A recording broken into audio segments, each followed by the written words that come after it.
I'd like to call this meeting of the Municipal Council to order. Please join me in the salute to the flag.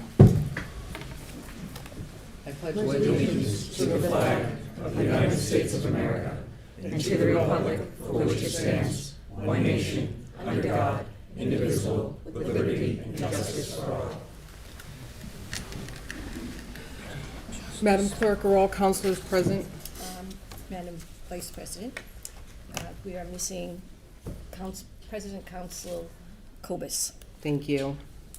Can you please, Madam Clerk, read the public meeting notice for our only public hearing tonight? Sure, public hearing for April 21st, 2026. Public hearing regarding the request to amend Chapter 18 Local Wetlands Protection Ordinance of the revised ordinances of the City of Attleboro, including but not limited to Section 18-1.8 permits and conditions. Thank you. So I see we have a full house tonight. So if there's anybody here from a board or commission or a group, if you want to have a spokesperson that speaks for your group, please feel free to do so. With that being said, is there anybody here to speak in favor?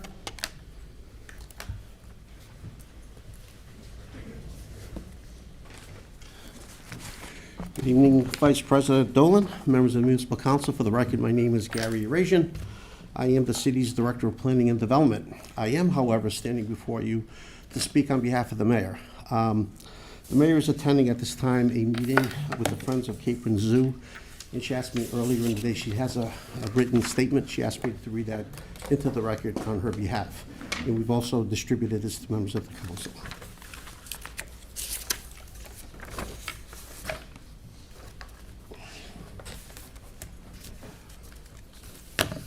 Again, this is from Mayor DeSimone. Good evening, Acting President Dolan and municipal councilors.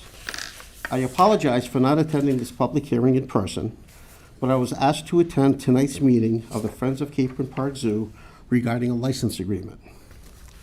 As I am sure you agree, we are very lucky to live in Massachusetts, a state long committed to protecting the environment and our water resources, from the 10-mile river to our many streams, brooks, and marshes. Our natural resources and wetlands are beautifully woven through the Attleboro community. Indeed, water is an integral part of the city's identity. But as we've seen with increasingly intense storms, flooding events, and droughts, water is not only a vital resource, water is also a force we must respect, and protecting our wetlands and water resources is paramount to our preservation and quality of life. For these reasons, and more, I speak in strong support of the ordinance amendment to extend our wetlands protection zone from 25 feet to 50 feet.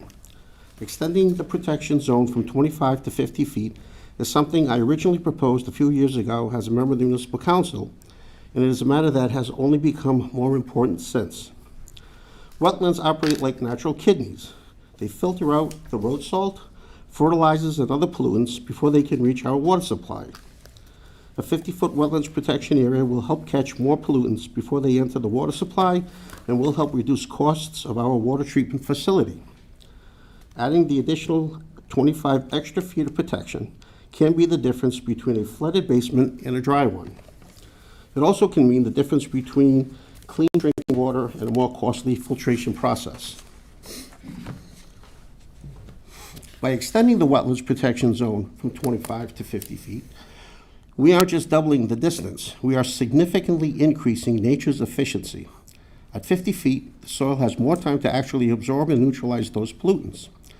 Letting nature do the work for free means taxpayers don't have to pay for it later in chemical costs and infrastructure repairs at the water and wastewater departments. A 50-foot buffer also helps create a deep, resilient root system. It acts as a structural anchor, holding the earth in place and soaking up floodwaters like a massive sponge. In times of drought, the stored water is released and helps sustain our vibrant biodiversity. Extending the wetlands protection zone to 50 feet gives our native species more of the core habitat they need to survive and thrive. Importantly, recognizing and respecting that some property owners may already have structures within the extended area or may be planning for same, the proposed ordinance amendments provide several exemptions and a delayed effective date. Amending the ordinance to extend the wetlands protection zone from 20 to 50 feet is a common sense move that will make Attleboro a more resilient community by protecting our water resources, our water supply, and our environment, while also reducing costs associated with the water treatment and property flooding. We all know that Attleboro is a special place. We are a city that appreciates open and green space and values our natural resources. We also understand that we don't own the environment or our natural resources, water resources. We borrow them from our children, and we must respect them for their future. Respectfully, Kathleen D. Simone, Mayor of the City of Attleboro. Thank you. Thank you. Is there anybody else here to speak in favor? Acting Councilor Dolan, City Councilors, thank you for being here tonight. My name is Nick Wiley. I am the city's environmental planner and conservation agent. I am pleased to be here to present these amendments and speak in support of adopting the proposed amendments. And if it's okay with Acting President Dolan, I'd like to go through just a very brief slideshow. Please. So just to give you a brief agenda, the few points that I'll come across. We'll just start with slide 1 and then finish with if anyone has any questions for me as your conservation agent, happy to answer those. So first, just wanted to start with the importance of our local wetland protection ordinance. So our ordinance is critical in filling some gaps that are left by the protections offered by federal and state laws. In particular, our local ordinance protects more resource areas than both the federal and the state. Specifically, we protect isolated wetlands, whereas the state's Wetlands Protection Act would only protect bordering vegetated wetlands. So those would be any wetland that borders on any lake, pond, stream, any open body of water. But as we know, many wetlands in Attleboro don't always border on those bodies of water, and they have all their critical components, such as flood control, wildlife habitat, filtering of pollution, things like that. And then we also provide strong protection for vernal pools and then ponds of any size. The other important aspect of a local wetland ordinance is that it allows communities such as ours to apply additional performance standards to protect the values that mean most to us. So the most critical component of our local wetland protection ordinance would be the wetland protection zone. So that is the area that is abutting or adjoining within 25 feet of wetland resource areas that are subject to protection under the ordinance. You can find those in section 1.3 of the ordinance that includes any wetland, pond, stream, vernal pool, land subject to floods, among some others. The key thing to know about the wetland protection zone is that it is presumed significant to the protection of wetland resource areas, and alterations to that area may require a permit from the Conservation Commission. And when filing an application with the Conservation Commission, the Commission may require on that application, that specifically on the site plan, that the applicant require a strip of continuous, undisturbed vegetative cover in part or within all of that wetland protection zone. So when reviewing applications under our local ordinance, the Commission is looking at 4 broad areas of disturbance. So these can be found in the actual regulations section of the ordinance. So we're looking at no disturbance, temporary disturbance, limited disturbance, and permanent disturbance. So no disturbance is pretty explanatory, but you may be asking, what's temporary disturbance? So that would be a situation where the Commission finds that specific characteristics of the wetlands protection zone on a particular site are such that temporary disturbance for a limited time may be permitted, such as regarding for travel by construction, machinery, or once the activity is completed, the area would be allowed to return to natural vegetation. Perfect example is someone wants to do perk testing on land that is located across a wetland system. They may need to file an application in order to get the machinery through there. At such time, they would restore that, and then they can plan ahead for any further development after that. Next would be limited disturbance. So understory clearing of vegetation may be allowed, but no clearing of overstory and no conversion of ground cover to lawn. That could be an example of restoring an ecosystem, removal of invasive species, and then restoring that with native plants would be an example of limited disturbance. And then we have permanent disturbance. Construction of dwellings, parking areas, driveways, decks, anything that we would constitute as a permanent alteration. The other important part of that wetland protection zone is that that presumption of significance that it's not to be altered may be overcome. provided that someone is demonstrating with credible evidence upon application to the Conservation Commission that activities that are being proposed within that wetland protection zone isn't going to harm the values that are protected by our ordinance.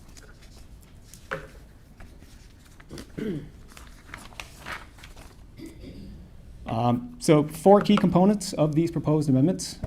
The first one, which is certainly the most impactful, is increasing our wetland protection zone from 25 feet to 50 feet. Next is increasing the length of extensions allowed for local wetlands permits from 1 year to 3 years.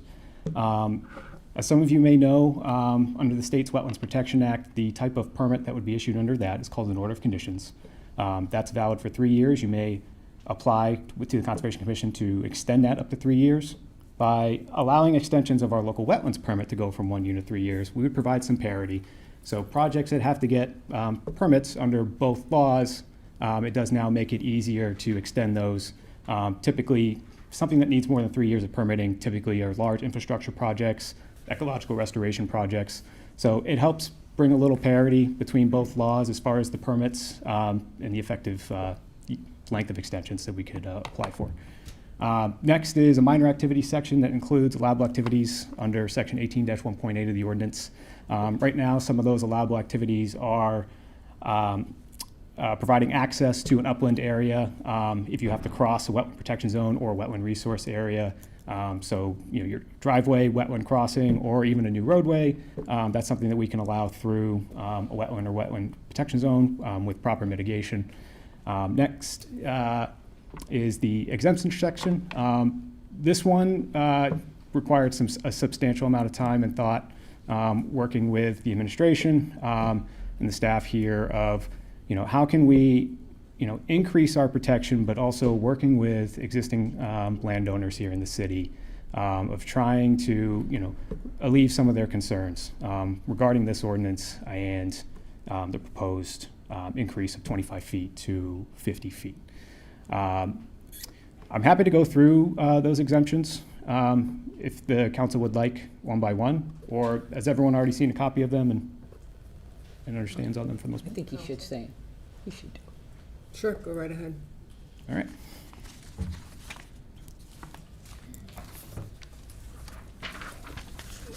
All right, so the first exemption that we have, and now just keep in mind, provided all these exemptions that I'm about to discuss are all provided that appropriate erosion and sedimentation controls are implemented for any of these activities. So first is additions to existing single-family dwellings, provided that the addition is within a previously disturbed area, such as an existing lawn, driveway, or deck, and further provided that any work within 25 feet to the nearest wetland resource area shall still require an order of conditions and any other relief required hereunder. So the order of conditions referring to the Wetlands Protection Act. We just want to make it clear that, while if you are exempt from the local wetland ordinance, you may not be exempt from the state's Wetlands Protection Act, depending on the resource area that you are adjacent to. Next would be the reconstruction, remodeling, or maintenance of existing single-family dwellings and accessory structures where legally pre-existing, provided that the footprint of such dwellings and structures remain the same. Maintenance includes, but is not limited to, painting, siding, replacing fenestration, replacing HVAC, repointing brick, maintenance of bricks and patios. Now, what I do want to say is when it comes to maintenance of structures, if you're proposing to replace siding, windows, shingles, anything like that on your house, the Conservation Commission in my time here, and I've been here now since 2016, we've never required an application to be filed for basic maintenance because in my opinion, the Conservation Commission's opinion, moreover, that's not an alteration of the land. It's just maintenance of a pre-existing structure, so that does not require an application to wetlands under our ordinance, nor would it require application to the Wetlands Protection Act.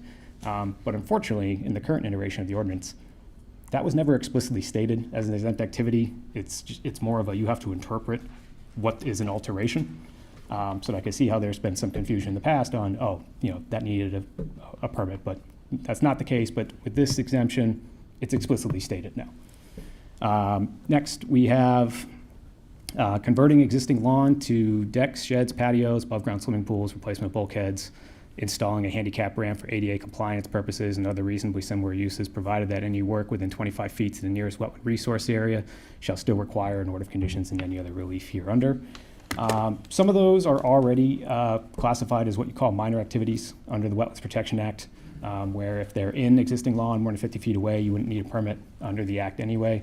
This helps provide a little bit of parity between our ordinance, the Wetlands Protection Act, makes it a little bit easier for residents to understand both sets of laws. Next, we have converting existing uses accessory to residential structures such as those as described in subsection D above to lawn. The Conservation Commission wants to encourage reducing impervious surfaces and promoting pervious. So fully support providing an exemption that allows people to reduce impervious area a little bit easier. Next, repairing or replacing unpaved pedestrian walkways, provided that the existing footprint of said walkway is not increased. We have repairing or replacing existing fencing and stone walls, provided that the existing footprint of said fence or stone wall is not increased.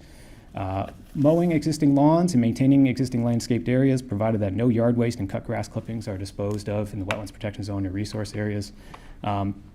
That exemption I cannot stress enough. The Commission has not required applications for the mowing of lawns. I know that's a common question I've gotten asked in my time here is, do I need to file an application? No. If it is a lawn you have been maintaining throughout your entire tenure of owning the property, you get to continue to maintain that lawn. And that would continue now as a very clear, explicit exemption that if it's in the Wetland Protection Zone, you get to keep mowing that. And that goes for general landscaped areas. Like if you have somewhere, a nice mulch bed that you put in some ornamental plantings in there, you can continue to maintain that as well. People invest a lot of time and money into their properties. We want to make sure that we're being as fair as possible when it comes to the implementation of this ordinance, and that you have a very clear exemption list to understand as well. Next, we have planting native species of trees, shrubs, or ground cover within previously disturbed areas. This exemption, however, does not include the installation of turf lawns within previously undisturbed and vegetated areas. Conservation Commission wholeheartedly supports the planting of native species. We want people to continue to encourage people to do that. And if we can make it a little easier without having to require an application for that, we certainly would encourage it. Next, we have converting impervious surfaces to vegetated surfaces, provided no exotic or invasive species are planted. Activities that are temporary in nature, having no significant adverse impacts, and are necessary for engineering, planning, and design purposes, provided that resource areas are not traversed to access such work areas. So such things such as monitoring wells, exploratory soil borings, and perk testing for septic systems, which is certainly a common case of work within either the state's 100-foot buffer or potentially within the Wetland Protection Zone. However, it's important to note that Title V regulations do require that you put all new leaching systems outside of 50 feet of a bordering vegetated wetland. Now, there are going to be some circumstances here in the city where you still have properties that have old cesspools, which, depending on the lot configuration, they may be within that 50 feet, but at least with this exemption for the perk test, they can at least do the planning and design purposes without having to file an application under the ordinance. Next, installing, repairing, replacing, and removing signs, traffic signals, sign and signal posts, and associated supports, braces, anchors, and foundations along existing paved roadways and their shoulders, provided that work is conducted as far away from resource areas applicable, but no closer than 10 feet at any time. This section only applies to work done on behalf of local, state, or federal government entity. So that's another one that you can find right in the Wetlands Protection Act, minor activities. We want to make sure that our Department of Public Works, as well as the state's Department of Transportation, can easily replace anything for necessary traffic safety.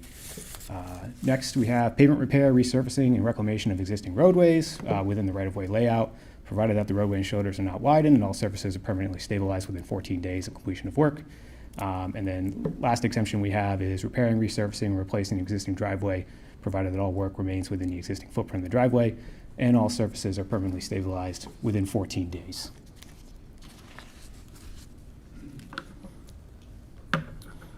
All right. And then next, discussing just the purpose of the amendments. So some of the core points that I have shown up there is first is to provide better protection of our wetland resource areas. Next would be provide better protection of our water supply. A larger vegetated wetland protection zone is going to help provide better filtration of pollutants before it gets into the water supply. Next is to prevent greater impact of heat island effect. If we can preserve more of our existing tree canopy within that wetland protection zone, we can help reduce further heat island effect impacts by just keeping more of those mature trees, providing more shade. The more we can do that, then the less impacts from climate change we may experience moving forward. And then lastly, reducing further impacts of flooding. The more mature vegetation that we can keep within that wetland protection zone, especially as it applies adjacent to some of our land subject to flooding, which is commonly the 100-year flood zone, helping provide more vegetation to suck up the floodwaters and the stormwater. So just trying to help mitigate some of the impacts from flooding a little bit further. In my time here as conservation agent, while the 25 feet has served as a purpose for the last 2 decades, it is time to increase it. Research out there is telling us that generally less than 50 feet is ineffective. So there's research articles that I will provide from the Washington State Department of Ecology. There's Penn State University, talks about a variety of riparian buffers. And then we also have Conservation Law Foundation, as well as the Planner's Guide to Vegetative Buffers, are just some of the resources we've been looking at as far as what's out there online to tell us that, you need more than 25 feet to effectively filter pollutants for runoff. In terms of wildlife habitat, you're going to need far more than that, but it really depends on the species. I'm not about to here to tell you that you need 300 feet, though, for our wetland protection zone. I don't think that's going to go over well. We'll start with 50 feet. Regarding, and then just these proposed amendments, in order to be as fair and equitable as possible, we know that there's a lot of landowners and developers that invest a lot of time and money in developing site plans, putting together some applications based on the regulations as they exist today. We would recommend that if the council chooses to vote and approve the amendments as they've been presented, we recommend an effective date of 6 months after your vote. We believe that would give people enough time to finish those site plans, get applications together, and submit those applications to the Conservation Commission. Any applications that would be filed with the Conservation Commission before the effective date would effectively have the regulations grandfathered in. And so as long as that application is deemed complete by the staff in the Department of Planning and Development, and it gets submitted to the city clerk, we will review those applications with that 25-foot wetlands protection zone, even if the effective date were to come after or prior to them getting a decision by the Conservation Commission. Moreover, any active permits issued by the Conservation Commission for construction or land alteration, whether that's an order of conditions that was issued under the Wetlands Protection Act, but it showed our 25-foot buffer zone, 25-foot wetland protection zone, or if someone already had a local wetlands permit issued under a local wetlands protection zone. As long as those permits remain active and do not expire, then they would continue to abide by the 25-foot wetland protection zone. And so any of those active permits would effectively be grandfathered as well.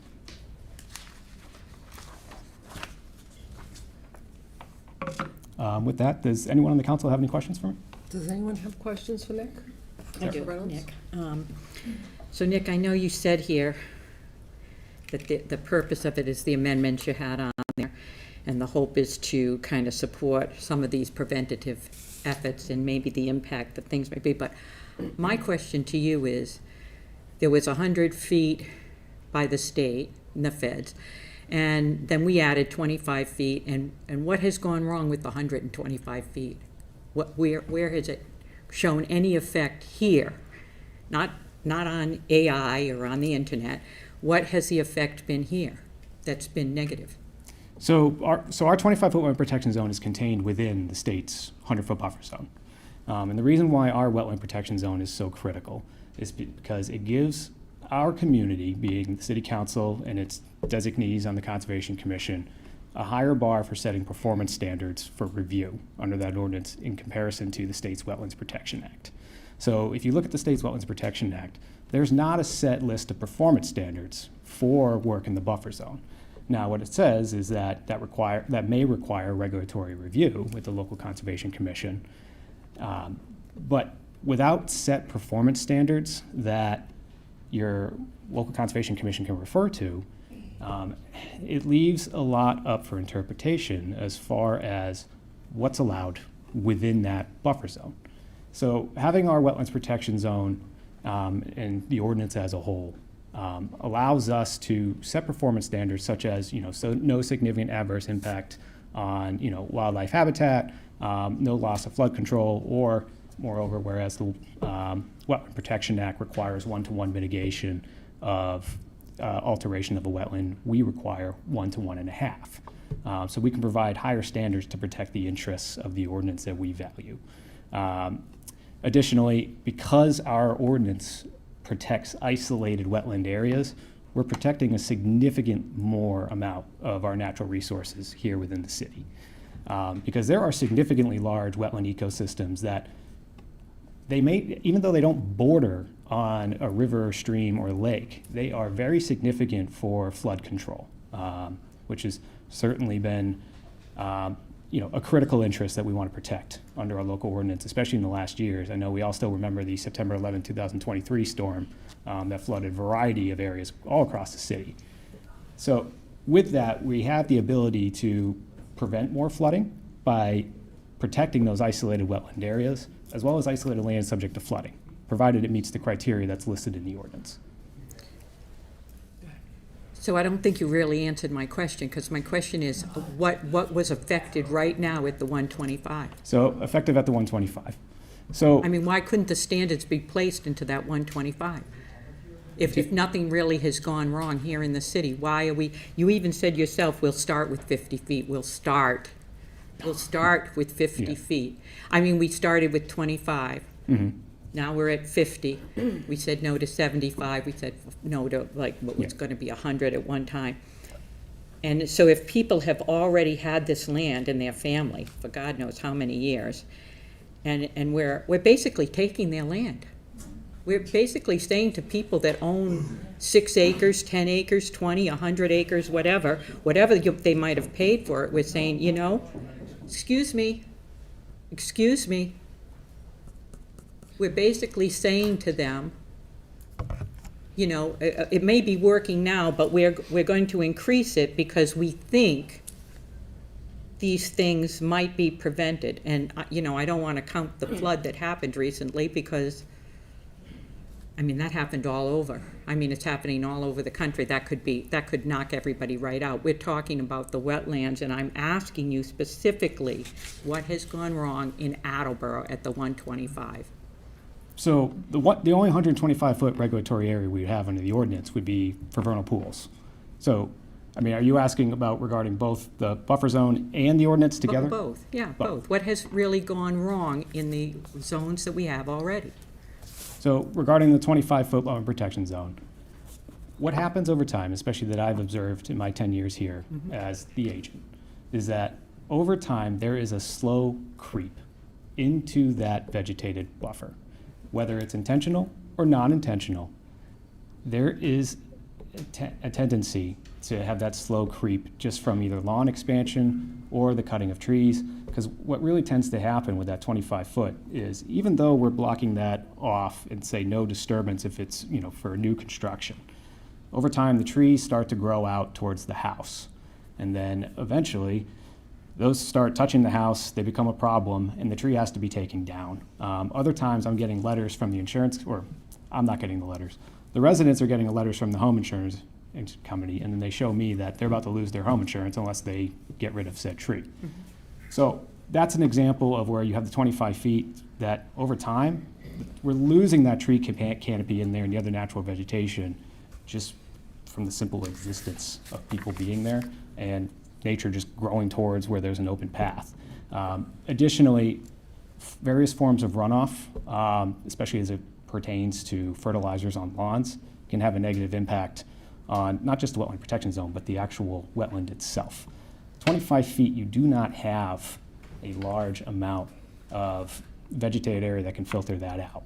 So we're seeing water quality issues throughout the city, especially with our drinking water. We keep having increasing water quality issues, whether it's, PFAS is the latest one, but in a lot of our waterways, we'll see continued algae blooms. Now, there's additional factors aside just from, pollutant-laden runoff coming that, but warmer average temperatures, you have point source discharge from our stormwater system, But non-point source discharge that we see from lawns or other overland areas is the most pervasive problem as far as stormwater management, is the most difficult to manage. So one of the most important tools we have as far as our ordinances are concerned is the wetlands protection zone that at least allows us to keep that vegetated strip to filter that pollutants. So all of the research I've looked at as far as water quality is concerned says anything less than 50 feet is generally ineffective at that.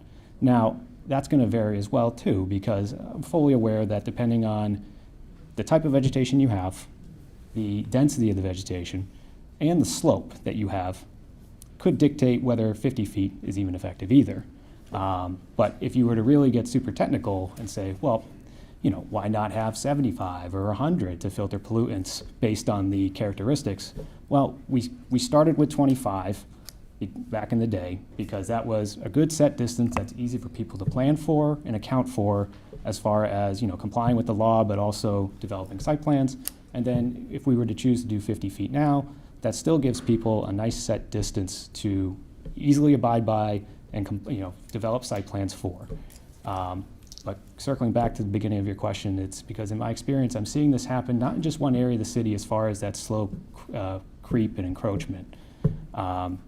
It's all across the city, not just one particular area. And so that's where I fear if we keep the 25 feet in all these areas that, you know, were already previously regulated through applications with the Conservation Commission, is that 25 feet slowly erodes. So if we see new development continue on that same track, is we don't really have this large vegetative buffer at all.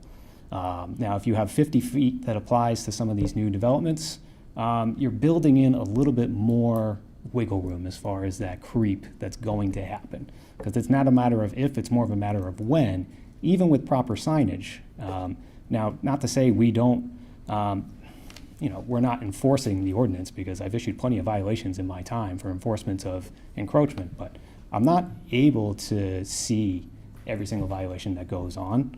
So that's where I believe that having that increased wetland protection zone just provides us just a little bit better of a buffer and protection moving into the future. Well, I still disagree, but I'm going to say easily abide by whom? By the Conservation Commission and what? But by the builders who own the land? They own the land. We're still suggesting, we're taking their land. And I still haven't heard anything that says to me that 25 feet over is not good enough at this moment in time.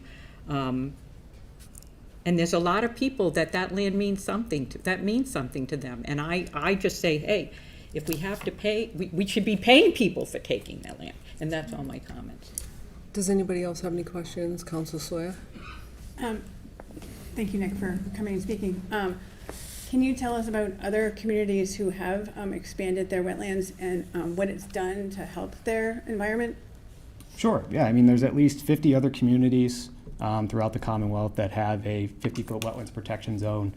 Now, depending on the communities you look at, you know, whether it's those that have the 50-foot wetland protection zone, there's a variety of different regulations and standards that they implement.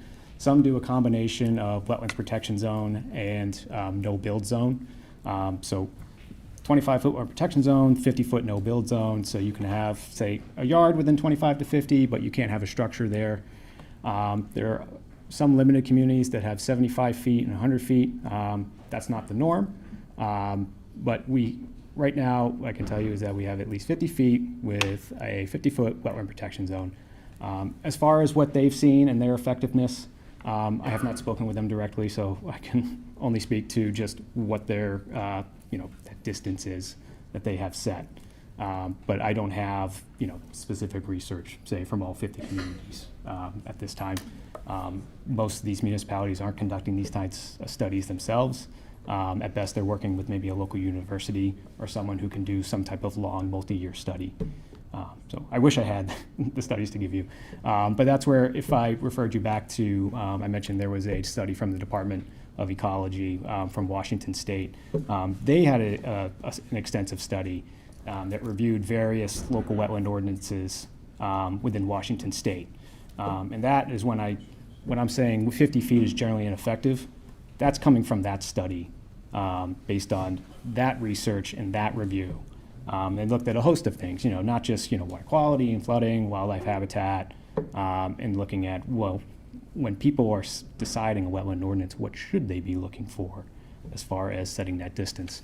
I mean, it's really, you're trying to use science to inform your policy to the best way possible, but while also still looking at the needs of your community. So this is where with 50 feet, I believe we're trying to provide that balance.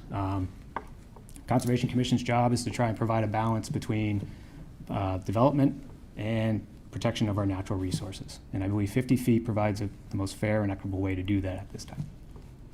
Do any of the councils have questions? Councilor Tavares? I have a few questions, if I may, Acting President. Thanks for coming down, Nick. So, a couple questions. So, first one that I had thought of several weeks back as I was sort of mulling this over was, do we know approximately how many parcels of land or I should say with improved real property on them that may be affected by the expanded buffer zone? So we don't have an exact number. The primary reason for that is because not every wetland within the city is delineated and mapped out.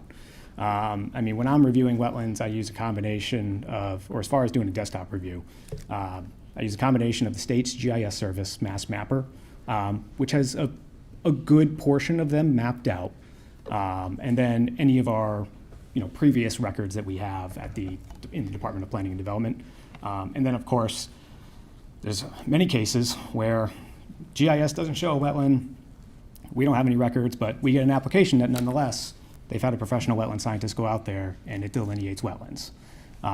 So, could we give you some type of estimate on the amount of wetlands that this ordinance affects? Yes, it would just take a considerable amount of time to go through the wide sources of data. But even then, we'd have to build in some degree of error just because we don't know where every wetland is, and we don't have access to everyone's private property to review those either. Yeah. No, and completely understood. So maybe phrased a different way, like, would there be sort of a bare minimum number that would be useful in terms of saying, you know what, this would affect, 500, 1,000, 5,000, right? I'm just thinking in terms of, if we look at the residences in the city, I would assume there's probably about 18,000 or so housing units, would be my guess, something like that. Mm-hmm. So definitely not an exact number, but just curious about looking at the overall impact, just from a statistical standpoint. I mean, certainly fair to say over 1,000. I mean, just from, like, if we look at DEP file numbers alone, we're in the 1600s. Most properties are not filing more than one application. It happens occasionally, but that's just for notice of intents and abbreviated notice of resource area delineation applications. That wouldn't include anyone who's filed what's called an RDA, or a request for determination of applicability, or even under our local wetland ordinance, because there are some cases where if it's strictly an isolated wetland, then they don't even have to file under DEP. So I could try to get you a number if I go back into GIS, and it's going to take a considerable amount of time because unfortunately, we don't have ArcGIS where if I had that, I could easily put in the wetland layer and say, okay, give me a buffer off of every wetland layer and then run a report that calculates exactly how many lots are on there. Unfortunately, with our in-house GIS, I don't have that ability to tag that and get you that kind of tabulated number. I'd be curious myself what the number is. I'm trying to think if I can give you my best educated guess right now. That's not wildly inaccurate, and I'm hesitant to do it because. No, and it's okay. I think that's plenty of context. So that's helpful. That's helpful. So my next question was about the buffer itself. Has your department considered a targeted buffer zone potentially in high-risk areas to increase that to 50, or maybe even potentially, other metrics? Maybe it's more, maybe it's less. I don't know. And in certain high-risk areas, is that even feasible? Is it feasible? Yes, it absolutely feasible. To have a buffer that's associated with, say you had a wetland that was more susceptible or at significant risk. to, say, water pollution or water quality issues, you could certainly make an ordinance that does that. Or, if you had an area of rare species habitat, and especially if the rare species only breeds in vernal pools, you may want to make sure that they have significant buffer outside the vernal pool, not just, so they can breed in the vernal pool, but they actually have safe terrestrial habitat to move on once they actually are grown enough to escape the vernal pool. So there are communities throughout the country that do that. The problem is that it really makes it more difficult for, landowners and developers alike to plan ahead for some of their projects. Because let's say, so when you have that flat, 25 or 50, when you go to your land surveyor and your civil engineer and you're planning, whatever type of development it may be, you go, that's what I have to work around, design this. If you have that fluctuating buffer, it certainly makes it more difficult, where you're going to hire a wetland scientist to flag it. They're going to have their, review, and they go, yep, this is what we believe that buffer is going to be. But if it's a fluctuating buffer, at the end of the day, it's going to be up to the Conservation Commission. And then what's your range for that? Are you going to go from 25 to 100? So it would make it a little bit more difficult if you're trying to plan ahead, especially if it's, say, large-scale projects that require significant investment up front. There's a great more deal of uncertainty that you're adding in there.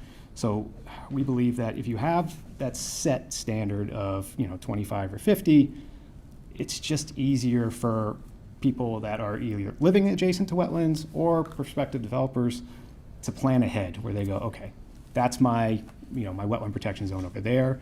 I know what to expect as far as performance standards because it's clearly written within the ordinance itself. So I don't disagree with having a variable buffer. It's just that it makes it more difficult for the applicant side of things. And I'm not suggesting anything discretionary. It's in my mind, I'm thinking it would be objective, but for example, high-risk areas, maybe that's geographically, maybe that's based on the protected resource area. So maybe for floodplains, it's different than vernal pools than other types of wetlands. I don't know. I'm just coming up with examples, right? So that somebody would be able to look at, okay, well, if this is sort of the designated resource area, and this is what applies here.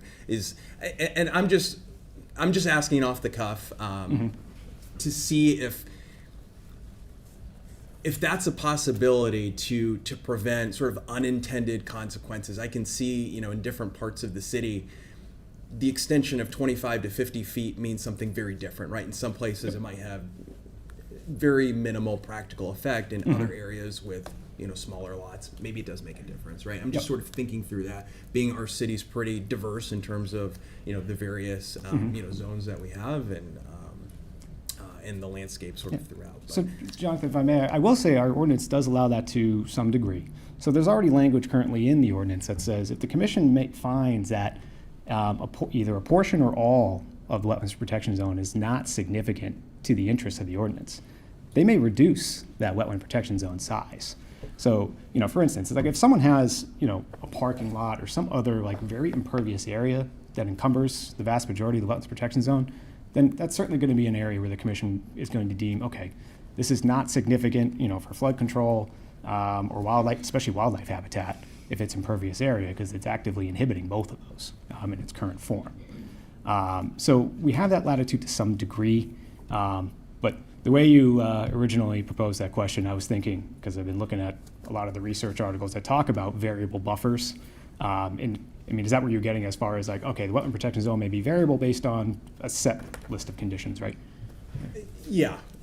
So something probably more objective, I think, than maybe I originally intended in that first question. Follow up from one of the community forums, I believe the first one, a question was asked by a resident about potentially adding to the exemptions things like underground propane tanks and other mechanical systems. Is that something that you've looked into at all, and is there sort of any concerns with adding those sorts of things to the list of exemptions? So when it comes to the underground propane tanks, as long as they're within an existing lawn area, I generally don't have a concern with it. Really, as long as they're replacing that propane tank to whatever the fire department specifications were, if they require a double-lined tank or anything like that. No, I mean, the propane tank's already existing. So that's one of those cases where, again, if it's within existing lawn, no, I have no objection to that being an exemption. And my last question, if I may, I know you've already partially addressed this, but this was on my list. I wrote it down. Why 50 feet? Why not 35? And I think you answered that, right? Is a lot of the studies that you've reviewed and looked at generally will say that 50 feet is ineffective, understood.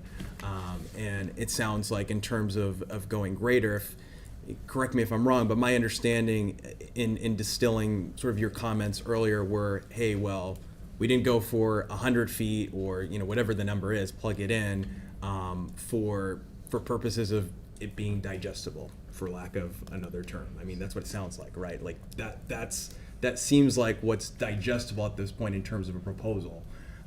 So my question around this is, in your ideal world as the conservation agent for the city, if we were not going through this process and you could literally just pick the number that you thought from your professional standpoint would be the best from your perspective, what would that be? What would the buffer zone be for Nick Wiley as the conservation agent for the city of Attleboro? So in my education and professional training, I'm told to follow the science for the most part, or most of the time also follow the law. So let's say in the absence of the law, let's follow the science. I would go with some type of variable buffer that's truly based on what's the land conditions around it. Because, let's say if you're in a more rural area of the city, let's say you're on, Slater Street, which is almost entirely residential. You have some larger lots out there. Most of them are a little bit more wooded. Whereas, if you go down anywhere to the Route 1A corridor in South Attleboro, you have a significantly different land condition. And then you're going to be, depending on what the land alteration being proposed is, could change that condition. And then the wetland itself may be supporting different values of the ordinance. It may not be supporting every single one, but there may be some that are more critical. That's where I would do a variable wetland protection zone. But when it's variable, based on the research out there, you could conceivably have something as low as 50 feet or get as large as 1,000 feet, depending on what values you're trying to protect. If it's water quality, I would say no less than 50 feet by any means. But if we're getting it to wildlife habitat, most wildlife needs far more than 50 feet if you're trying to actually protect not only the upland habitat, but the wetland habitat itself. And then, that's not even withstanding migration corridors, things like that. Depending on the type of species, you're talking 300, 500 feet. So in a perfect world, we'd have a variable buffer, but that's a very hard sell to people when you say, oh, your wetland protection zone could go anywhere from 50 to 500 feet. The reason why that you see 25 feet so commonly is that it's easily digestible and easy enough for people to work around. Personally, I find 50 feet to also be easy to work around, but I think it's important to point out again that our ordinance has that presumption of significance, and that significance may be overcome with credible evidence. So while 50 feet is standard, as long as someone provides credible evidence, it may not always be 50 feet. There may be, in those cases already, where someone proves that wetland is not significant for wildlife habitat, it's not significant for flood control, and given the existing area, maybe it warrants going less than 50. In a perfect world, it'd be a variable wetland protection zone. So is it fair to say that for certain protected resources, shifting from 25 to 50 feet may not be a material change? For the vast majority of it, it will be a material change. Mm-hmm. You're doubling the effective protection. So I would disagree that. But the absolute number is 25 feet. That's true, 100%, but the absolute number would be 25 feet, right? Additional, from 25 to 50 feet, right? Oh, yes, you're increasing it by 25, yes. Thank you so much. Does anybody else have any questions? Council Waterman? Thank you. So we went through this process, I don't know, 4 or 5 years ago, and we didn't change the 25 feet at that time, but it wasn't certainly, but it was discussed over a great length of time and many meetings. What exemptions are being proposed now that were not being proposed at that time? There were no exemptions being proposed the last time. It was, Right. the last time there was proposed amendment to the wetland ordinance was to take 25 wetland protection zone and increase it to 75 feet. So could you choose certain important, to you, important exemptions that you would like to lift up so that people can understand? Because last time we were into a stealing your land mentality. And I didn't think we did much with exemptions last time. I couldn't remember. Right. Sorry.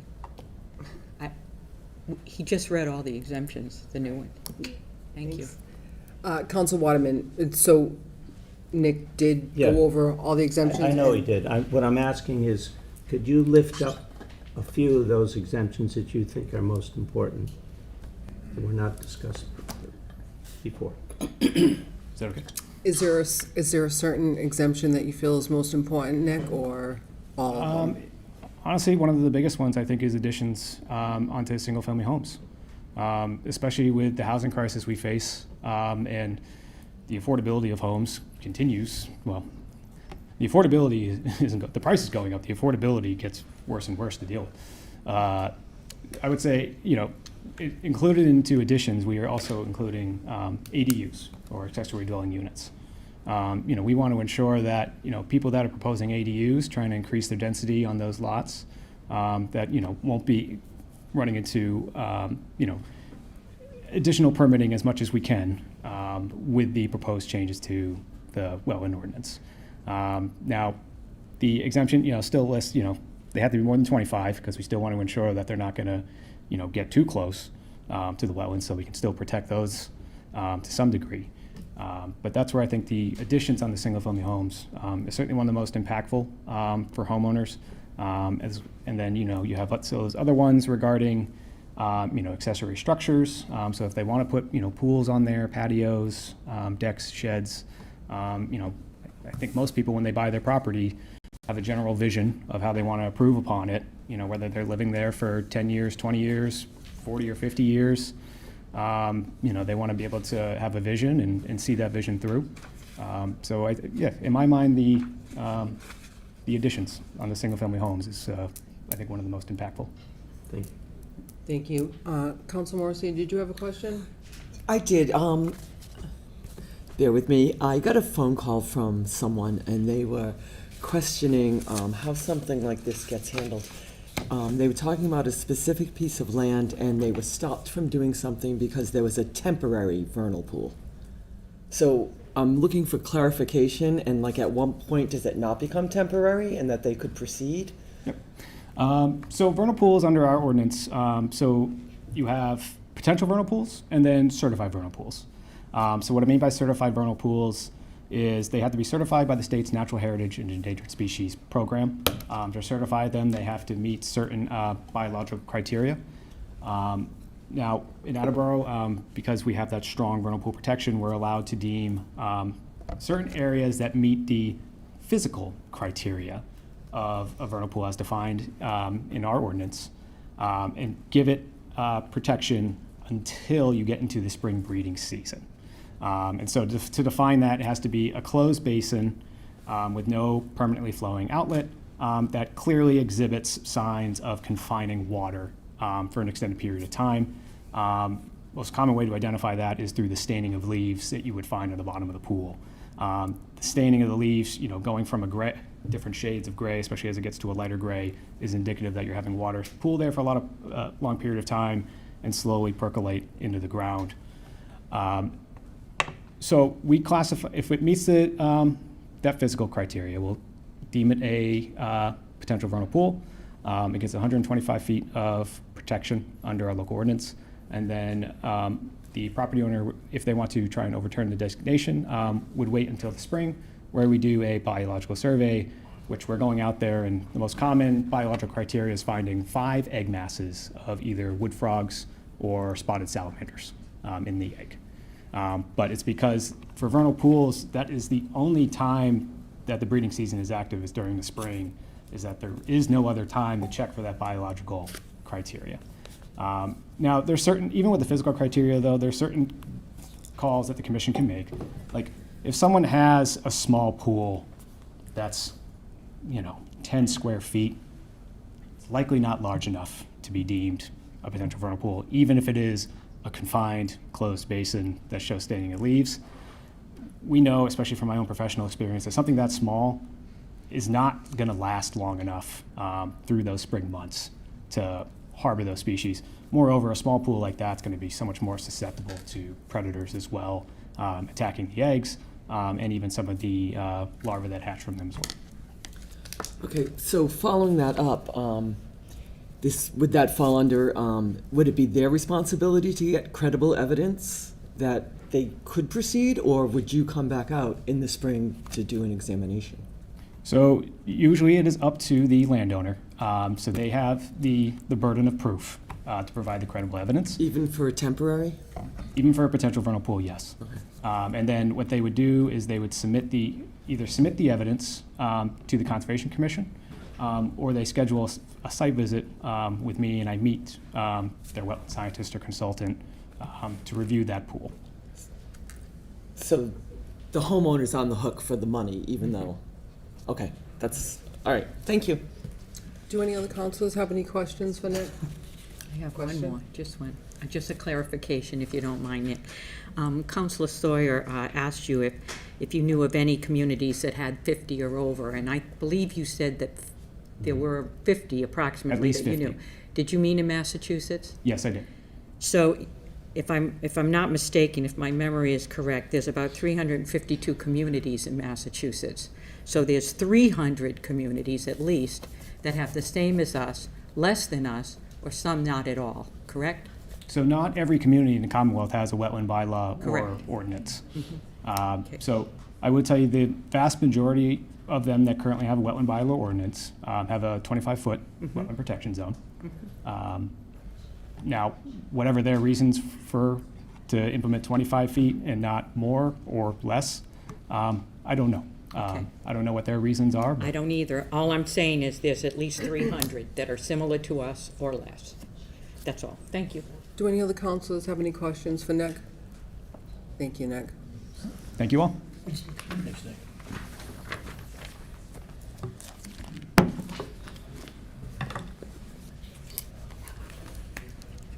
Is there anyone else that would like to speak in favor? We'll try to make this go a little faster. If you could just state your name and address for the Sure will. record, please. Mike Davis, and I live at 99 Thayer Farm Road here in Attleboro. I am speaking for a crowd of 9 individuals that are volunteer residents of the city that serves on the Sustainability Commission. We have been in play now for about 3 years, and we've been looking at this particular proposal for about 2 years. So it was about 2 years ago, we looked into, of course, we had a little bit of history, Attleboro history, to look into it and then look at the data that's out there from really quite a number of sources. So we decided to go and look at this. We started about 2 years ago. We finished it around November. We presented both the council and the mayor's office with our findings. So you all got a copy sometime in November, about 6 months ago. There are also other folks here that are representing other groups, civic organizations that have been involved with this. We've obviously spent a fair bit of time explaining what the details are of what this is and what the benefits are. So you'll hear from a few of them, I hope. And I also want to point out that we've also been collecting petitions. I'll make sure that you don't get a whole bunch of paper. But these are the physical petitions, and there's about 250 signatures on those. I will email them to you so that you have a copy of your own, but it'll be digital and try to go a little bit paperless here. I will tell you the reason why we're supporting both the mayor's documentation, the mayor's letter, as well as what the conservation agent has said. It's almost mind-boggling as to what the benefits are of why it is you want to go to 50 feet. There are quite a number of reasons. There are biological reasons, there are zoological reasons, there are botanical reasons, and then there are the ones that we in the Sustainability Commission really wanted to focus in on, and that's the reasons for residents. There are both economic and environmental reasons from a resident's point of view. And I will tell you that the data that's out there, no doubt about it, is very confusing.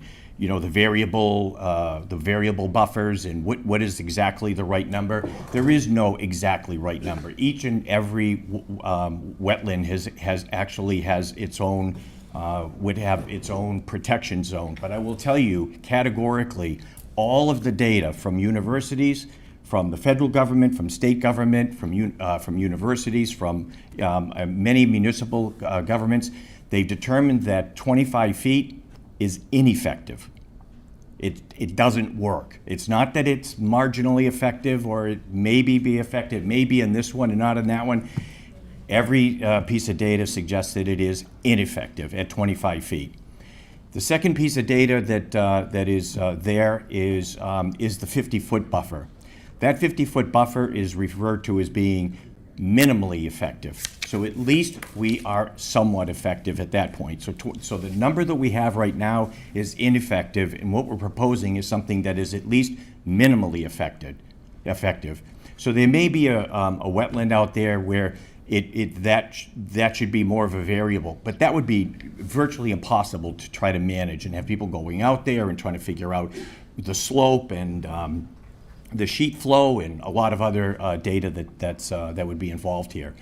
So that's why we came up with 50 feet, and that's why a lot of other communities have come up with 50 feet.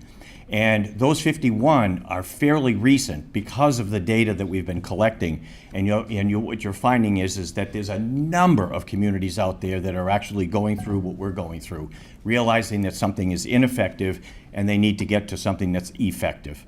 And as our density increases, so does the potential damage to what we have going on. So we wanted to make sure from the Sustainability Commission point of view, our focus was all about, it's one of the pillars of one of our organization, is the idea of, is the tenet of water security. And that falls into three categories, and this is where I'm going to leave it, is that it's about flood mitigation, and there's plenty of data out there. I would be more than happy to email you what I'll call plenty of links to all of these studies. They're not AI, these are people who are on the ground and did this math. And so flood mitigation, drought resilience, and pollutant filtration. We've done a fair bit of math. As I said, worked on it for 2 years, and these are very calculable numbers. So that's where we are with this. I hope that you look at this as both being an economic. Keep in mind, there may be the numbers of frequencies of storms and the intensities of storms are increasing. The intensity and the frequency of droughts are increasing. They are increasing. There's plenty of data out there to show that. We don't even need to show it for Attleboro. We can show it right across the globe, as was pointed out. So there are economic and environmental reasons why this is an important planning element for this city. So at the end of the day, I hope you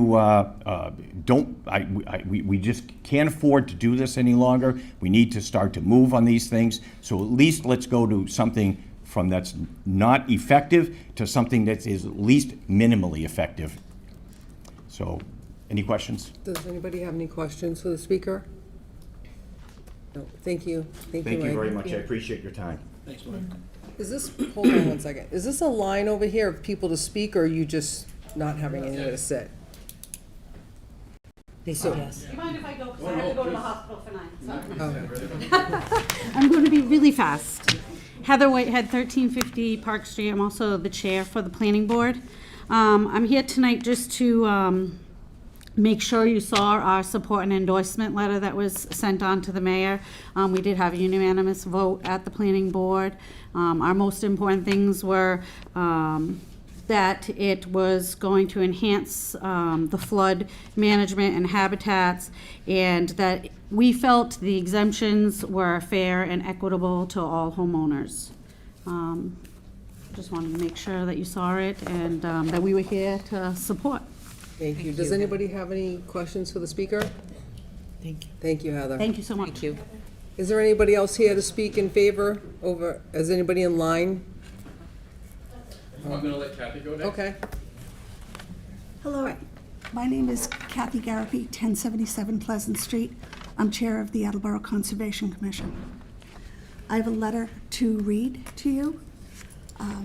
The Attleboro Conservation Commission has reviewed the proposed amendments to the local wetlands protection ordinance and wishes to express its strong endorsement and support of the amendments.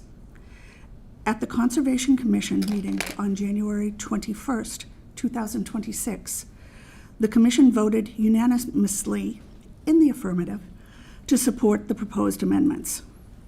The Conservation Commission agrees that the increase from 25 feet to 50 feet of the Wetlands Protection Zone will provide greater protection of Attleboro's wetland resource areas.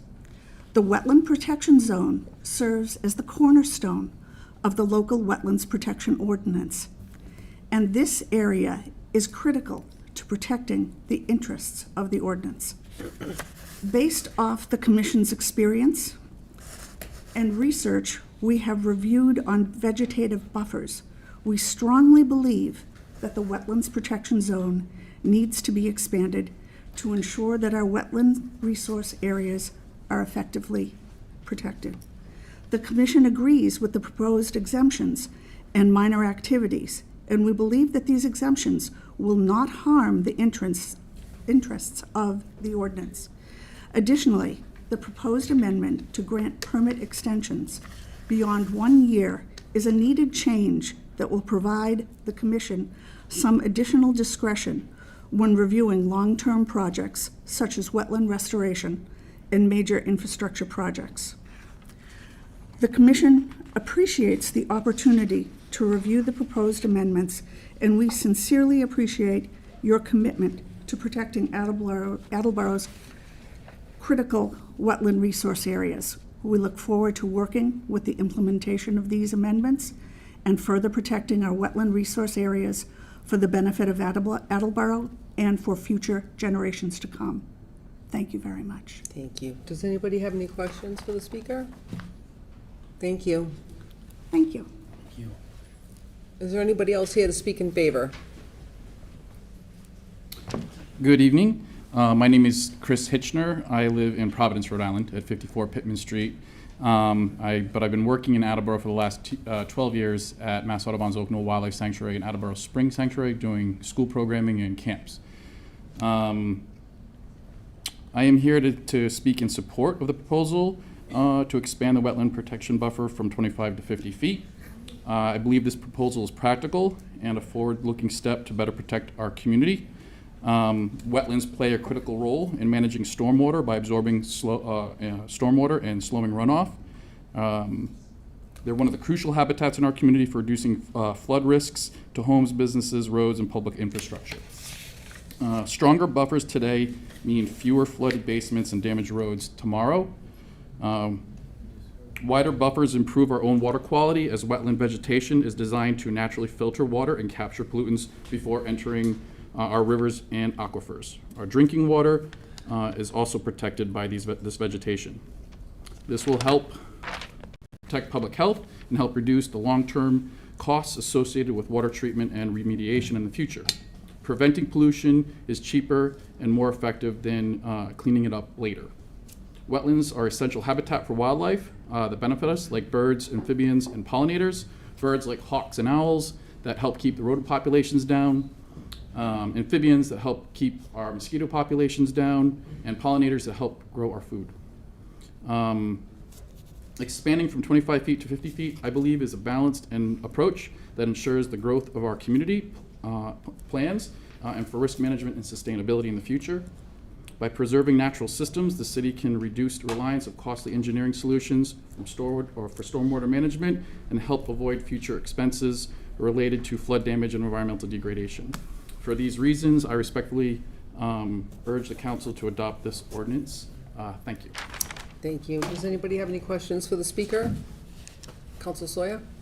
Hi, so you are part of the Mass Audubon, so you see where all kinds of wildlife habitats are. And have you seen where wetlands have either expanded or decreased actually, and it's affected the wildlife, and maybe when wildlife has gone away or anything because the wetlands have diminished? Yeah, that's a great question. So just to give in context too of what my position is, I'm an educator, camp director, so I'm not a scientist collecting data, I'm an educator, but I do work with my hands in the community, taking kids out to do wetland exploration, so I wouldn't have the data for you that talks about numbers of But that. like seeing, too. Yeah, my anecdotal experience of and not only that, but I've been working in the community for 30 years doing environmental work. And especially, I think, for Mr. Reynolds, like that issue about 300 cities and towns maybe not adopting or maybe having something similar, you'd have to look at if those cities and towns are coastal cities that are urban environments that are being impacted by flood issues, which Attleboro is. And so I think planning for Attleboro by preserving wetlands is one of the most crucial habitats for really that whole issue of flood mitigation. And as we develop and grow our city, which we should, I think we need to have common sense plans in place to try to protect those wetland habitats to mediate those issues or try to reduce those issues of flood. So any way we can increase wetland habitat protection and preserve the wetlands that we have here. I know in my organization, we do a lot of work to try to restore habitat, which costs tens of millions of dollars. We've literally spent close to $20 million in Plymouth trying to restore 600 acres of land of wetland habitat for fish habitat, for flood mitigation to help soak up some of the floodwaters in Plymouth. We've done quite a bit of work in Dartmouth with Allen's Pond Wildlife Sanctuary along the coast with salt marsh habitat because of how that impacts fisheries and how that impacts jobs and businesses and also the community coastal people that are there.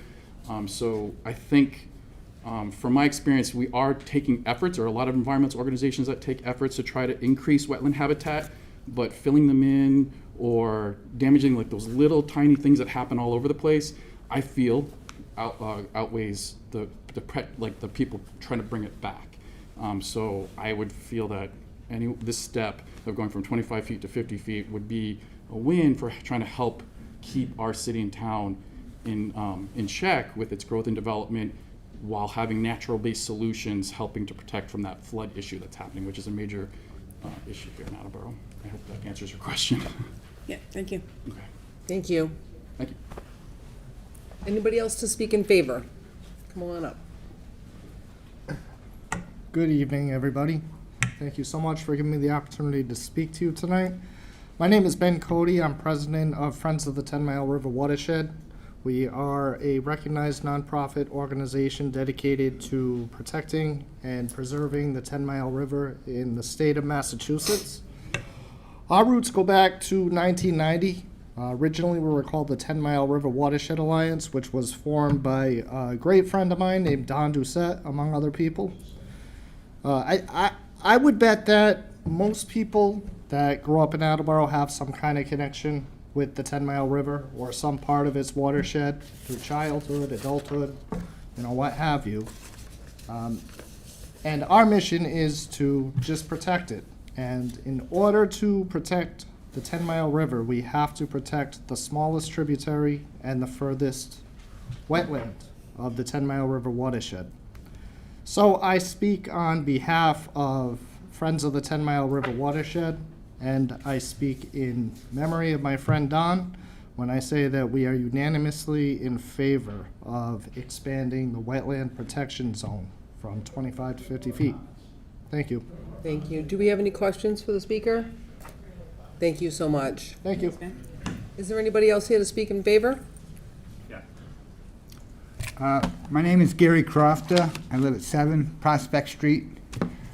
And I'm here to attest to conditions on the ground, the situation that I see walking through the woods and woodlands and wetlands of Attleboro, because I do a lot of hiking and exploring in Attleboro, partly for personal enjoyment, but also because I go out and I investigate and document vernal pools for certification from Natural Heritage and Endangered Species Program.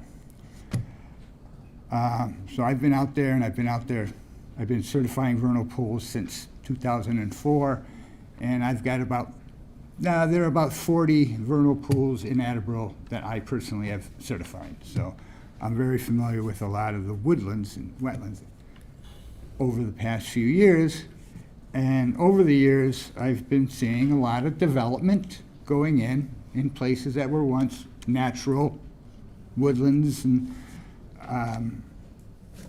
that turned into house lots, which is fine. I'm a carpenter myself. I work in the construction industry. I understand the goal of building and getting as much in there as you possibly can that's allowed by code or ordinance. And but I also realize that some of that development has brought a lot of houses very close to wetlands, all within the allowance of the Wetland Protection Act and the ordinances that the city has adopted. The no disturbance. I think one thing I'd like to do is make sure everyone's familiar with what is 25 feet. I also have photos that I'm going to hand out of examples of yards, and back there, just pass them around.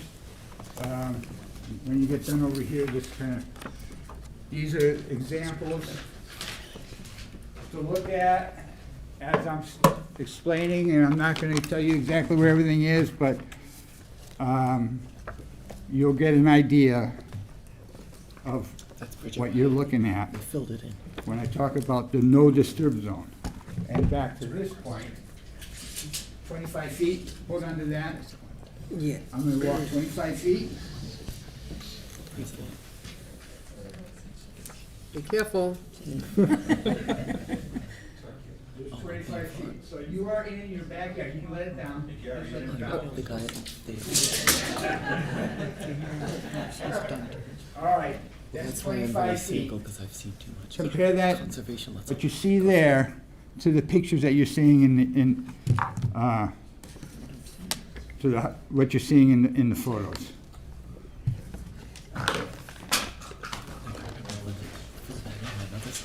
because they wouldn't even let it, because they were free.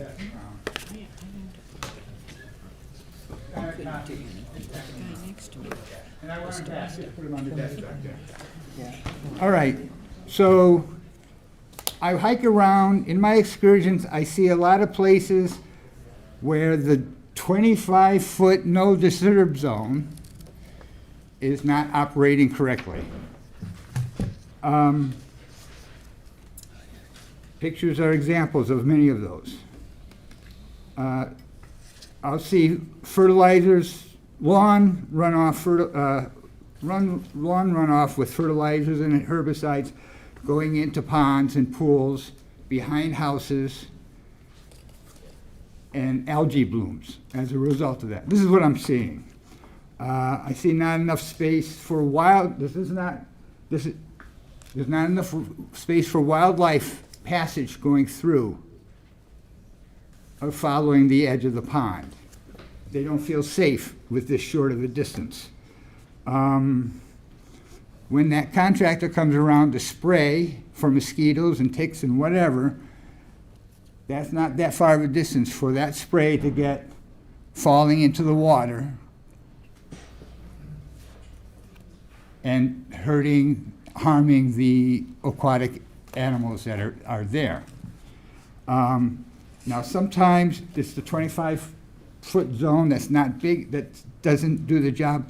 Sometimes, in a lot of these situations, it's a degradation of the no disturb zone.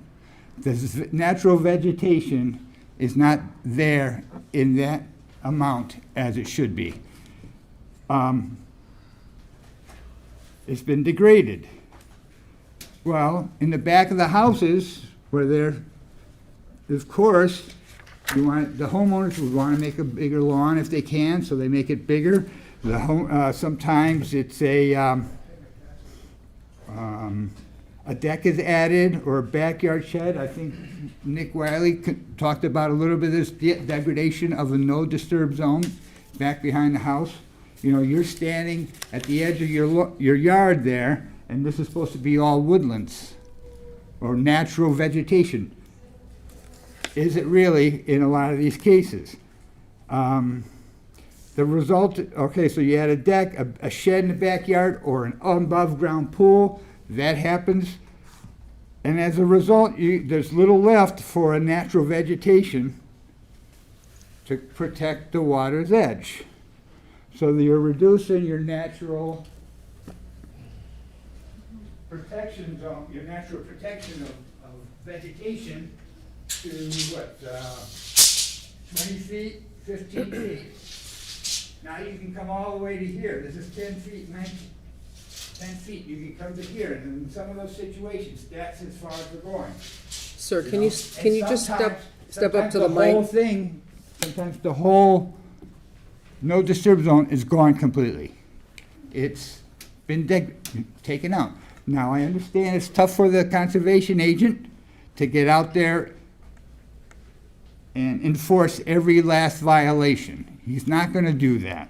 He's going to work with I've seen him work. He works with the homeowners to get things to work out. But he's working with the minimal no disturb zone, trying to enforce, and trying to enforce that, and it's kind of like insufficient. It's hard. So at least starting with a 50-foot no disturb zone, he's got some leeway, and there's some, he's got a good starting point to help him mitigate the problem of degradation of systems, like of a no disturb zone. Personally, I would rather see more, but we're talking about 50 feet, and if that's what's on the table, I think that's what we should go with. Thank you. Okay. Does anybody have any questions for the speaker? No, I don't see any. All right, thank you. Thank you. Anybody else here to speak in favor? Hi, I'm Kirby Ruggieri. I'm the Environmental and Science Career and Tech Educator at Attleboro High School. I have a couple of students coming to also talk in support of expanding the buffer zone. I just want to give a little background before they go up. My program's very new, but I have a extensive background in ArcGIS, so we've been actually pulling that data that everybody's talking about and comparing it to different property lines and the flood zones and seeing how what was said previously that 25, it's nice to have, but it does not do enough. And what I say a lot in my program is we're not clearing the bar at all. If you extend to the 50, you're at least tapping it. And I know we were saying most places, 300 other counties are in the 25. However, I grew up in Connecticut coming from an area that had the 100-foot zone. Very different population than here, much smaller. However, surrounded by similar populations like Attleboro around the town, hence why they had the 100-foot zone. And extensively better water quality, especially because the town was all on wells, which I know is different to here, but extensively even going to the water facilities, seeing the issues within the town of constant watershed issues, seeing it firsthand and helping my own hometown extend their wetlands, buffer zones, really sees a reduction even in that, in a sense, which I know is a great issue here. And like was stated before, this isn't the end to extensive flooding. This is not the end to droughts every year. What makes it even worse is that it can be kind of on a dime, or you could get them back to back to back. And it is, at this point, a coin flip into what you want from that. So, but a couple of my students are going to come up and talk about what they have. And yeah. Her name again? Her name again? Oh, can you state your name again, please? Kirby Ruggieri. Thank you. Does anybody have any questions for the speaker? Thank you. Hi, my name is Stella Polidoro. I'm a junior at Attleboro High School. With assistance from my peers in AHS's environmental science program, I've spent the past few months at school researching Attleboro's wetland protection policy and local flood incidents with the goal of expanding the no disturbance zone. So through my time looking into this issue, I found that taking the step to widen the no disturbance zone is the best choice for our community. Currently, Attleboro faces high risks of flooding that hinder our residents' daily lives. I've seen streets and backyards entirely underwater. Our local environment is naturally prepared to mitigate this issue. Wetlands act as sponges with filtration qualities that improve water quality and lessen flooding by absorbing overflow. However, to take advantage of our wetlands benefits, they have to have proper protections of their own. The current 25-foot border puts a limit on the amount of harm reduction our wetlands are truly capable of. By expanding the no disturbance zone around wetlands, we are not only protecting these vital and unique ecosystems, but allowing them to protect our community in return. And I know there was some question of like data specifically, and I have spent like quite a while researching this topic specifically. So if anyone would like to see specific data like afterwards, I would be happy to pull it up. I have all of my research on my phone, and if anyone would like to see something specifically, I'd be happy to share. Thank you. Does anybody have any questions for the speaker? Thank you so much. Thank you. Thank you. Hello, I'm Alex Maya. I'm a senior at Attleboro High School, and I'd like to thank you for the opportunity to speak today. I'm here in support of an increase to the lands within the undisturbed wetlands protection zone in Attleboro from 25 feet to 50 feet. We're here because it has become increasingly evident to the residents of Attleboro, including myself, that the current buffer zone is ineffective in what it aims to do. Absorb stormwater and runoff and harmful pollutants. I am, however, not going to emphasize the environmental positives that the buffer increase brings, but instead my perspective on concerns over property rights and fears of a land grab or land stealing. I have heard concern that increasing the WPZ buffer is a land stealing or is government overreach. I take that seriously because property rights do matter. I would like to quickly explain why I don't think that's the case. A land grab in this context would mean that the government would take ownership or remove all reasonable use of property, and that's not what's being proposed here. The Massachusetts Wetlands Protective Act regulates activities, not ownership, while regulations such that the protected zone remains intact and new areas will come into place. Not all reasonable use of the land will be removed. It aims to regulate alteration, not prohibit it. Most things will require a permit within those areas, especially the closer you get to from the edge to the center, but nothing is automatically off the table. If your proposal is a little bit out there, they can suggest some alterations. That has been known to occur in the past. With all that being said, moving away from a more technical perspective, not only do I think that implementing this regulation is reasonable, but I think that it is actually a responsibility of the town and of the community. There are also long-term economic the wetlands in Attleboro, it keeps us safe, it keeps our drinking water clean, it keeps us from flooding. But now that it has been demonstrated that the current buffer is ineffective, it is time to act before we can't act. Thank you. Thank you. Does anybody have any questions for the speaker? Council Sawyer? Hi, Alex, thank you so much for coming. And as a senior in high school, I think you and the junior who did also speak, you guys are very smart. And listening to what your teachers are telling you, but also doing your own research. I think it's a great thing to bring to us. And thank you also for your thoughts on how it's not a land taking. I think that's very important to hear from a young person, you know, being somebody who may be having land here in the city, and to also, you know, see that as not taking their land. Thank you. Thank you. Thank you. Is there anyone else speak in favor? Ladies and gentlemen of the council, my name's Roy Belcher. I live at 6 Nancy Avenue here in Attleboro. When I first came to Attleboro in 1972, I bought a house on Park Street. There were some woods in back. My kids could go out there in the wintertime and ice skate on the wetland. It never occurred to me that the dirt driveway, a gravel driveway that went right down into the wetland, was somehow not good. It was polluting.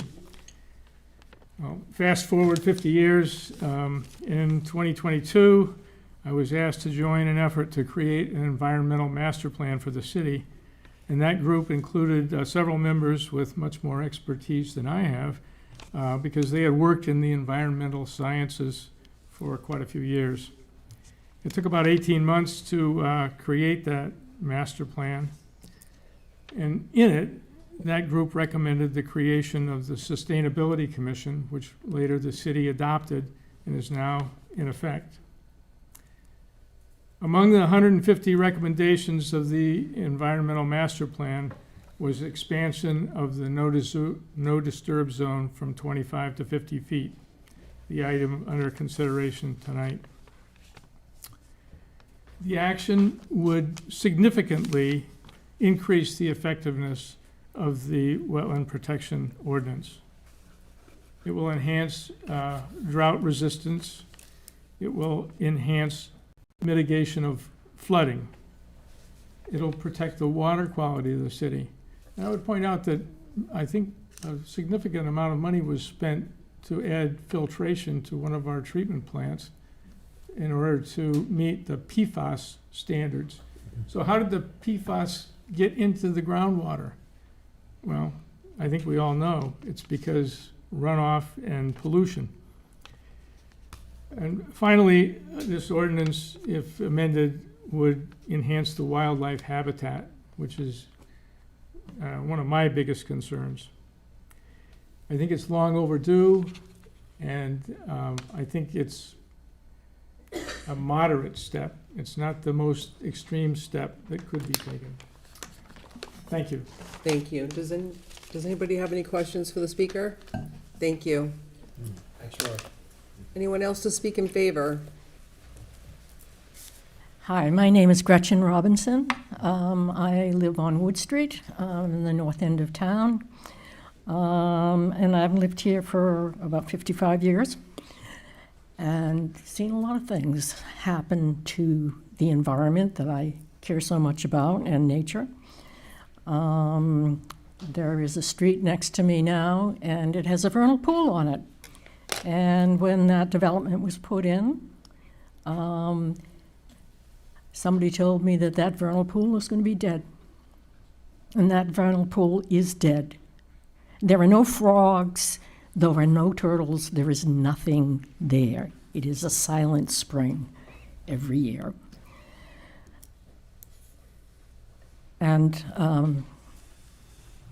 I remember that vernal pool was so rich in life, they would bring the Boy Scouts in and the Girl Scouts, and they would take this lantern, and somebody would pick up a sack of bullfrog eggs and put it on the light, and you could see the little creatures swimming around. So we are losing wildlife all over. There has been a massive die-off in birds, amphibians, all sorts of animals. Deer have increased. And I think we as a species have a moral responsibility to do what we can to protect. In terms of land taking, I think the onus needs to be on future builders coming in and making sure what the parameters are here. And I see that the city council has the right and responsibility to make good laws and resolutions. Mike Davis handed me a listing of what the proposal was, and I took it around downtown in Attleboro, and I got 55 signatures. And people were so glad. All they had to do was say, extend the boundaries to the wetlands. Oh, yes, I'll sign that. There is a feeling in this community, and believe me, I'm in touch with many people in this community, that we need to do more, that there's more and more land going for buildings or whatever. Meanwhile, we have, buildings that are vacant and things like that. We got to think holistically. Okay, so down the end of my street is the watershed for the Bungay River. Bungay River is a very unique part of the city because the river is winding, and most of the 10-mile river is pretty straight, and it's like a sponge. It just holds the water, and when there's a drought, the water slowly goes into the Bungay River and then into the 10-mile river. It's what nature intended, so that there would be more life, and life would preserve itself. Nature is this highly tuned system, and we keep interfering with it. For years, people have been dumping things into this wetland at the end of my road. There's big bags of Lowe's bags, the paper bags with leaves in it that people just threw over and threw over. We're not even keeping up with what we need to do now in order to protect nature. And, we're natural creatures. We are, in my opinion, we have a natural responsibility to preserve life, and not just human life. Thank you very much. Thank you. Does anybody have any questions for the speaker? Thank you. Thank you, Richard. Anyone else to speak in favor? Yes, my name is Brian Hatch, 34 Silver Birch Road, and I've been a conservation commissioner since 2019, a member of the Attleboro's Land Trust Board since 2015. But I'm not coming to you today in favor of this ordinance in those roles. I'm a Massachusetts attorney, and I've done extensive review of all the subject of wetlands and the legal arguments supporting them. And one thing I found is that there's no Massachusetts court decision which has questioned the legality of a wetlands ordinance or the extensions of a wetlands preservation zone. It's ever since the seminal case of Lovequist versus Conservation Commission of Dennis back in 1979, Supreme Judicial Court, it's been cited by many other cases and it's determined that wetlands ordinance restrictions are not takings. And no cases ever rule that enacting local wetlands ordinances are in and of themselves takings. In fact, the key case which allows municipalities to enact those ordinances was an Attleboro case, K versus Concom of Attleboro, 2017. I think probably what you want to know is when the regulation is already in place, what happens? So what are the legalities of that? And what is considered taking or expectations of investment on behalf of landowners? And the courts have decided that. What's a reasonable expectation of a landowner who has an investment in his land and maybe wants to preserve that and invest and have it developed to see if they can recoup some of the monies that maybe were passed down to them? And what has happened is the courts have decided that if a Conservation Commission decision interferes with a reasonable investment-backed expectations based on existing conditions, the court could consider the issue. But then what the courts have done is set those standards. And in Beach versus Town of Norfolk in 2018, the court considered that standard and said that They ruled against the plaintiff landowners, citing a variety of reasons why there wasn't an investment pending for a specific dollar amount based on an appraisal. There couldn't be a taking.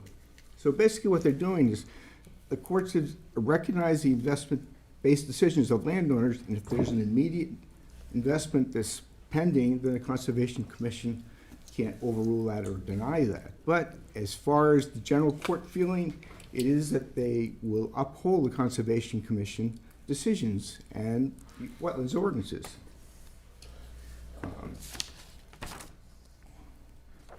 Now, the courts have concluded that wetlands restrictions don't diminish property value and don't, in and of itself, establish a taking. One thing, as an attorney, I really wanted to emphasize to you is that I really looked at this ordinance and the language very carefully as it was being written, and it provides it's very well written. It really is, particularly compared to the one that was proposed several years ago. Very well thought out by Nick and others writing very important exceptions to this ordinance. And I think it's really improves the ordinance right now, the amendment. And it should be passed because it allows that balance between the importance of protecting the wetlands and also landowners' rights too, and rights to develop land if they show the Conservation Commission that it's justified. Now, I've been a Conservation Commissioner, and we weigh these proposals all the time. And I know that, I have to make a decision one way or the other, but that what happens is that we get a proposal and we talk with the developers. And we ask them what can they improve in their proposal so that it wouldn't adversely impact the wetlands. And that's the important thing that the Concom has done over the years. I've been there for, since 2019. One denial of our commission has actually been appealed in all that time.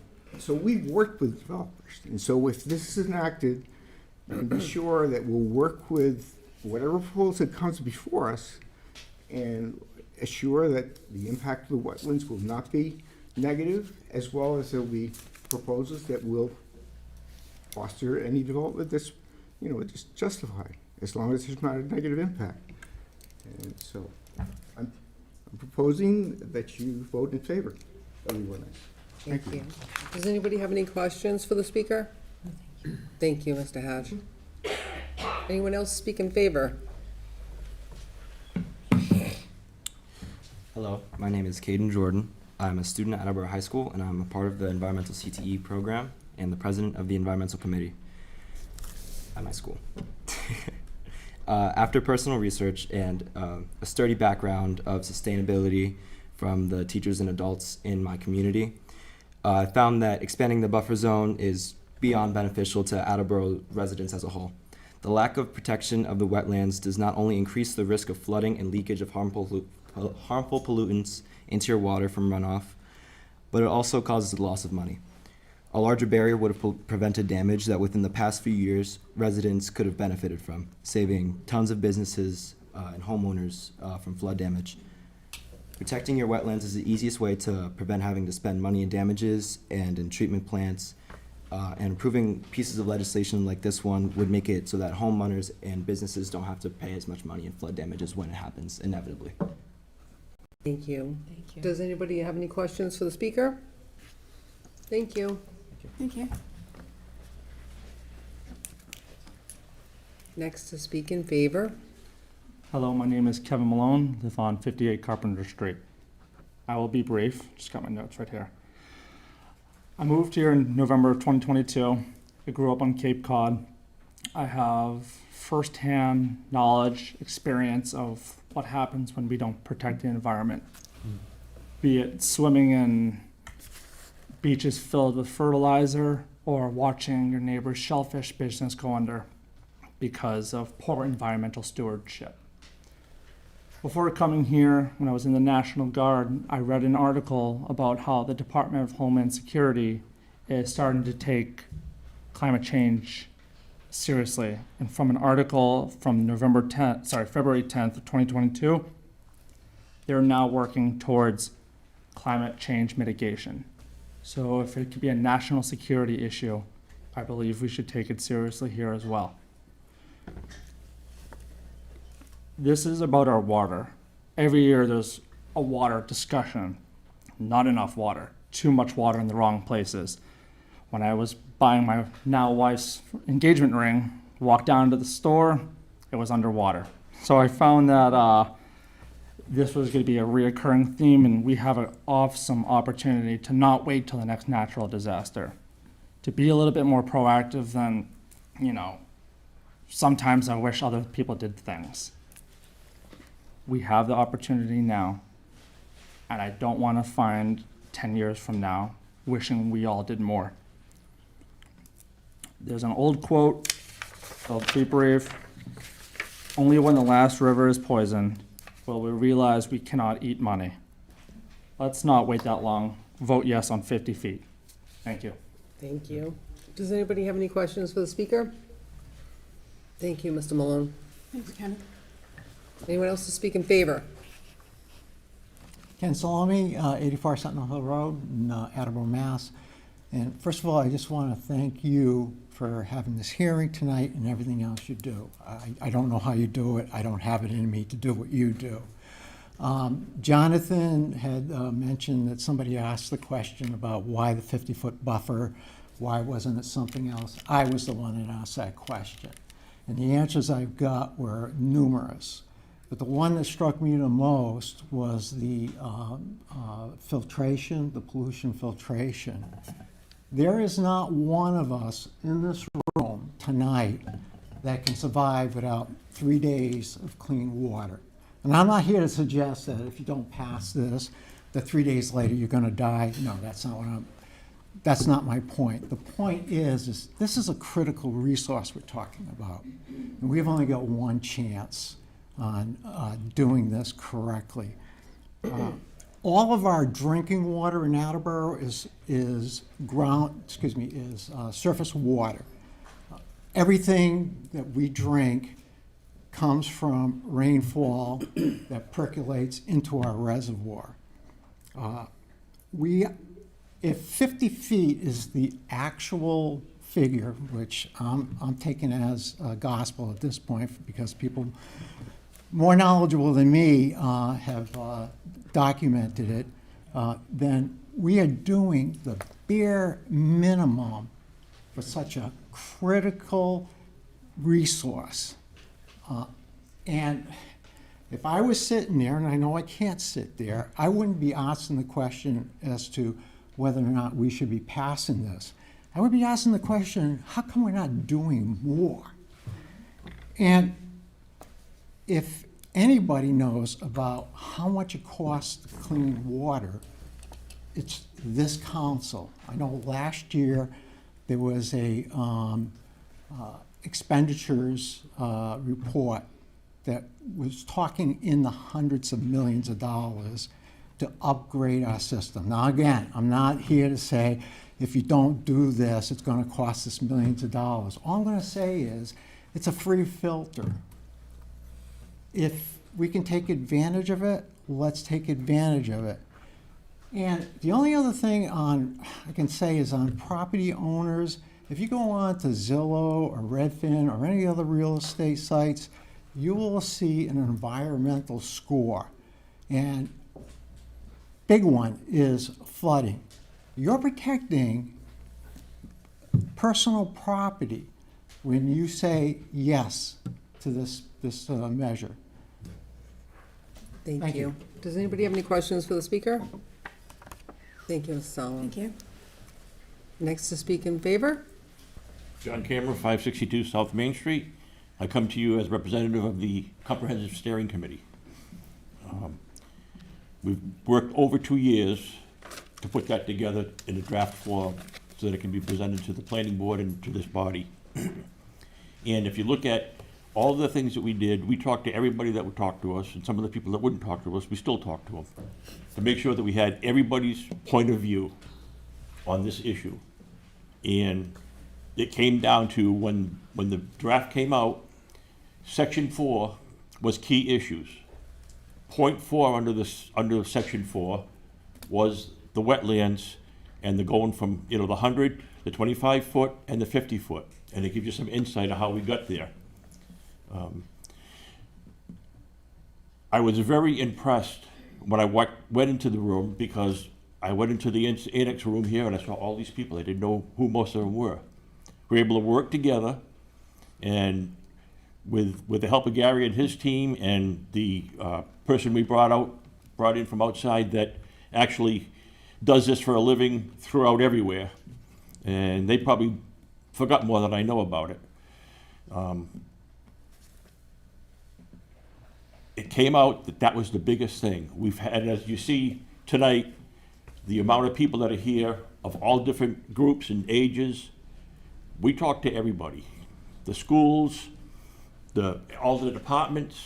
We had things for the residents to come in and put their 2 cents in, and that's what it came out with.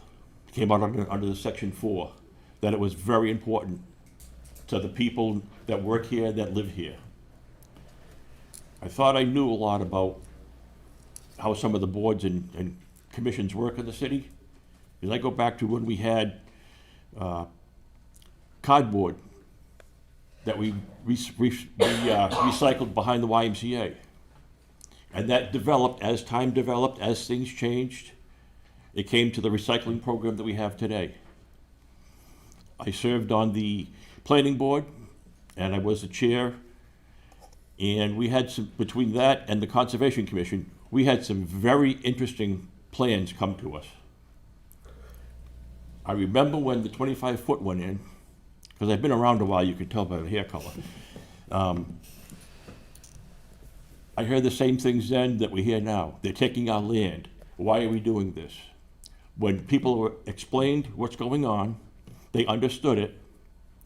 All of their fears of taking their land and not being able to do what they want to do, and that we had safeguards within the programs to make sure that the residents are not left out there. When I served on the Conservation Commission, and I also was a former chair of that was even more interesting, because we had people that wanted to build places, and they wanted to go right up on the wetlands. And once they understood they couldn't do it, it wasn't a big battle. We had to talk about it. They understood it. When the 25 foot came in, they understood it. They understood the reasoning, the rationales. There wasn't something that we thought up and picked up off the air. And the comprehensive plan came out to 156 pages of the draft.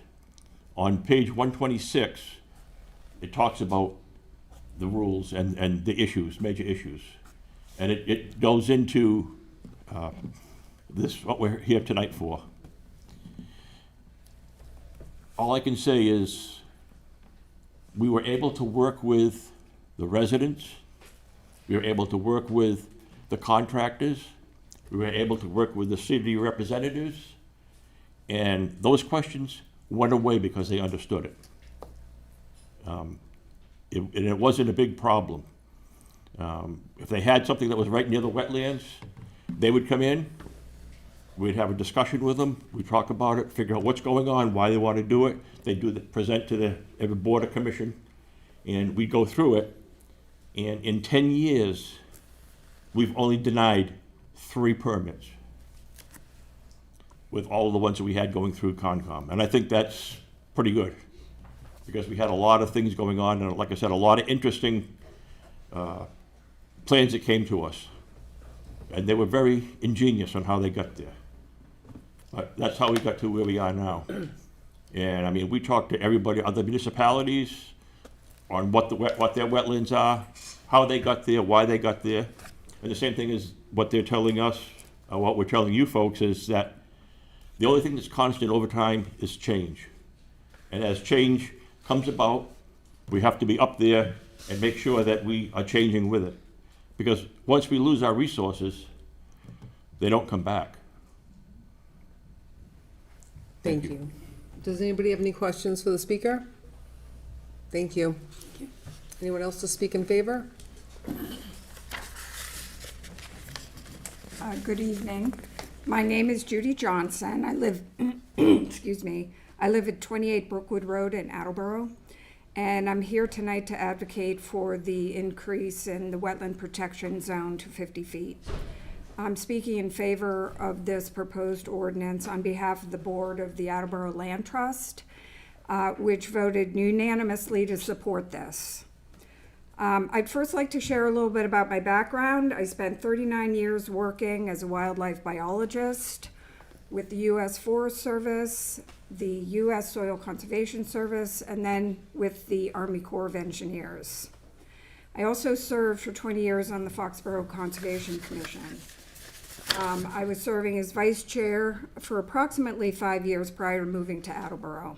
And I'm now retired, but I believe it's important to stay involved in significant matters such as this proposal to expand the wetland protection zone.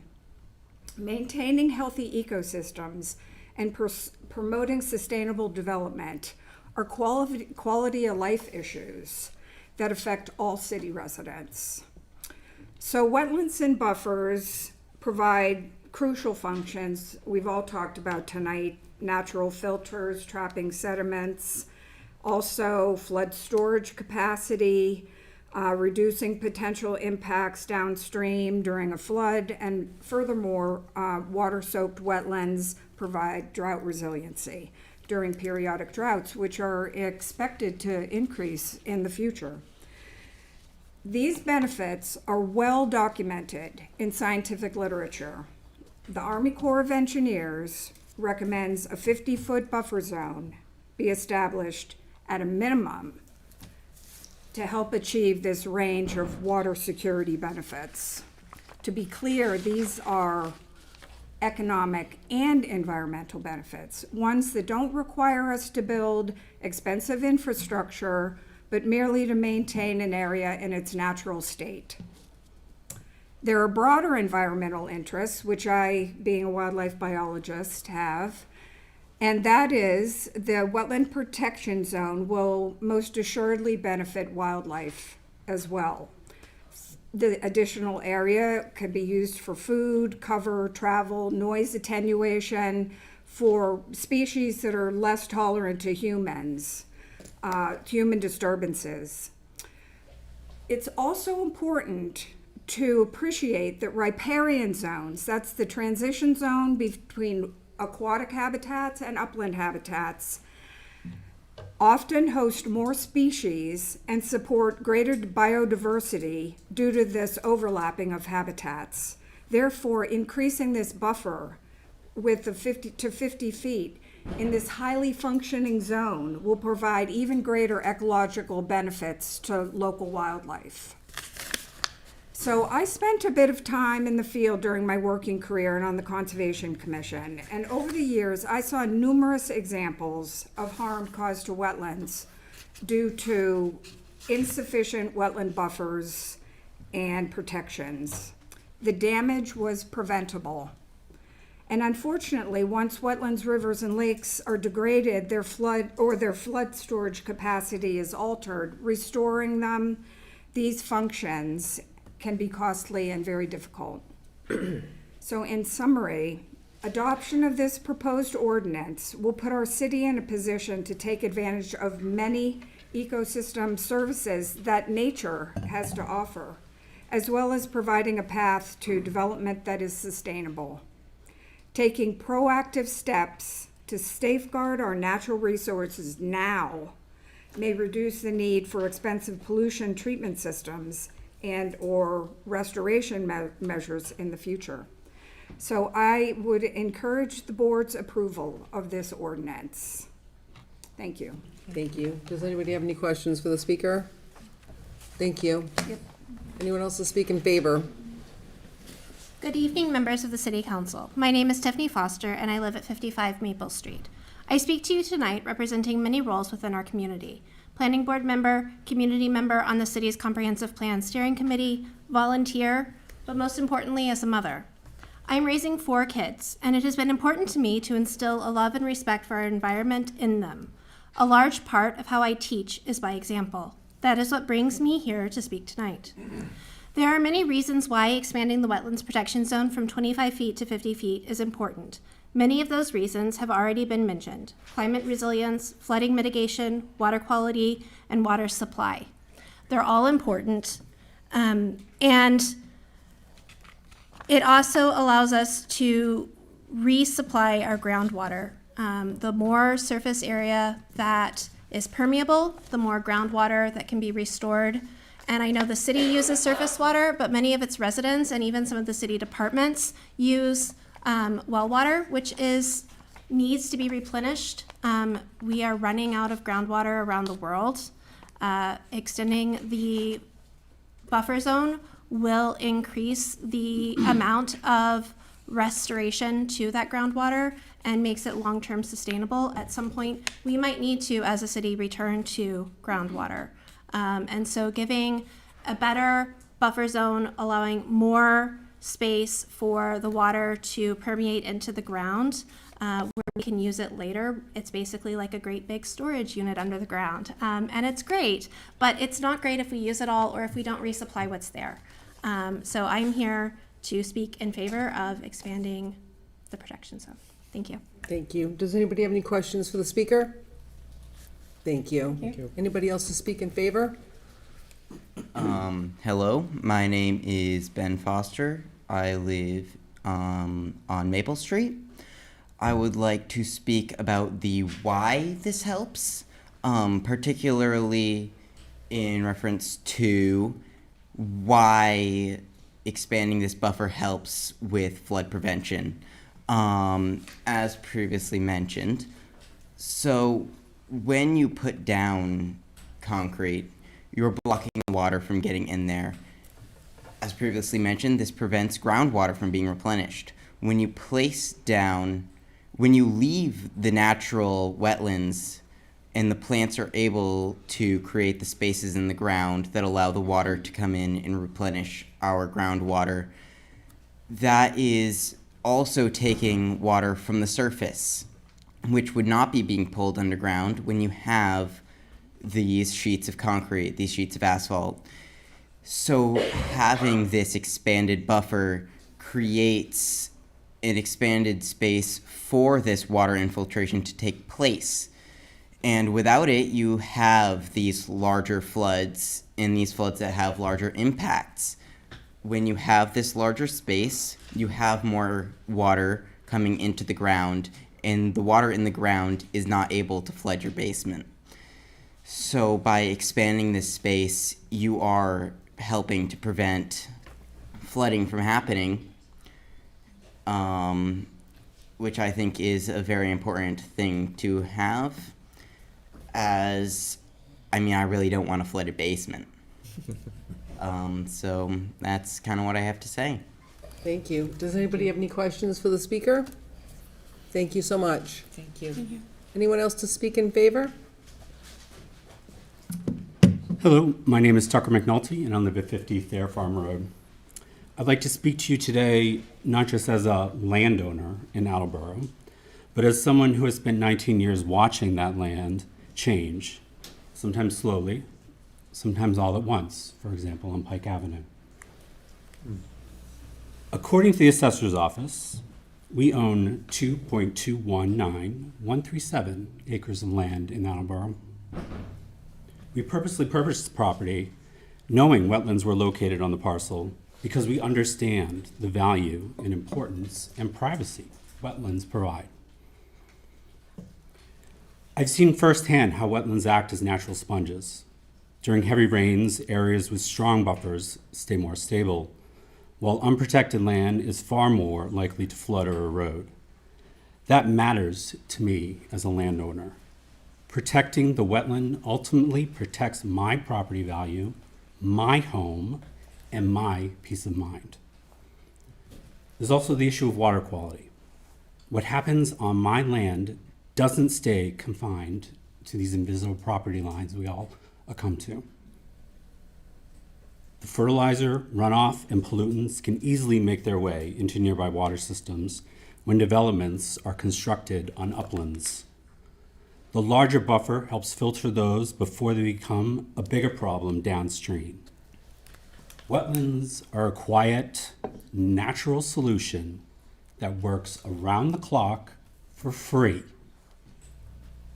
And then there's something less tangible, but just as important, the sense of stewardship. Owning land comes with a responsibility. Increasing a wetland buffer is a way of recognizing that land just isn't a financial asset. It's part of a larger ecosystem that we all depend on. Sometimes our responsibility for stewardship takes precedence over basic economic principles. I won't pretend there aren't trade-offs. Expanding a buffer can mean rethinking how land is used, but in my experience, the long-term benefits far outweigh the short-term adjustments. It's an investment in resilience in land, in Attleboro, and in our future. So when I think about increasing a wetland buffer, I don't see a restriction, I see a protection. I see economic stability, and I see a choice to leave the land better than I found it. We can spend millions fixing flood damage after the fact.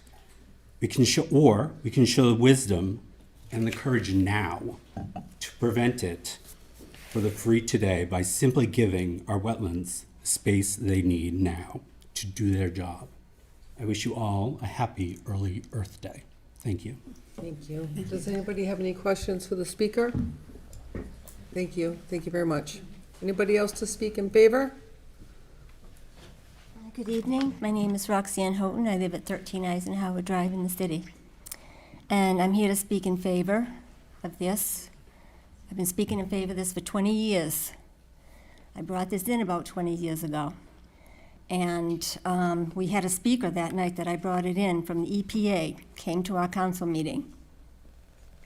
He was a soil professional, and he went around to different towns telling people how to protect their soils, what type of soils they had, and so forth. He did that for Attleboro. He said, what you really need is 250 feet for the type of soil that you have in Attleboro. We got 25, and that's all we've ever gotten. It's now the year 2026. We should have been way beyond here by now. I think that if we called this a meeting protecting our water, flooding, that maybe it wouldn't be so controversial. But when you use the word wetlands, somebody immediately pegs it as controversial. Then it becomes it's suspicious, it's taking things from people. It's about our quality of life. It's about clean water. What is controversial about clean water? We're talking about another 25 feet, that we're begging for 25 feet so that we can have clean water. It shouldn't be like this. You know, I know that not everybody's going to be happy. Some people are saying because it's, I don't know, it's their land, a piece of land. Well, when we voted for the school, there were people that lost their homes because we voted for that. But you people voted for that because it was the best thing for the city as a whole.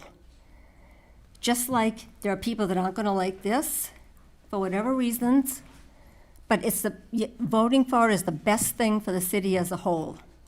There is nothing in the city that's more important than clean water, nothing. None of us in this room could live if we didn't have clean water. And we're asking our leaders, the people that are going to make decisions, to agree with that. It's the few feet that we're going to get isn't going to solve all our water problems. That it's a piece. I mean, I've sat with DEP probably hundreds of times in the past 20 years. It's a piece of what we can do to keep your water healthy, so that it's for the survival of your species, basically. But it's a piece. And it's a piece that I would expect my representatives to be saying, what else can we do? What more can we do to make sure you have clean water? Not to be picking at everything that somebody might not like it, or I said, you know, somebody said to me, somebody from the developing community said something to me recently, but I want my shed there. And I asked him, I said, 20 years, 10 years from now, when your kids are grown up, and they don't have clean water, you're going to look at him and say, well, I'm sorry, son, that there's no clean water, but I needed that shed right there. And I expect better from you, the people that are going to be making decisions about clean water for my kids, my grandchildren. I mean, I know there's a process, but we've beat this thing to death. We've got nothing. We've heard from our scientists, we've heard from our conservation agent. Those are the people we pay to educate us on this. And we've never gotten the respect that we deserve, the people that have been fighting for this for 20 years. And maybe now it matters. You know, the whole world is on a cusp of a water crisis. And we're still wondering if we want to give these people 25 feet? I guess I won't go on forever, but at our last meeting with this, there was an incident, there's two incidents that's really going to stick out to me forever. I asked a counselor who voted no. I said, why did you vote no? You're a very educated person. And he said, well, it's going to cost my friend who's a developer more money if he can't put one more house in a development. What's the cost to us? What's the cost to us? Don't we matter? You know, we're part of Attleboro. We're human beings. Instead of looking at it from that point, why don't you look from it from, you know, our health? This is a quality of life issue. And the other thing, I'll be brief, while we were debating this, there was a teacher that called me from Attleboro, and it was around the time the kids were going on vacation. And she had assigned an essay, homework, for the children in her class. I want you to write an essay on why it's so important for you and for your family and for, in the future, that we protect wetlands and vernal pools. That's what, she gave that to the children. And right after that, the council voted, no, we won't give you 25 feet. I feel it's unjust. I feel that it's, I don't know. I expect my councilors, my representatives to look at the city as a whole, not just their friend or somebody that might not benefit from it. I've talked to most of you about it, and after all these years and education, I think most of you are educated on this. If you're not, we have a conservation agent and we have DEP not far from here. Sit with them, ask them questions. So I look at this as a matter of life. Water is life, and we all need clean water. Some people here have young children. They're going to need clean water, and it's more important than putting a shed in that spot. That's all I have to say. Oh, one more thing. I have this picture that the man handed out pictures. I sold a house like this, I don't know, a few years ago. And a couple of years after they bought that house, they called me up one day. It was kind of like that with near the wetlands. And I pulled up, I didn't even recognize the house. They hardly had any deck left because it had been given, you know, all they had was 25 feet to work with. And how much did that cost them when we want to talk about the cost? Thousands, hundreds of thousands of people in the city who get flooded because we can't do the right thing. But that's all I want to say. Thank you. Does anybody have any questions for the speaker? Thank you. Is there anybody else to speak in favor?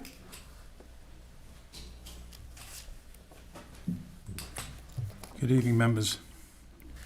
Thank you for this opportunity to let a lot of diverse opinions to talk about wetlands in itself. The bylaw is about the 50-foot, two parts. 50 foot or 25, or exemptions. I went to the meeting that the planner and conservation. Having the second part of the exemptions, I totally 100% agree with it. It gives better and clear tools to our Conservation Commission to work off of, so they don't get picky or have a point of view other than what's in the bylaw. I've been before the Conservation Commission before, had a viable project for a resident. We had originally found the wetland siltation fence from the subdivision.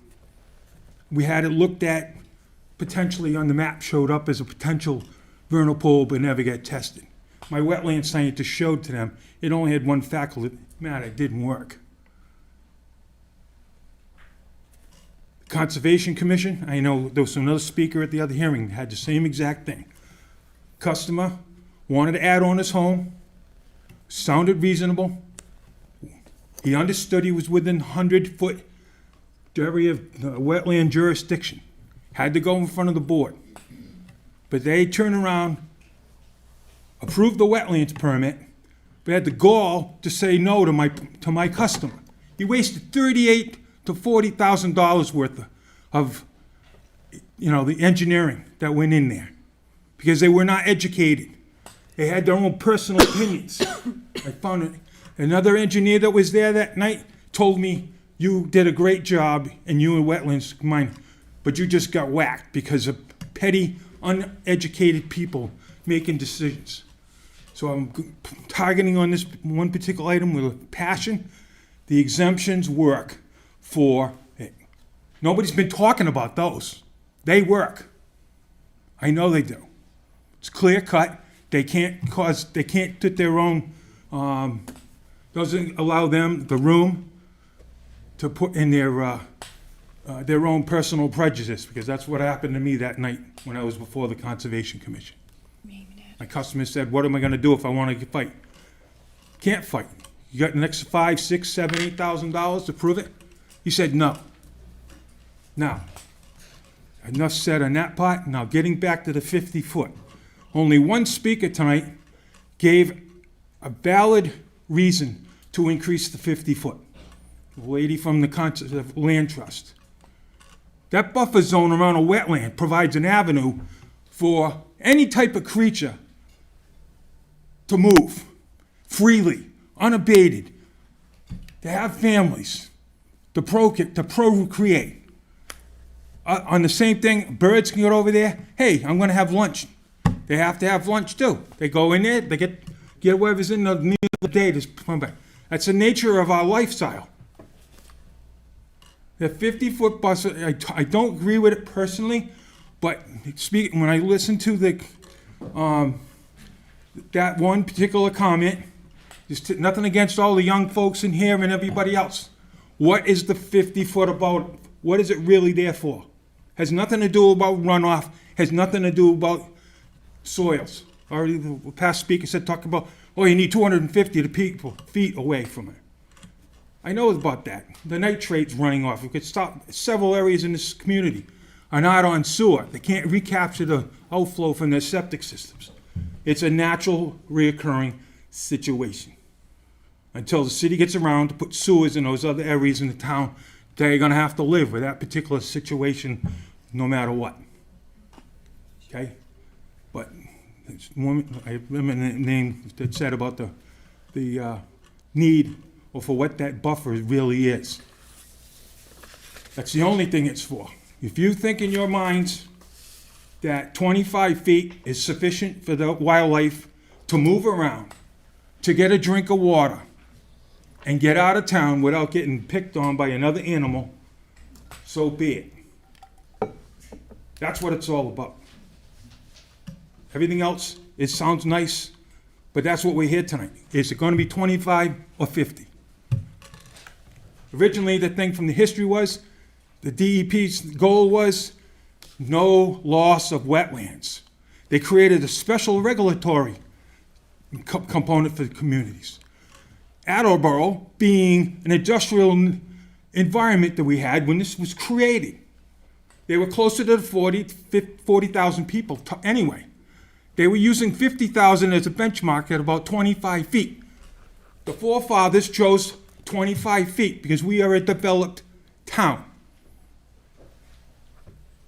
Whereas other towns are out there, which I've worked because I've been a building inspector, they've developed because they don't have the industrial base and all the other negative things that go around, sounds and whatnot, more tree cover to make everybody's life happy.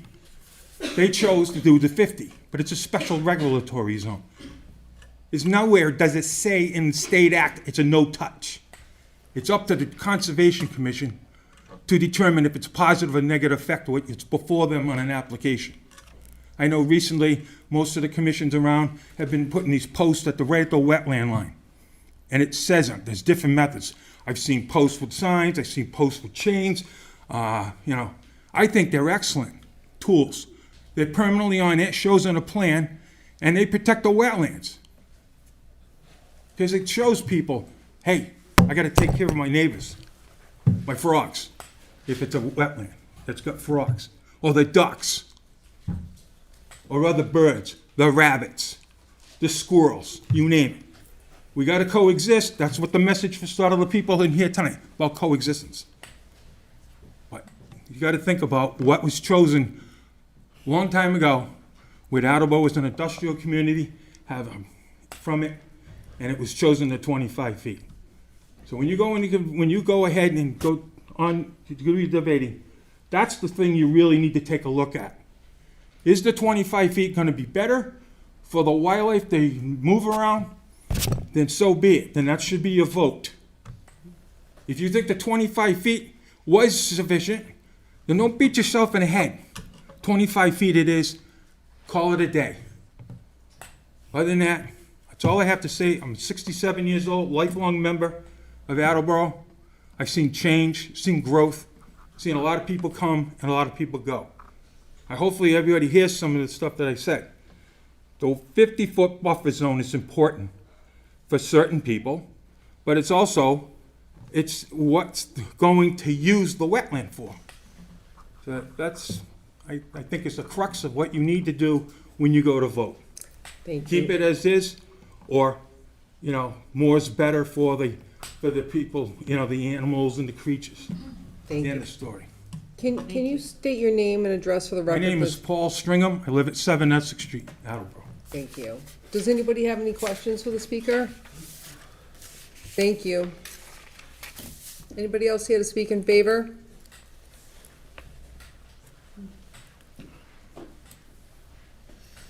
Well, I promise this will be quick. I'm Jessie Wayland. I live at 13 Florence Street, and I've been an Attleboro resident for a little over 30 years.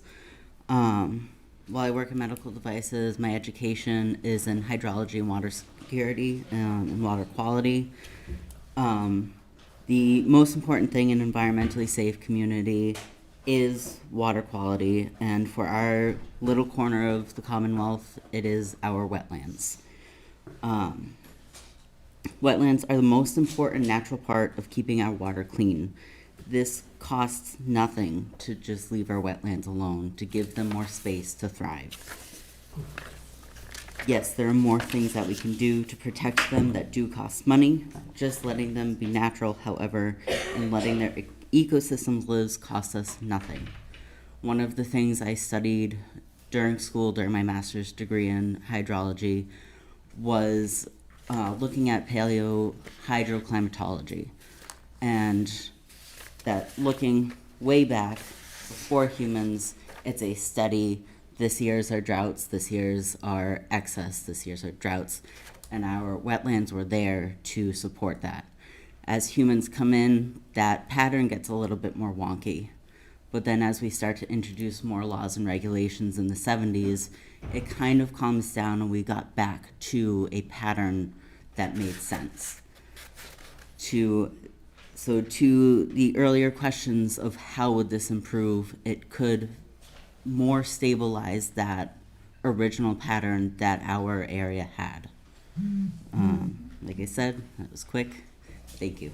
Thank you. Does anybody have any questions for the speaker? Thank you very much. Is there anybody else here to speak in favor? Anyone here to speak against? I don't know, I need a break. Well, let me ask the council, does anybody need a break, or you want to take a break, or? No. Yes, no, all right. I guess keep going. Sorry. Anyone here I know we're all together. Are we, what are we doing? What just happened? I don't know. I have Thought we no were gonna idea. keep going. Anyone here to speak against? If you'd like to step up to the podium.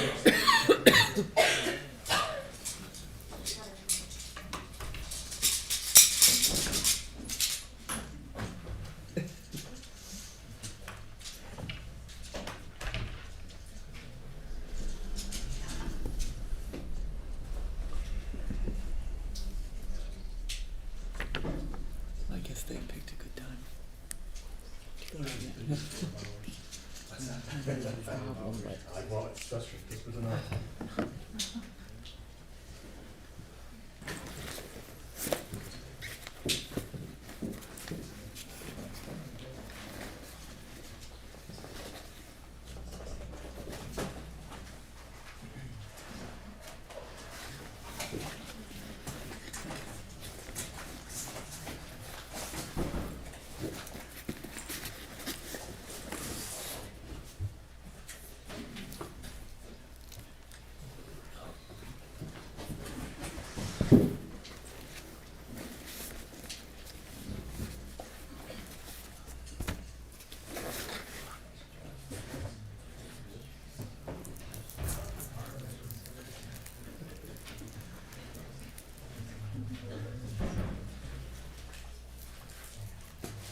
Good evening, councilors. My name is John DeVerns, 88 Richardson Avenue.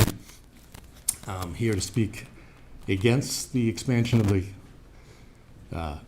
50-foot WPZ.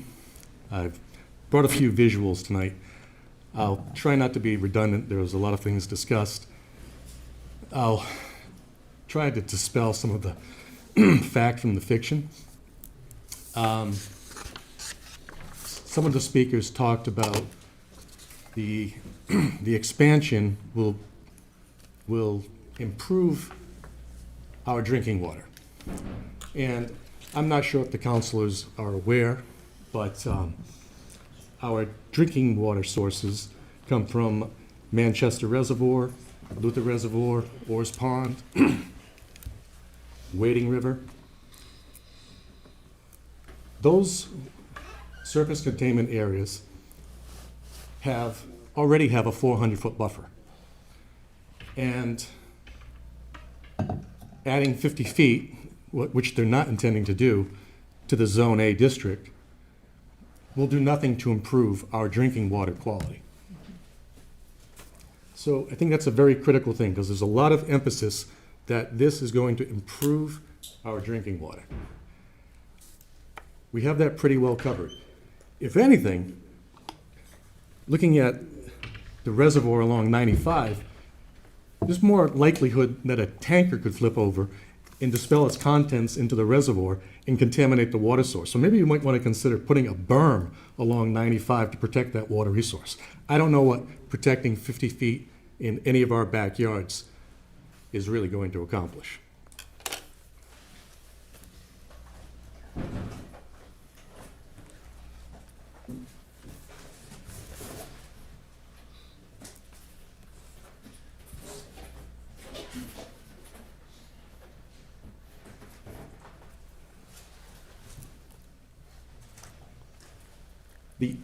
The areas highlighted in green are the water resource protection districts.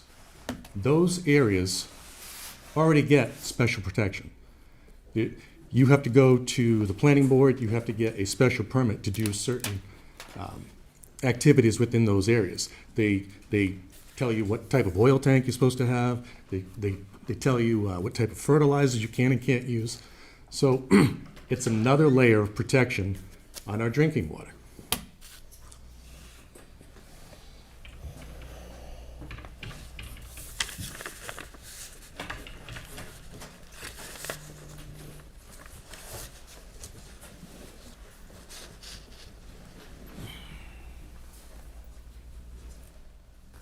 This is kind of near and dear to me. There's been a lot of talk that expanding the buffer, or the buffer itself, the WPZ is not a taking. I've entitled several projects. I permitted many projects. When you're seeking an order of conditions, some of the conditions that come out at the end is that you have to put a split rail fence along the property where the buffer is, or I'm sorry, where the WPZ is and where the limit of work is. You have to put a split rail fence across the entire property, and you cannot access that property. Now, who owns this property? Do I own it, or does the city of Attleboro own it? Because not along with the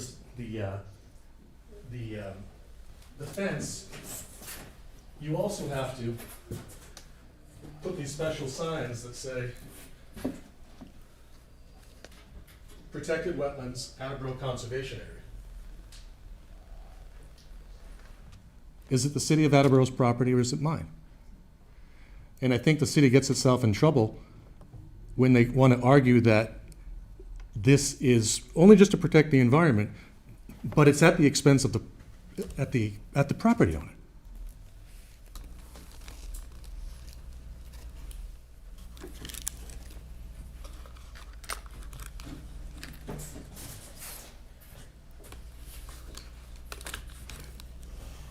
This is further indication that this potentially could become a take. Here is a project proposed in Attleboro where the current wetland line here is depicted. The green line here is the 25-foot no disturb zone. Now, mind you, the area between the wetland and the 25 feet is an upland area. This is developable area, but already we've conceded 25 feet. Now you want to expand it to 50. 50 will go right through where the house would have been. Now, it's not enough that it's just 50. You're not going to go then and place a house right on the 50. You're going to have to set it further back off of that. This is my cousin who's trying to have her dream, spending lots of money to engineer it, hoping to have a family in Attleboro, hoping to build a family in Attleboro, wanting to live next to her mother and her father, wanting to be next door to her grandparents. If this were to pass, she would lose it in all economic value of this property. Is the city prepared to pay out hundreds of thousands of dollars? Because that is a taking. Attorney Hatch was up here explaining that it's not a taking, and he specified something very, very specific about that. Well, in that instance, it wasn't a taking because they still had economic use of their property. They could still do something. They sold it for more money than they purchased it for. This could be a total loss. The city could end up paying hundreds of thousands of dollars if they were to appeal this and go to court. My big issue with expanding the 25 to the 50 is what it does to homeowners and property owners alike. When the commission issues a denial, you can go to Massachusetts DEP and have it adjudicated there. It's a 60-day process. If the commission is right, DEP will rule in favor of the commission. But if the commission were too heavy-handed, DEP, which is made up of wetland biologists, scientists, people who are in that field making these decisions every day, whereas, in no disrespect to the boards, it's made up of volunteers who may or may not be experts. When you take that right away, and you expand this from 25 to 50. Now, it already occurs if a project is denied in the 25. Now, if you take that privilege away into the 50, their only recourse is to go to Superior Court. It's 3 years just to get a court date to sort out the differences between the town, the city, and the proponent. Isn't it better to have wetland scientists at DEP make these decisions, not Superior Court judges? This is a financial hardship. My cousin just went through it. Fortunately, she was able to go to DEP and get a superseding order of conditions. That process still cost her $30,000 to do. And this could affect all of you. I don't know what's in your backyard. You may or may not have a wetland. But if you do, and the commission denies you, you have an uphill battle to do what you see fit with your property. I looked at the exemptions. The exemptions say in previously disturbed areas. That's great. If you've got a lawn or a driveway, you can attach an ADU or an addition or a deck onto your house. Well, what if it extends beyond that? What if it extends beyond that disturbed area? And now it becomes, what's disturbed? Was there a tree there? Is there vegetation there? What is it? Well, it's going to come down to the commission's definition of what disturbed is. So if there's any trees or if there's any vegetation, they can deny you, and you're going to land in Superior Court. The exemptions also say, for some reason, above ground pool. What if I want to put an in-ground pool? That's not exempt. I advise you to look at those exemptions deeply. Look at them. I also advise you to get rid of it. Get rid of it for homeowners. Get rid of it. Because aren't we really talking about individuals like me who are developers? That's all I hear is, oh, there's too much development taking place. There's too much building going on. Believe me, we want to work with the commissions. We want to put out a product that people can afford. But we can't. You know why? Because day in and day out, we're dealing with these restrictions that keep coming at us. You've adopted the stretch code, which added $25,000 to $30,000 of cost to build a new house. But it's us that's making all the money. No, it's not. We have to pass it on. What do you think what happens when you restrict land development? You're making the lot value go up. It's supply and demand 101. And I worry, my kids can't live in the town in which I build in because the construction costs and the land costs are so expensive.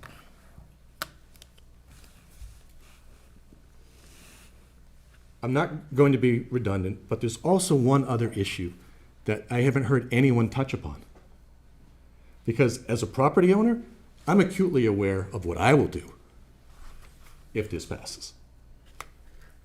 First thing I'm going to do is I'm going to get rid of that valuation of developed land, and I'm going to go seek an abatement. I'm going to get that property reduced from buildable land, which you tax me at between $150,000, which the taxable valuation is between $150,000 to $200,000 an acre, to unusable land, which will be $2,000 an acre. The difference of that tax bill that I pay, which is $2,500, will be reduced down to $25. How does that help the city?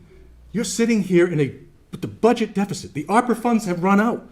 You're looking to scramble to find $3 million of extra money. You got people complaining that they want to keep the zoo open, and we're scrambling looking at it from every corner, but you want to take it out of our pockets. Well, we're going to be there to say, you know what? Enough's enough. Here's your property back. Here's our abatement. Here, we're not going to pay. And I've done the calculations. This is going to be a taking of 750 acres. 750 acres. Do you know what the valuation of that is? It's astronomical. It's astronomical. We're talking $1.8 to $2 million worth of potential taxable revenue. Never mind what it could increase to if houses were built on it, or if it was improved. You could potentially lose that revenue. All to what? Protect the water? I think the water's well protected. We got a 400-foot buffer around all of our drinking water.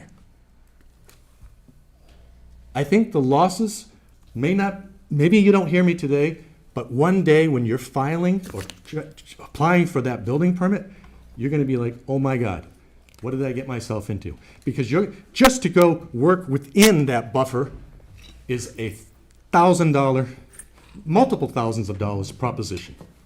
So when you're wanting to build that in-ground pool or you're wanting to build that ADU, which I think is wonderful, I think that's our next avenue to create more affordable housing.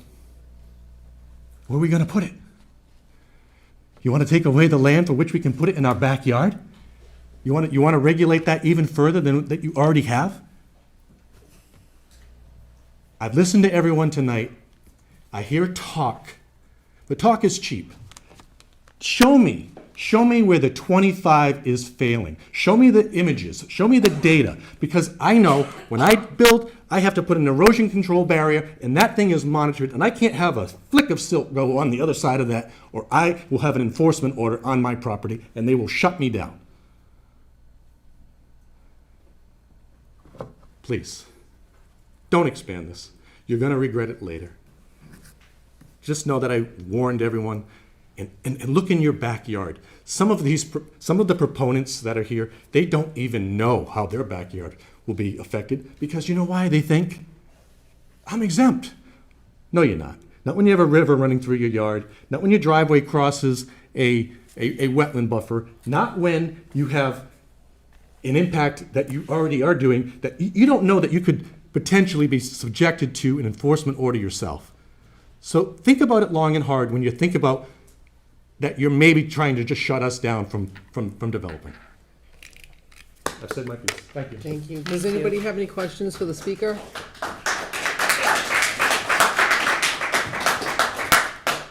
I apologize. Can I continue for one more minute? Sure. I failed to bring out a couple of these, but I don't know how the city will come to determine this, but over here is Riverfront Drive, and along Riverfront Drive is the 10 Mile River, and these parcels here are slated for 600 apartments. Looks like nice, usable land. A little close to a river in my mind, because I can't do anything within the first 100 feet, and the 200 feet are a regulated buffer that I would get shot down if I attempted to do anything.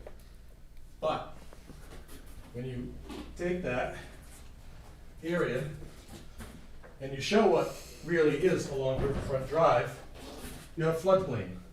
Floodplain that's protected under the ordinance, and it's treated the same as a wetland. You can't work within it, and if you want to, you have to go to the zoning board to seek a special permit.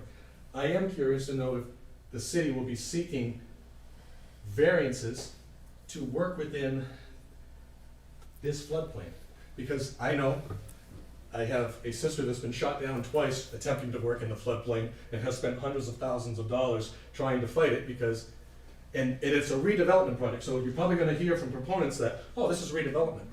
I think it's pure economic interest. I think it's economic interest that benefits the city, but when it benefits private individuals, it's like, oh, no, you can't do that. So when these 600 apartments come up for entitlement, again, remember me, that all of it's being built in a floodplain, and there's different rules. There's a saying, the rules are for thee and not for me.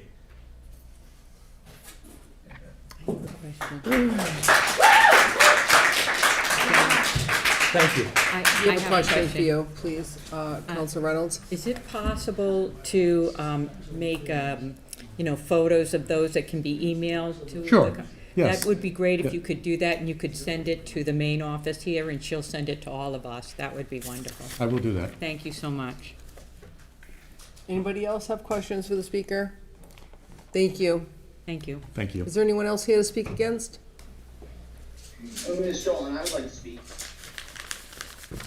Hi, Mr. Kerr. Are you speaking for or against? I'm speaking for. I had my hand raised for about 10 minutes. You didn't realize, I know you're in charge of the meeting, but you don't think you have your laptop ready? So I had my hand raised. You didn't call me up on time, so I'd really like to be able to speak for. Sure. Can I just have this one? I believe this might be the last speaker in chambers. No. Oh, no? Okay.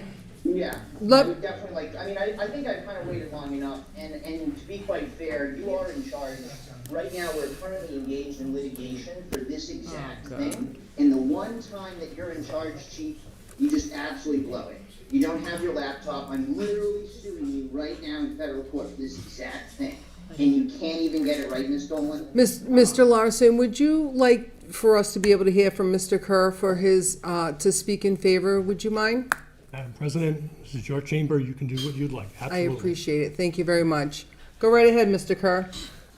Yes, absolutely, Mr. Dolan. And then, there was another speaker that was speaking before, and in the middle of him talking, you interrupted.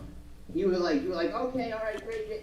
You can't interrupt us when we're in the middle of talking. I hope you understand that. This is why you're an elected official. This is what you get paid to do. Even though it's a part-time job, you get paid to sit here and listen to us ramble. Whether we want to ramble like the other gentleman and talk about the frogs going across the logs, going near the trees, next to the bees, that's what you're paid to do. And you have to sit there. And you have to listen to us talk.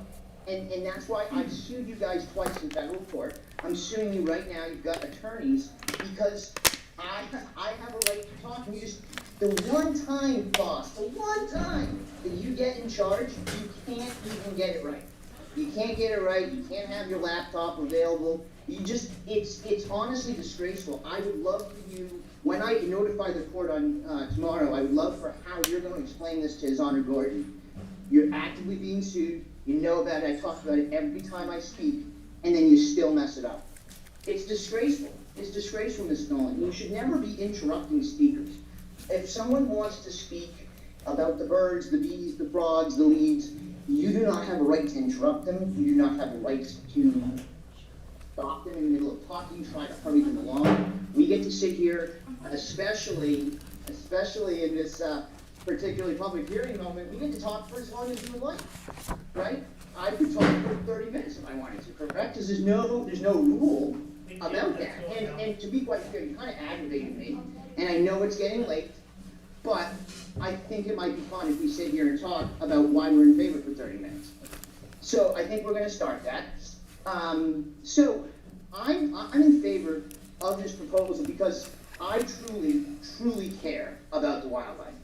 And behind my house here in Jacksonville, my beautiful home, I have a massive pond with all of these ducks that come in and all these geese. And so the other day, there was these mother ducks that gave birth, and they had about 10 or 12 ducks. And over the course of a few days, we've been seeing a lot of them getting picked off. Now it's by wildlife, and there's not a massive buffer behind my home. That's why I talked about this. So behind my home, it's only about maybe 15, 20 feet between the water and the fence. And so there's an avenue where animals can come in, and they can grab these little baby ducks. And it's truly sad. And so I think expanding that area, expanding that avenue. I love how these people are just walking off. Reynolds walks off. We have Jonathan Tavares walk off. This is the most professional council ever, folks. We have a council president that literally engages in Title II violations in real time. We have 2 councilors walking off. This is fantastic. I thought when the other gentleman was speaking about the birds, the bees, the frogs, the leaves, everyone sat there intently. Everyone sat there. They listened to it all. But the second Mr. Kerr wants to speak, everyone wants to walk off. This is truly a class act from all of you guys. Anyways, to continue, this buffer is truly important. And the other gentleman talking about as a developer, I actually truly kind of empathize with the gentleman, but I think what the gentleman needs to realize is that this city just doesn't care. The city does not care. They will do whatever they want. They will force you to court because they know it's going to bleed you out it's going to bleed you out a lot of cash. The city has a municipal tort insurance policy that I have forced them to utilize multiple times. It costs about $30,000, but what it allows them to do is have up to $1 million in liability coverage. And they can utilize it multiple times a year. So depending upon different avenues. So what they do, sir, is they just don't care about your feelings. They don't care about the citizens. They don't care about them having problems. They welcome being sued because it only costs them $30K. Doesn't matter if they lose $300,000, $400,000, even up to $1 million under their coverage limits. They're completely fine. They don't have to pay anything out. So it's really honestly awesome for them to be able to do this. So I just want you to kind of understand how some of this stuff works.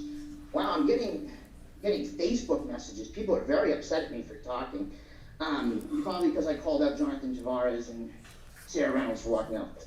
Anyways, I think that we need to really focus and care about our wildlife.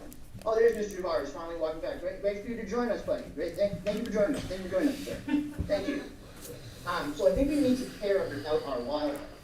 Like, especially when I'm talking about some of this stuff, right? All these other people get to talk, and everybody cares so much about what they have to say. But once Mr. Kerr comes up, oh my God.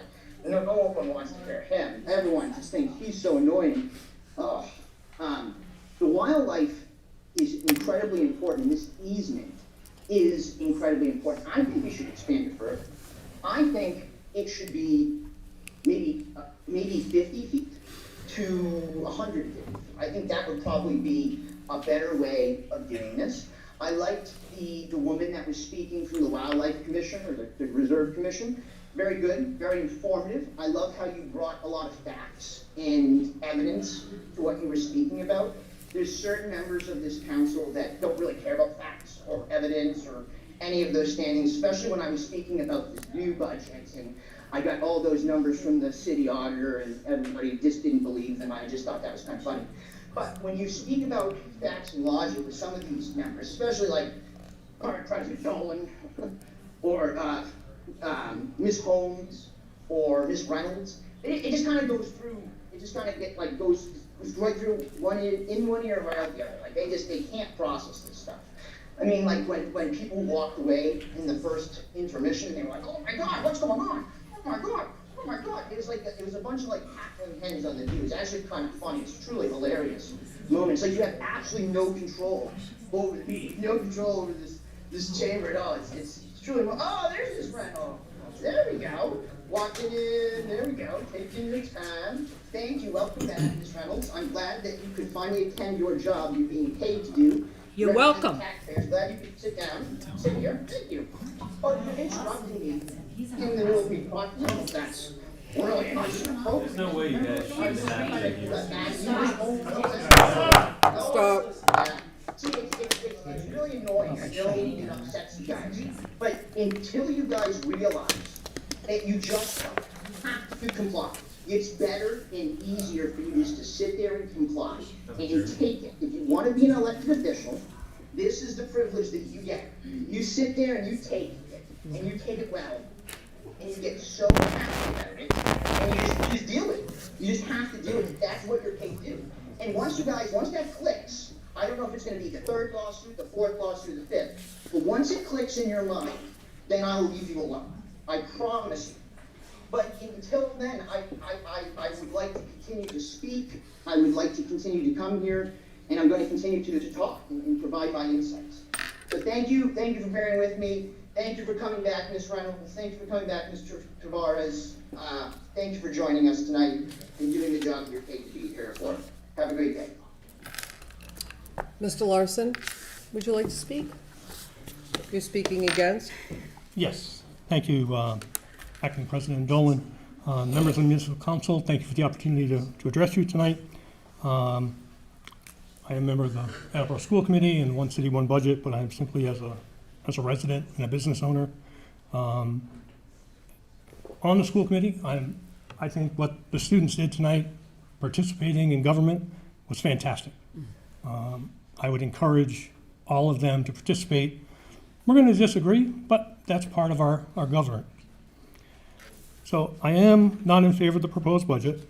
I wrote some additional notes as I was listening to the different testimony, and one of the things that really struck me tonight is, with the exception of 2 speakers, I believe, none of the people presenting own any of the land that they're in favor of having this ordinance expanded on. And I'm not going to get into an argument with an attorney. I'm smarter than that. But it might not be land taking, but you are putting additional controls on people's private property or their business property that they didn't have when they bought it. They bought it, they've paid taxes on it, they've done all the legality and legal things that they're supposed to do. All of a sudden now, there's new requirements.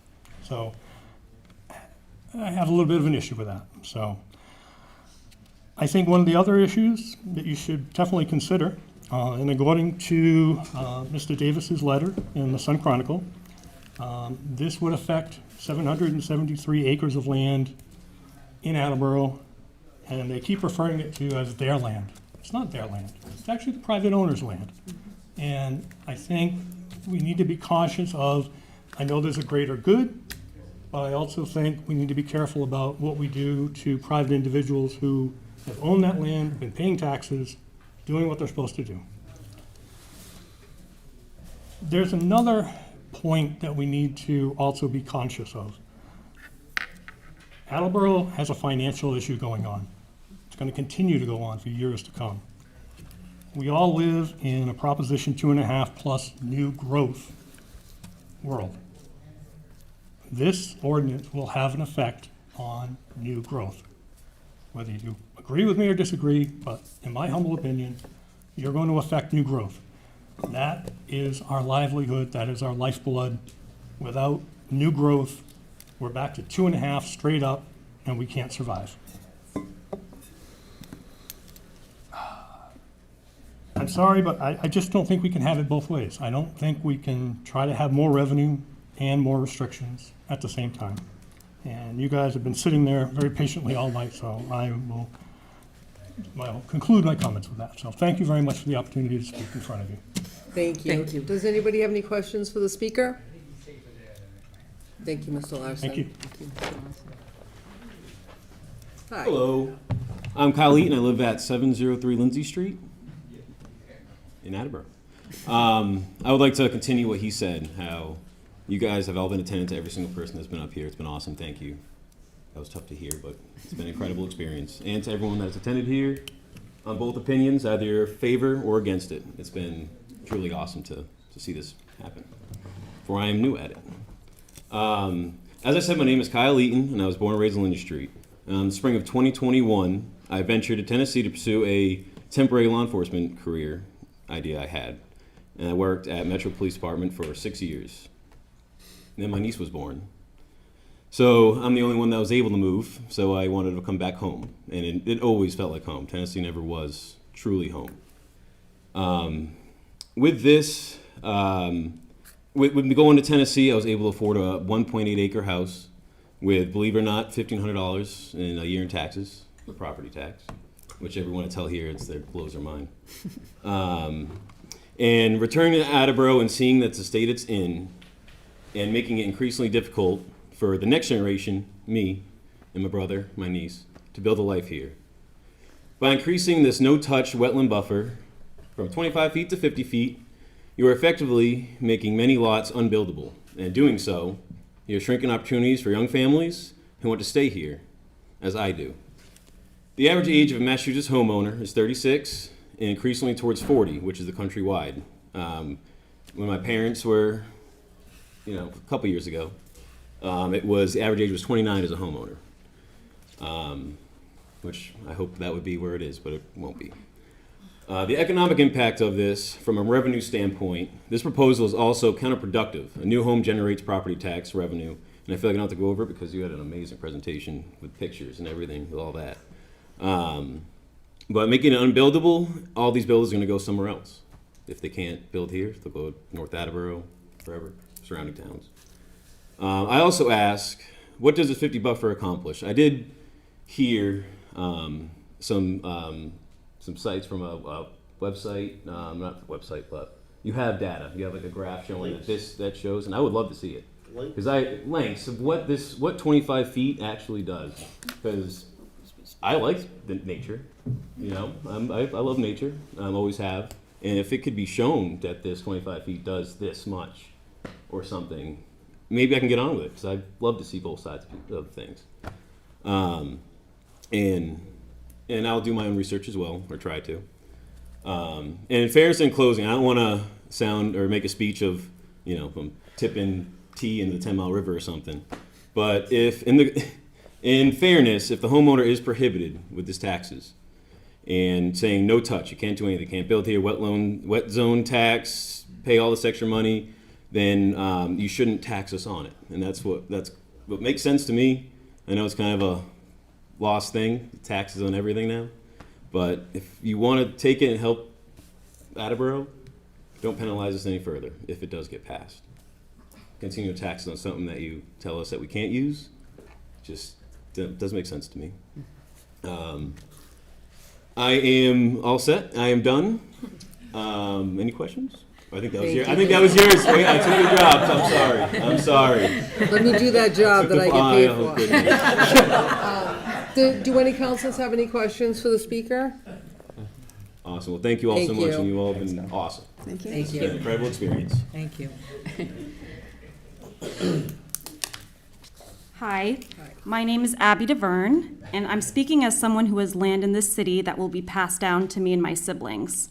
I grew up at 88 Richardson Ave here in Attleboro, and I now live in Billings, Montana. I'm also a former reporter in this community at the Sun Chronicle, and as a journalist, I believe in fairness, long-term thinking, and when it matters, speaking truth to power. As someone who believes strongly in the First Amendment and the right to speak, I also believe in fairness when it comes to property and how landowners are impacted by decisions like this. I chose to travel here this week because of how important I believe this meeting is to my future and for my future family that I would love to bring to Attleboro. I'm speaking tonight in opposition to the proposed extension of the Wetlands Protection Zone, and I'm also speaking as someone that this directly affects because it plays a role in whether I can realistically move back home. I want to be clear. I support protecting wetlands, but also we have to consider the broader impact of how we can do that. I was priced out of the housing market here in Attleboro. When my partner and I were deciding where to build our life, we chose a place where we could actually afford to buy a home and build stability and equity. That wasn't possible for us here. I still talk with my father about coming back. He owns land in the city, but decisions like this can mean the difference between being able to build a home or not being able to build at all. That land that my father owns has been something that my siblings and I have looked to for the future. It's not a decision that we want to be rushed into figuring out in just 6 months if the extension is passed. Extending the buffer an additional 25 feet will make previously buildable lots that we have unbuildable. Call it what you want, but if I own land and I can't build on it, something has been taken, and it's fair to ask why I should bear that burden. When I lived here, I was stuck in the same cycle many young people are in, paying rent, building no equity, and falling behind. Meanwhile, previous generations were able to put down roots, buy homes, and build wealth here, while my generation is being asked to do the same with fewer options and higher barriers. That path is disappearing for us. When you reduce buildable land, you reduce housing opportunity. And when supply goes down, prices go up. This may seem like a small change on paper, but its impact is not small at all. Every additional restriction has a cost, and in this case, that cost shows up in who can afford to live here, and I just can't. We can protect our environment without unintentionally closing the door on people like myself who want to live here. I'm asking you to make sure that future generations still have that same chance for my future children. Attleboro gave my family that opportunity, and please don't make it harder for others to have it too. Thank you. Thank you. Does anybody have any questions for the speaker? Thank you. Is there anybody else in the audience that wants to speak against? Hello. Hi. Good evening. I'm Paulette Rio, and I live at 623 Lindsay Street in Attleboro. And I wanted to start by saying I'm not against wetlands protection. I do not think anyone here is.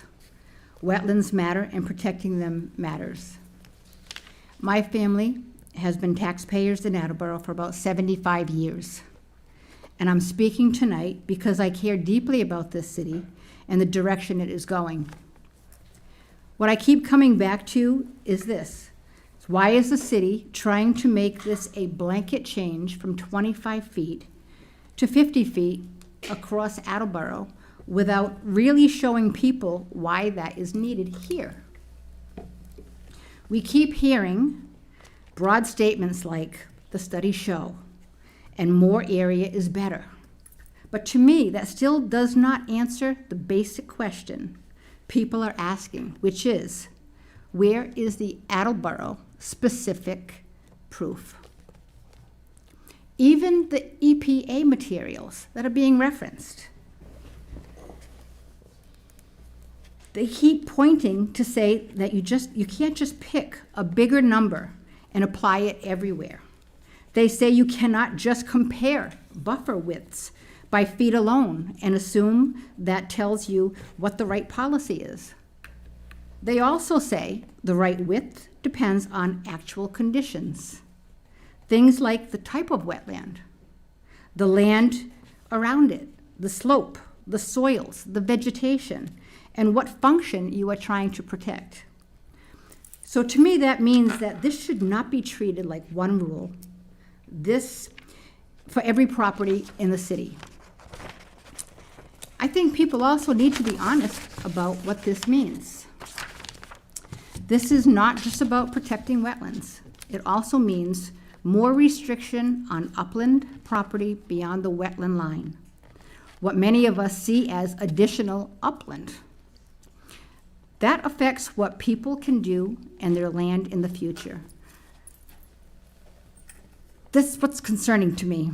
We're being asked to accept more upland restriction and taking is with the restrictions that are being applied here.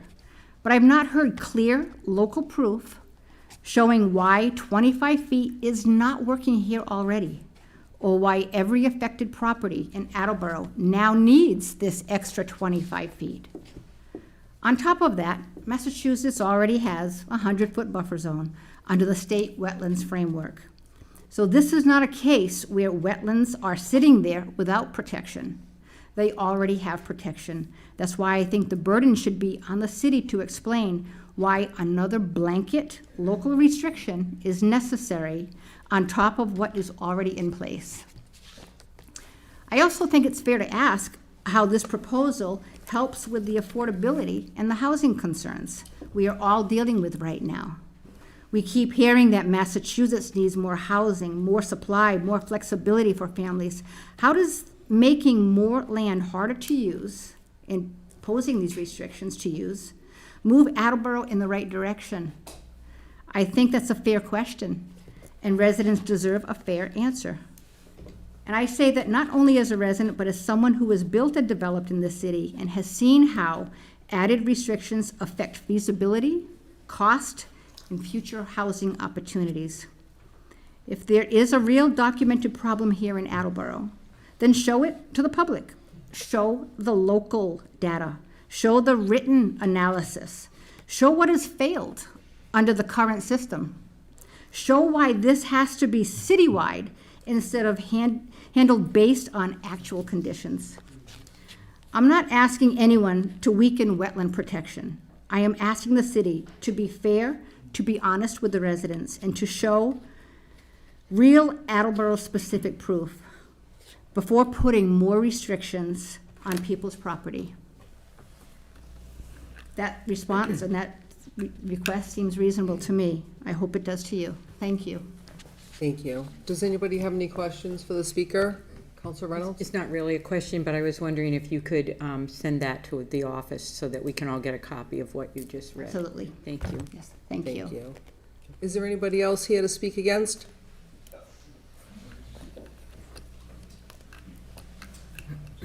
Hello. Hi. My name is Zachary DeVerne, 88 Richardson Avenue. This is a family affair. So,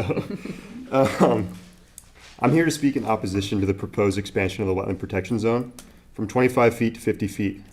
The public materials provided in support of this ordinance repeatedly state the research is clear, that buffers under 50 feet are ineffective, and this change will save taxpayer money. Yet those same materials provide little to no direct citations, no local engineering study, no parcel impact analysis, and no estimate of how many residents will be affected. This is not how a major policy change should be justified. The claim that this is not a taking is far too simplistic. When land use regulation becomes a taking depends on a specific fact or specific facts. The lot size, the loss of buildable use, economic impact, and reasonable expectations. Courts decide that case by case. It is misleading to imply that the issue is already settled for every parcel in Attleboro. The city's legal handout relies heavily on Smith v. Conservation Commission of Falmouth, but that case was highly fact-specific. In Smith, the court found no taking because the property still had residual value, possible limited uses, and the owner had made little effort to develop it over many years. It does not stand for the broad claim that new wetland restrictions can never be a taking. Lopes v. Peabody, in Lopes v. Peabody, the court reaffirmed that while cities have broad power to regulate land use, regulations that eliminate all economically viable use may still create a taking issue. Together, these cases show takings law is decided parcel by parcel, not by blanket assurances. We are told research supports this ordinance, but the research is not cited. We are told that this will save taxpayer money. We are not shown the numbers. We are told there is no taking concerns, but courts repeatedly determine takings claims based on parcel-specific facts. There's an issue in transparency. This is using the same tactics that have invaded every corner of our politics. It degrades trust by making generalizations. It insults the intelligence of your people by expecting blind trust, and it underestimates the impact something like this ordinance can have. It saddens me to see my state become the antithesis of the principles it was founded on. More than half of the people who left the state in 2021 were aged 26 to 45.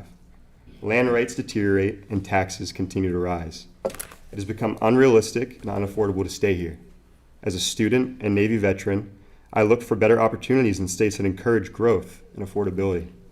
For those reasons, I respectfully ask that you vote no on this ordinance. Thank you. Does anybody have any questions for the speaker? I'm just gonna ask the same thing. Can you send that to the office? Thank you. Thank you. Is there anybody else here that would like to speak against?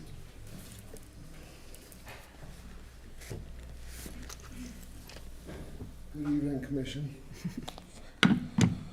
Council. How are you? Mark Rio, 623 Lindsay Street, Attleboro. I am here to speak against this proposal. I've tried to look at this from both sides, and I just keep coming back to one question. Is this gonna make land and housing more affordable or less affordable in the city? Here in Attleboro, the median home price is now around $500,000. And the median household income is around $100,000. That gap is real. People are already struggling to afford homes to keep up with the costs. Taxes, everything, it's a big burden. It's a big thing across the whole country right now. Affordability is the issue. Supply is already tight. There are only a limited number of homes available in Attleboro at any given time. Rents are up. This isn't a minor adjustment. This doesn't just increase a buffer from 50 to 50 feet. It has a cascading effect. Land that is usable today will become completely unusable if this is passed. That means fewer homes, less supply, higher prices in a market that already doesn't have enough housing. For existing homeowners, this effectively takes usable land and value from their property, while their taxes and costs don't go down. On top of that, the state already requires a 100-foot buffer that gets reviewed. That's the insurance policy to make sure that these wetlands are protected and the animals are protected and things are working the way they should. This proposal layers an additional restriction that can make projects even harder to move forward. And if someone gets denied, their only real option is an expensive legal fight that most people can't afford. And it's hell. I've lived it. Nobody wants to go through it. Absolute torture. Going through courts and fighting for what you think is right and paying for it and ending up on the wrong side of it. So the question isn't whether protection matters. It's whether adding another layer like this on top of the 20 feet, what already exists, is justified given the real-world impact on housing affordability and property rights. Every regulation has a cost. And here, the cost is fewer homes, higher rents, fewer ADUs, less opportunity, and higher prices for people who live here. My family has been blessed to be a part of this community for a long time. Very fortunate. Great place to grow up. I tell everybody it's the best place in the world. I've been in a lot of places, and there's no place like home. I think we have a responsibility to not make it harder for the next generation to do the same. This will do that, unfortunately.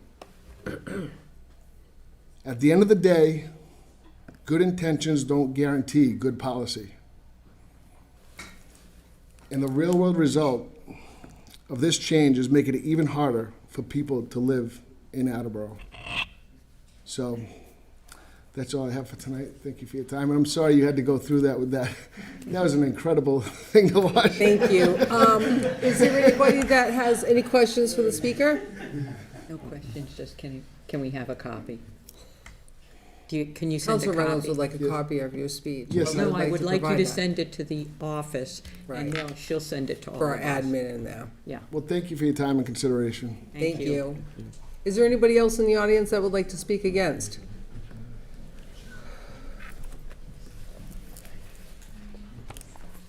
Hello, good evening, counselors. My name is Andrea DeVerne of 88 Richardson Avenue. I'm a lifelong resident of Attleboro and a homeowner speaking in opposition of the request to amend the local wetlands protection ordinance to double the WPZ from 25 to 50 feet. The WPZ refers to the area of upland bordering a wetland that cannot be disturbed. To me, calling it a WPZ is a little misleading because the wetlands themselves are already protected and are already in a no disturb area. The buffer is actually an adjacent upland resource area. That term more accurately describes what this ordinance regulates. Massachusetts already has one of the strongest wetland protection frameworks in the country. Under the Massachusetts Wetlands Protection Act, you cannot perform work within 100 feet of a wetland without a permit. Any activity in this area requires review and approval from the local Conservation Commission. This includes construction of houses, additions, decks, sheds, pools, driveways, and even landscaping activities. The Wetlands Protection Act requires a case-by-case scientific review of any work within 100 feet of a wetland. I've read research that shows that buffer effectiveness varies widely depending on site-specific conditions, not a single fixed number. The Attleboro Conservation Commission already has the authority to deny projects, require mitigation, impose special conditions, require engineered stormwater controls, and require replication or restoration. The existing 25-foot wetland protection zone and the proposed 50-foot wetland protection zone are local ordinances layered on top of the state's 100-foot buffer. Attleboro is saying that no matter what the site conditions are, no work can occur within upland 25 feet now or 50 feet if this passes. The most critical issue is that under the state's Wetland Protection Act, we've already heard this, but I just want to restate it. If the local volunteer conservation commission denies your project, you can appeal to Mass DEP. Mass DEP is an agency staffed by hydrologists, wetland scientists, environmental engineers, and biologists. So they can either agree with the local conservation commission's denial, or they can deny it, and you would get a superseding order of conditions. With a local ordinance, that right disappears. The only option is Superior Court, which is long and expensive, often $20,000 to $50,000 or more. And the court does not evaluate the environmental science. The court only determines whether the ordinance is valid. Most homeowners simply cannot afford that, so the commission's word becomes final. What justifies giving a volunteer board more authority than the state's environmental professionals? Currently, if you build a new home and your property is within 25 feet of a wetland, you must install a split rail fence at the 25-foot line and attach a placard that says Attleboro Conservation Commission protected land. But that land is not owned by the city. It's owned by the homeowner who pays taxes on it. The 25-foot and proposed 50-foot wetland protection zone effectively gives the city control over private land. I view this as a taking. If the city wants conservation land, they should purchase it at fair market value or offer landowners incentives to donate it. The city issued a letter rebutting that this is a taking. The letter cites the Smith versus Falmouth case, stating that a no disturb zone is not considered a taking unless it deprives the owner of all economically beneficial use of the entire parcel. But a 50-foot blanket rule will, in many cases, do exactly that. I personally know people whose lots would become unbuildable. Some lots are only 100 by 100 feet, with wetlands nearby, but not on the lot. A 50-foot WPZ would cut those lots in half. So is the city prepared to pay fair market value for land that becomes unusable? The letter also states that property owners can submit credible evidence to overcome the presumption of harm, but the board can still deny the request. And again, there is no appeal to DEP. Also in the Smith case, the court criticized the town for creating a regulation so strict that it made the law unbuildable. The town prevailed only because of very specific circumstances that do not apply broadly. The justification that a 50-foot wetland protection zone is needed for clean drinking water is also misleading, as we've already heard. If this is about protecting drinking water, the state already does that with a 400-foot buffer around our drinking water sources under Class A zoning, which is 8 times wider than what's being proposed here. We don't need to pile on local restrictions to solve a problem that's already addressed. Finally, expanding the wetland protection zone will worsen the city's affordability crisis. Massachusetts has invested significant effort into addressing the statewide housing shortage. Yet this ordinance moves in the opposite direction by restricting the use of 50 feet of upland on private property. It would prevent homeowners from building ADUs or additions and would reduce the supply of developable land. When usable land becomes scarce, land costs rise, making it even harder for residents to afford to live here. I pay over $11,000 in taxes per year and will be filing an abatement for land deemed unusable by the city. Is the city prepared to provide abatements? Rigid regulations have driven land costs sky high, making home ownership unattainable for young people and families starting out, even before considering the high taxes. My property at 88 Richardson Avenue is directly affected. I have been planning to build an accessory dwelling unit, exactly the kind of housing that both the state and the city say we desperately need more of. However, this expansion could make that project impossible. My own children have been priced out of the community where our family has lived for generations. We should be making it easier to create housing in Attleboro and not harder. Also, we don't even know how many properties this affects. Has anyone mapped it? Has anyone counted the lots? Before we vote on something this significant, we should know the actual impact, lot by lot, homeowner by homeowner. I urge you to reject this expansion and keep Attleboro's regulations fair, balanced, and grounded in science. Thank you. Thank you. Does anybody have any questions for the speaker? Same. Can you leave that with our admin, please? Or for her to make a copy for us? Sure. Thank you. You're welcome. Thank you. Is there anybody else here to speak against?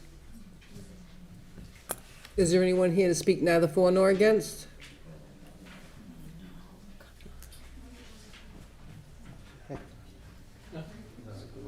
Did you see a hand go up back there? I think this is somebody can vote him too. Gary, are you gonna speak? Did someone say opposition or? No, this is neither for nor Yeah, against. I thought Oh, Councilor Holmes was. did I miss Oh, somebody? sorry. Oh, No, okay. I think it's somebody that's after Gary wants to talk, I think. Neither for nor Neither against. for, yeah. Yeah. I thought you- Go ahead, Gary. I saw like a hand, a partial hand. Hello, councilors. I'm speaking on my behalf this time, not for the mayor.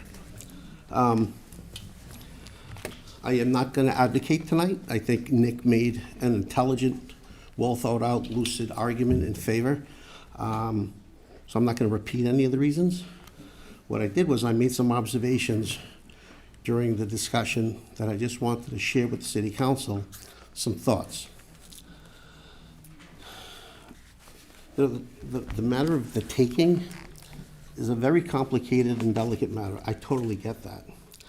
But let me also remind the city council that as a government entity, that the city of Attleboro, any community of the Commonwealth, the country, has the legal authority to reasonably govern and regulate development. And where I want to segue from that is I think there are some misunderstandings about the WPZ. I heard it's a no-touch zone. I heard it's a no-disturb zone. That's not the case.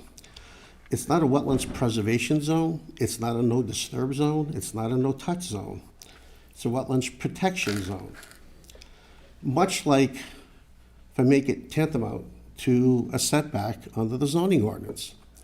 Zoning ordinance says you can't build something in the 15-foot side yard setback. You can't build within the 15 feet of the rear side of the rear setback. You can't build within 30 foot of the front yard setback. But there's a variance process because there are unique circumstances that may warrant relief to allow construction in those setbacks. And where I'm going with this is much like the wetlands protection zone. The presumption is that it's a significant area of environmental sensitivity. Much like when you come before the zoning board and say, hey, there are reasons, environmental, soil, topographic reasons, why I can't put the house where I want and I need to encroach into the setback. It's the same thing with the WPZ.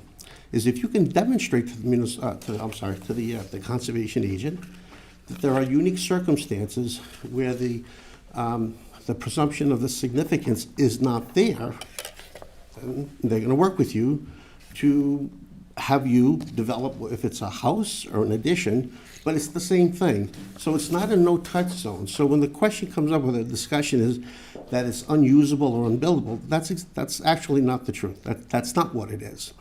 In fact, that same comment came up previously when we were contemplating this years ago.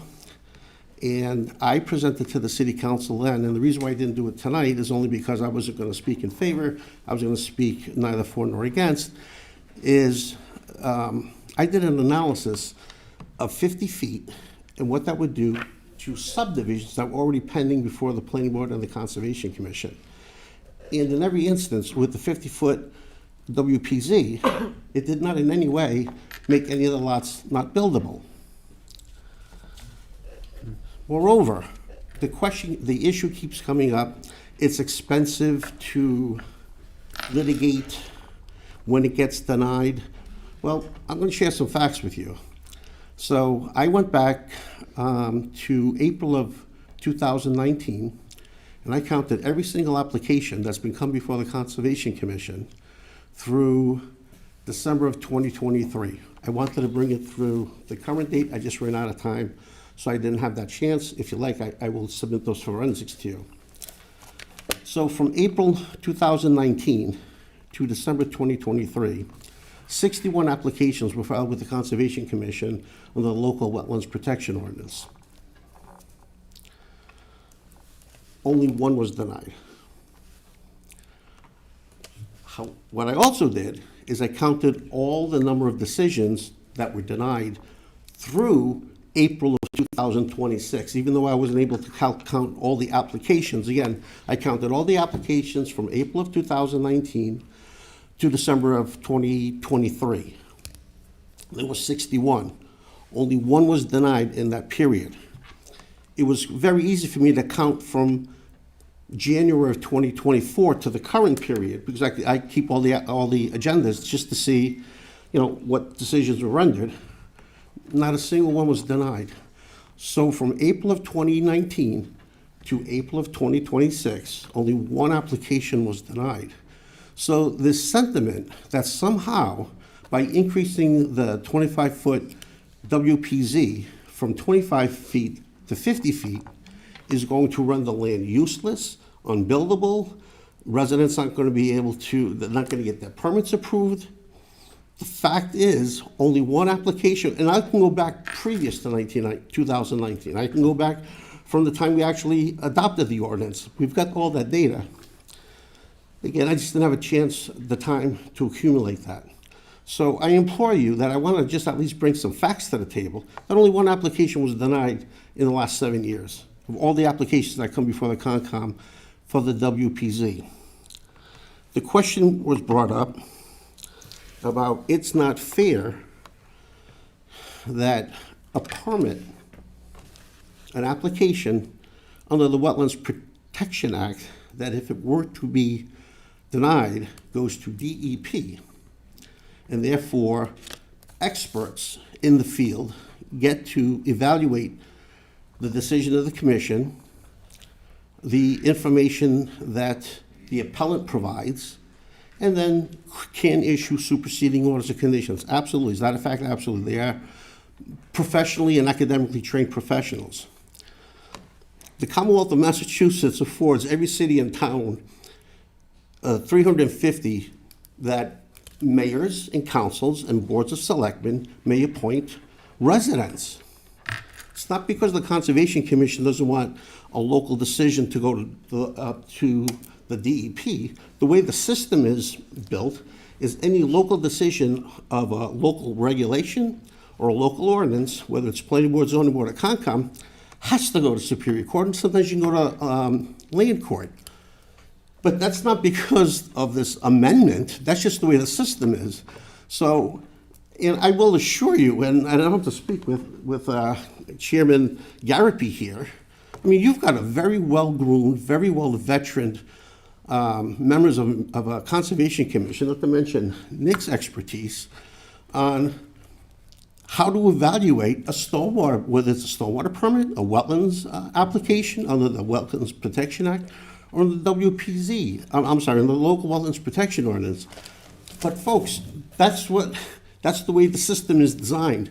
We aren't advocating that a decision of the commission could go to DEP, but we want it local. That's because that's the way the statute is written. So we can't help that. It is what it is.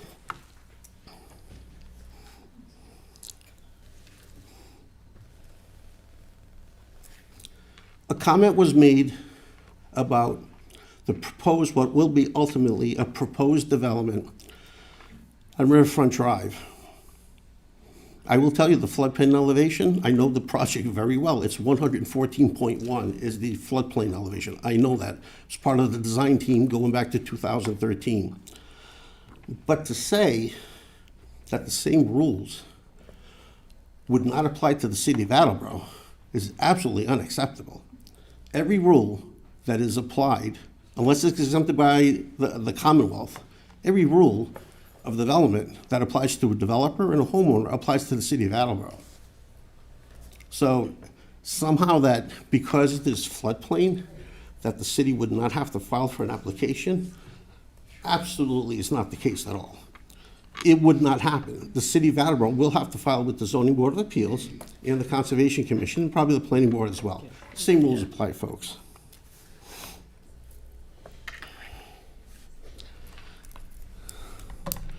The fact that the question about the taking, it's not a matter of just the buffer zone. There are lots that just aren't buildable. You could have a lot, and I get these questions every so often. Mr. Asian, there's a 15-acre, let me not exaggerate, there's a 3-acre lot that's being sold for $65,000. There's something wrong with that picture. Can you, so what do? That's Nick with you. I call up the GIS system, look it up. 98% of the lot is wetland. If someone's not doing his or her homework, you could buy a 3-acre lot for $65,000. But the point is, it's not buildable because of any buffers. The Wetlands Protection Act says you can't build on a lot where it's entirely encumbered by wetlands. Does the state go and compensate the homeowner for that? Well, no. So let alone the argument about the buffer being a taking, which is not true, but a lot of land could be completely saturated with wetlands. So let's take that for an example. Why is that not considered a taking? Because it's not. The Wetlands Protection Act, it's not considered a taking. So if a lot cannot be built because it's wetlands, I'm not sure where the argument is that, well, simply because you're going to have a buffer zone, that's considered a taking. As I said earlier, it's no different than the building envelope of a zoning matter when inside of a 10,000 square foot lot, there's a building envelope, 15 feet, 15 feet, 30 feet, and 15 feet. You have to build in that. That's the rule. So all this is saying is it expands, it minimizes the building envelope, but that doesn't mean you can't build it there. And the fact that people say, well, it's just, there were anecdotes and there isn't any basis. Well, you got to show me a plan. I will tell you, I looked at actual pending subdivision plans when this was last discussed, and in every instance where we went from 25 feet to 50 feet, I think I presented that. In every instance, every lot was still buildable. So I think that's it. And again, I just want to emphasize, 61 applications were filed, 1 was denied. Well, let's up to now. Does anybody have any questions? Councilor Reynolds? Yeah, I have a question here. So only 1 was denied. Would any of those have been denied if it was 50 feet?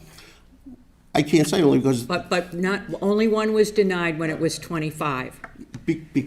Well, let me explain. I'm listening. So that was based on the 25. Yeah. Because if you remember, and I think you were on the council at the time, Councilor Reynolds, the same argument was made then. It's going to take my property. And it didn't. No, it didn't, but Right. would 50 change that to some degree? I would have to suggest it could. And so maybe there would be more than 1 if it's 50. I'm just saying, I'm just making some comments here, Gary. Okay. And I know you're gonna have to file to do whatever at Riverwalk, but the odds of the state not approving that happening over at the Riverwalk is almost 0. I don't... Like to build at Riverwalk, who's gonna not exempt? Who's not gonna allow that to happen? Well- Who's gonna say no, is what I'm asking. So I'm not sure that there aren't... I can't answer for any state... No, and permit. I'm sure no one here can Okay. answer that, but Well, the odds are. I'm not going to compromise the spirit of a public hearing. We haven't had that to say that it's a done deal. That's absolutely not the case at all. So you have, the city will file all the applications, Go Okay. ahead, and they will sorry, go Gary. through the normal permitting process, Yes. just like everybody else. Agreed, I agree on that, I'm just saying, I don't, very much that that won't get approved. I can't. You can't say, but I'm just saying, I'm saying it. Fair enough. All right, Counsel. Do any other councils have any questions, other questions for Gary? Council Sawyer? Oh.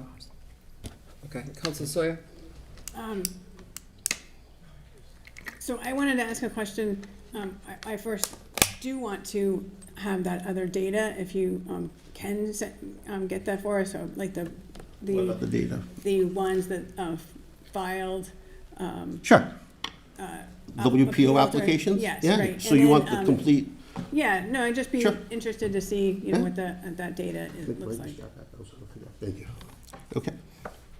I did want to have another question though too.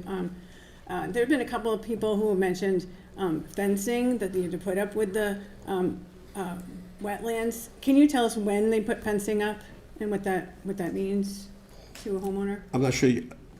So you said when they put, I'm not sure. When Conservation Commission puts up fencing for wetlands, I don't know when So do they put it's a that up? condition of approval. And the purpose of that, again, I'm going to make reference to a rear yard setback of the zoning board. The city doesn't require, you know, even though you can't build in the 15-foot setback, the city by default in the ordinance doesn't, in the zoning ordinance, doesn't say you have to put up a fence there to prevent you from going back there, right? You just can't build back there.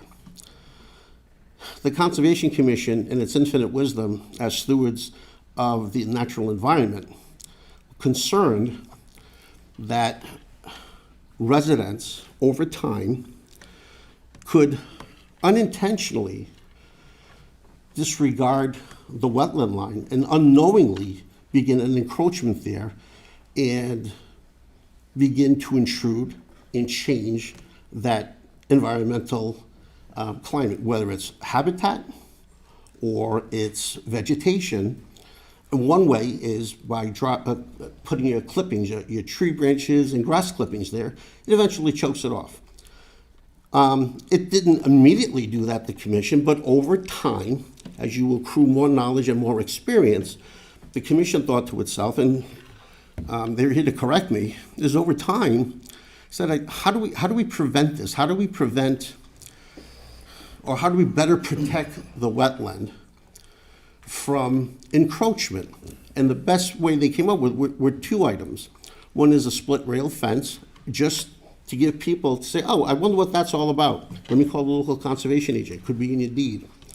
Or 4x4 posts with an emblem on it that educates the homeowner not to go and do anything that's contrary to the health of the wetland. That's the purpose of it. It's to alert people. Oh, I wonder what this is for.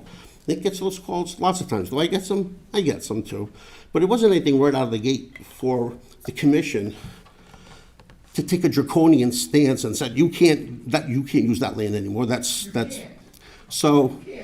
Point of order. Please stop. Please don't yell out. You can use it in a passive manner. And if you want to use it, I mean, that's maybe during that application period, no one asked to do anything in that 25-foot PZ. But because it's presumed significant, most engineers don't propose it. You can always come back to the commission and ask. So it's not a no disturb zone. Typically you don't touch it, but you can. But you got to get permission, just like anything else. But I will get you those additional, well, for the council, the additional data. Thank you. Councilor Tavares, did you have a question? Yes, and since that was my question, Gary, actually, it's following on those last comments. So today, as it stands, there's a presumption of significance in terms of the resource protection area within the 25-foot buffer zone. Is that an accurate statement? Correct. Okay. So if the ordinance were to be passed as written currently, that extends to 50 feet. So does that mean that within that 25 to 50 foot buffer, if something was proposed to disturb that area, it's not necessarily a no-touch zone? You're saying that technically the presumption is that it would be significantly affected, but that can be If you can demonstrate, correct, if you can demonstrate that it is not, and it does not adhere to the evaluation criteria that the Conservation Commission has built into the regulations. So You can ask, so it's a critical So if it distinction. doesn't fall under one of those exemptions, then. That's besides that. That's besides. That's that, besides okay. that. But would that be a variance process or no? What would be the process then? Sure, so I don't know if the commission considered that a waiver or a variance, but it's similar terms, if you may. So a waiver or variance is you want to deviate from what the standard is. Whatever that vehicle is or that mechanism, with the planning board, it's called a waiver. With the zoning board, it's called a variance. With Concom? Okay. So it's not a matter of asking for a waiver or a variance. You would just file an application and say, hey, see this invisible wall here that's 50 feet or 25 feet? I want to build in that. Commission's going to say, all right, here's what we think are the optics or the values, the environmental values, whatever they are, in that zone. If you can demonstrate that those values are not present there, then why would they preclude you? Are they likely there? They're likely there, but that's why I want to make that distinction. It's not a no-touch zone. It's not a no-disturb zone. It's a protection zone. So you can always ask for that. Do you have to ask for it? Do you have to? Well, yeah, you do. Yeah. So my ultimate question then is, of those, and you might not have the answer, and that's fine, but of those 61 applications that you referenced, did any of those contemplate this sort of scenario where it was being proposed to disturb within the current 25-foot buffer zone? So what I could tell you is on every agenda, whether it's planning board, zoning board, Concom, I keep track of all that. So you never know a question's going to come up. Hey, in 2021, in April, what happened at a zoning board meeting? It's right there. I could pull it out and tell you if it was approved, denied, or withdrawn.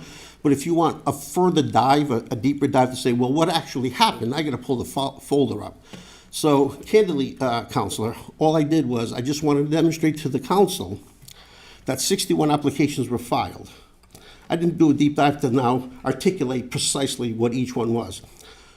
I don't think you'd ask me to do that. You might say, can you randomly pick 10 and come back to us? I think that's a reasonable ask. I know Councilor Sawyer asked, at least, I don't know how far back you want me to go, I'll get in touch with you, 10 years, 15 years, right to now, to ask, there could be well over 100. I don't have the depth of staff to sit down and take all those, but if there's a reasonable number, just randomly pick something. I'll even let the council pick them, so it's not like one can argue, we'll get to pick out the simplest ones. You can randomly pick a half a dozen or so. We'll gladly do the forensics to find out what it was that was asked, that was passed. In fact, I could even, at least the one that was denied, that's an easy one.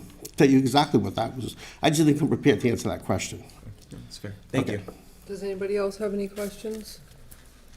Thank you, Gary. All right, thank you very much. Thank you for the time, I appreciate it. Thank you. Is there anyone else here to speak neither for nor against? I can see a hand, but stand right up, sir.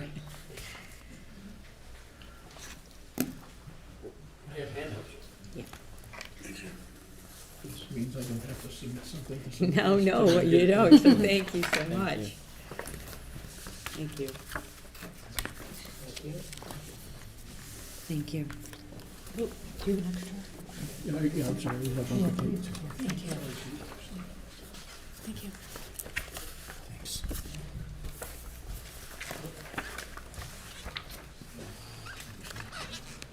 It's not that it has any bearing on what I'm going to talk about, but I believe I was the one that submitted the application that was denied out of those 61, so. And I'm hoping after almost 4 hours, you have enough left in you just to hear something different. I'd like to submit something that I think would be a compromise between everything you've heard people speaking against and for the expansion of the wetland protection zone. My name is Scott Rolfe. I don't live in Attleboro. I live at 29 Pratt Street in Taunton. I make a living in this city, and no one had asked me to come here and speak in regard to this proposal. It's because of my relationships with the boards and the commissions and clientele over the years that I have a respect for the people that I work with here, and I didn't like some of the things that were proposed that I read in the paper, and I don't think it's proper to question something without trying to offer a solution. So this is my attempt. So I'm going to read you my letter, please. Dear honorable members, I have been engaged in the land surveying and civil engineering fields for 54 years, with most of my work being performed in and around the Attleboro area. Within the city, I have designed and permitted numerous single-family, multifamily, and commercial developments. Add to this hundreds of wetland filings for development of or improvements to lands falling within municipal and state wetland jurisdiction. Regarding the current wetland protection zone with WPZ and its proposed expansion, I am suggesting a more effective way to accomplish and exceed the solicited goal of wetland resource area protection other than this amendment as proposed to the Wetland Protection Ordinance and local wetland protection rules and regulations, whatever benefits that may be derived come at a presumable cost.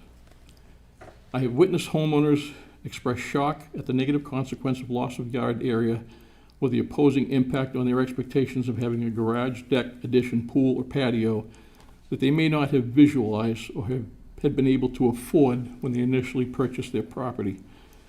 This disappointment is multiplied when larger landowners realize potential acreage and revenue loss caused by the no-touch provision. And I'm going to qualify that.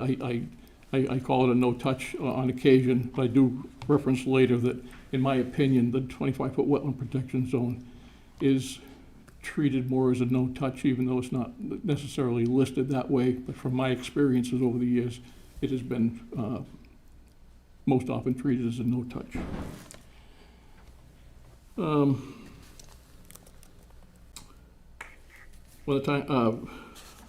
This disappointment is multiplied when larger landowners realize potential acreage and revenue loss caused by the no-touch provision when the time arises for self-development or sale of property. It is only when filing for a permit or in certain instances receiving an enforcement order that they realize they have an issue. I would estimate that many of the residents within Attleboro that have property with proximity to wetlands have no knowledge regarding the current 25-foot WPZ, its proposed expansion, or the potential impact of either on the utility and value of their land. Let's acknowledge that increasing the WPZ will limit the ways in which land may be developed, utilized, or adapted, which has economic consequences. Some lots will be deemed unbuildable, some developments will be curtailed, all when at a time the governor and the mayor have expressed support for increased housing within Massachusetts and Attleboro. Proponents' claims, such as those published in the February 5th, 2026 issue of the Attleboro Sun Chronicle, suggest a wider buffer zone is, quote, significantly more effective, quote, not even marginally better, but far better, quote, collects more rainfall, and, quote, converts toxins. These claims are audacious and appear to be predicated upon a more is better alignment. Many of these claims not true, such as the one stating 25 feet is the state's minimum wetland protection zone. This statement is false and misleading, as Massachusetts has no such regulation. Another suggesting that wetlands can convert toxins such as phosphates, nitrates, and polyfluoroalkyl, I'm proud of myself being able to say that, substances. Phosphates and nitrates delivered by surface flow to a wetland are partially removed by denitrification, vegetation uptake, and adhesion of soil particles. Polyfluoroalkyl substances, more commonly known as forever chemicals, are totally immune to biological and chemical degradation. While a portion of this statement is true, it speaks about the function of the wetland and provides no reasoning regarding the expansion of the wetland protection zone. Another comment suggests that, quote, the increased wetlands will also store more water and help avoid periods of drought. This statement falsely implies a benefit of wetland enlargement by virtue of expanding the WPZ. No one is proposing the expansion of wetlands. Neither the existing 25-foot WPZ nor the proposed 50-foot WPZ will provide any increase in existing wetland resource area, provide more water storage, or have any impact on drought relief. Please recollect that this is simply a no-touch regulation. Lastly, this is no longer just simply, quote, this is no longer just simply protecting the wetlands. It is doing a masterful job at making sure that we've got water security going on in the city. This statement suggests that Attleboro has already experienced the implied benefits for the WPZ expansion. I do not see how this claim shows water quality for the city, nor do I understand its meaning. When such bold claims as these are found to be false or baseless, one would have to question the sincerity or motive of the proponent's delivery. Despite the choice of wording in some of these claims and my criticisms identified above, I do agree that there may be potential benefits realized from an expanded WPZ. However, an expansion of the WPZ does not necessarily offer any significant wetland protection. With respect to landowners and developers' concerns such as how the WPZ expansion will impact property value and usability, the ability to construct additions, potentially deeming some lots undevelopable, affect home value, and contribute to the lack of affordable homes, we find an argument of equal value to leave the WPZ at the 25-foot distance.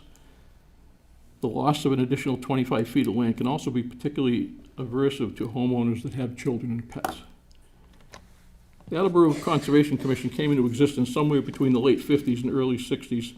The Wetland Protection Act was passed in 1972, which provided the Concom with a regulatory base on which to adhere and follow. The implementation of the local wetland ordinance originated in 2001. Through this period, the Attleboro Conservation Commission has been asked to protect wetland resources and water quality.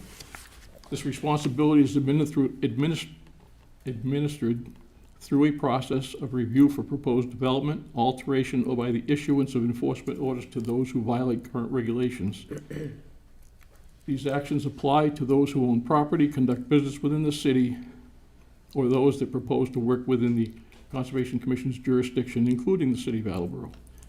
While some communities rely on the WPZs primarily to protect shellfish areas, drinking water supplies, and strict no-build zones, the Attleboro Conservation Commission's concerns have historically related to siltation protection and water quality, aligning with the proposed WPZ expansion.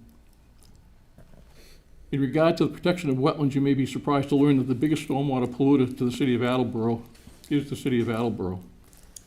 A greater portion of approximately 205 miles of Attleboro's roadway system sheds its stormwater directly into wetland streams, rivers, and ponds, with little or no treatment of floatable petroleum products, silt, or trash. In some instances, deep sump catch basins at the edge of the roadway provide some reduction of sediment, provided they are cleaned regularly to at least 2 feet of available sump below the outlet pipe to function properly. The Year 7 annual report regarding the Massachusetts Small MS4 General Permit reporting period July 1st, 2024 to June 30th, 2025, as collaboratively prepared by the Department of Planning and Development and the Department of Public Works, claims that there are 5,100 catch basins in the Attleboro MS4 system, with only 556, or about 10%, having been inspected and cleaned. This paper also states that many of the roadways leading into the downtown have gray stormwater infrastructure that discharge into the 10-mile river or its tributaries. Attleboro's roadways comprise approximately 630 acres, about the size of the town of Nahant, of impervious surface that sheds water into wetland areas either by direct runoff or through a pipe and manhole conveyance system. According to NOAA, a typical 1-mile stretch of paved roadway can produce between 0.25 and 1.5 tons of total suspended solids per year, considering the average urban-suburban rate typical for areas like Attleboro. A more refined estimate would be in the range of 0.97 tons per mile per year. The City of Attleboro's wastewater treatment facility is a primary source of nutrient discharge into the 10-mile river. Operating under strict EPA permits to limit these levels, wastewater effluent remains a significant contributor of phosphorus and nitrogen into the downstream ecosystems. This facility is consistently identified as a primary point source for phosphorus and nitrogen. Even with advanced tertiary treatment to meet stringent limits, the continuous nature of its discharge makes it the largest single contributor, according to the EPA.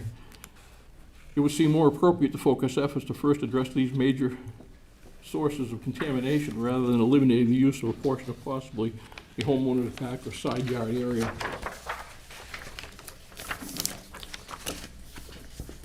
The likely reasons for this effort not having been taken are cost, magnitude, and possession of accurate data or study. However, this should encourage conversations to how to further discourage this discharge to wetland resource areas.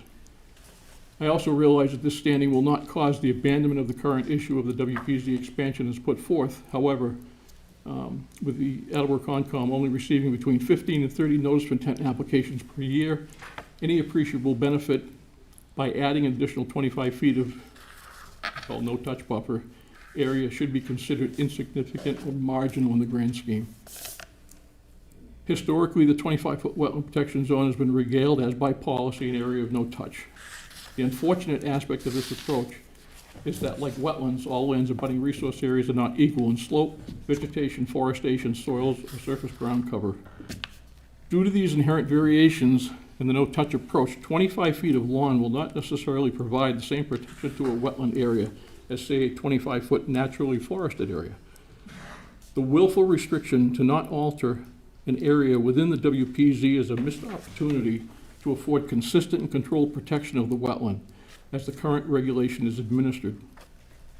One could also reason that 50 feet of lawn or sparse vegetation may not afford the same safeguard that a well-vegetated 25-foot strip may, bolstering the argument that larger is not necessarily better. I believe that a performance-based approach to work proposed within a proximity to a wetland will provide superior wetland protection resulting from future wetland applications being pondered under a well-crafted modification to the current 25-foot wetland protection zone regulation. Given the diverse conditions of land across the city, variations of rain gardens, microtopography, soil amendment, bioretention cells, vegetated filter strips, and subsurface infiltration systems, coupled with carefully selected vegetation, can provide more than ample removal of phosphorus, nitrogen, heavy metals, and silts. Implementation of this suggested approach can allow a 25-foot wetland protection zone to provide more protection than a buffer of 50 feet or greater. With systems such as these implemented, there are additional benefits derived, such as enhanced food value, wildlife habitat, and the appearance of a more natural buffer. This approach is the best solution for all parties involved and will exceed the sought additional wetland protection without forbidding the use and enjoyment of a supplementary 25 feet of property. In addition, I have prepared a plan depicting a proposed vegetated filter strip and rain garden management practice. That's the little pullout you have in your book, which may be an appropriate proposition for most applications submitted for review. I have also attached examples of how 4 other communities have addressed their concerns, suggestions, protections, and direction toward buffer zone treatment adjacent to wetland resource areas, with hopes that the information may be beneficial to any new considerations. Lastly, I have also attached numerous sources of appropriate native and beneficial wetlands-suited seed products and a guide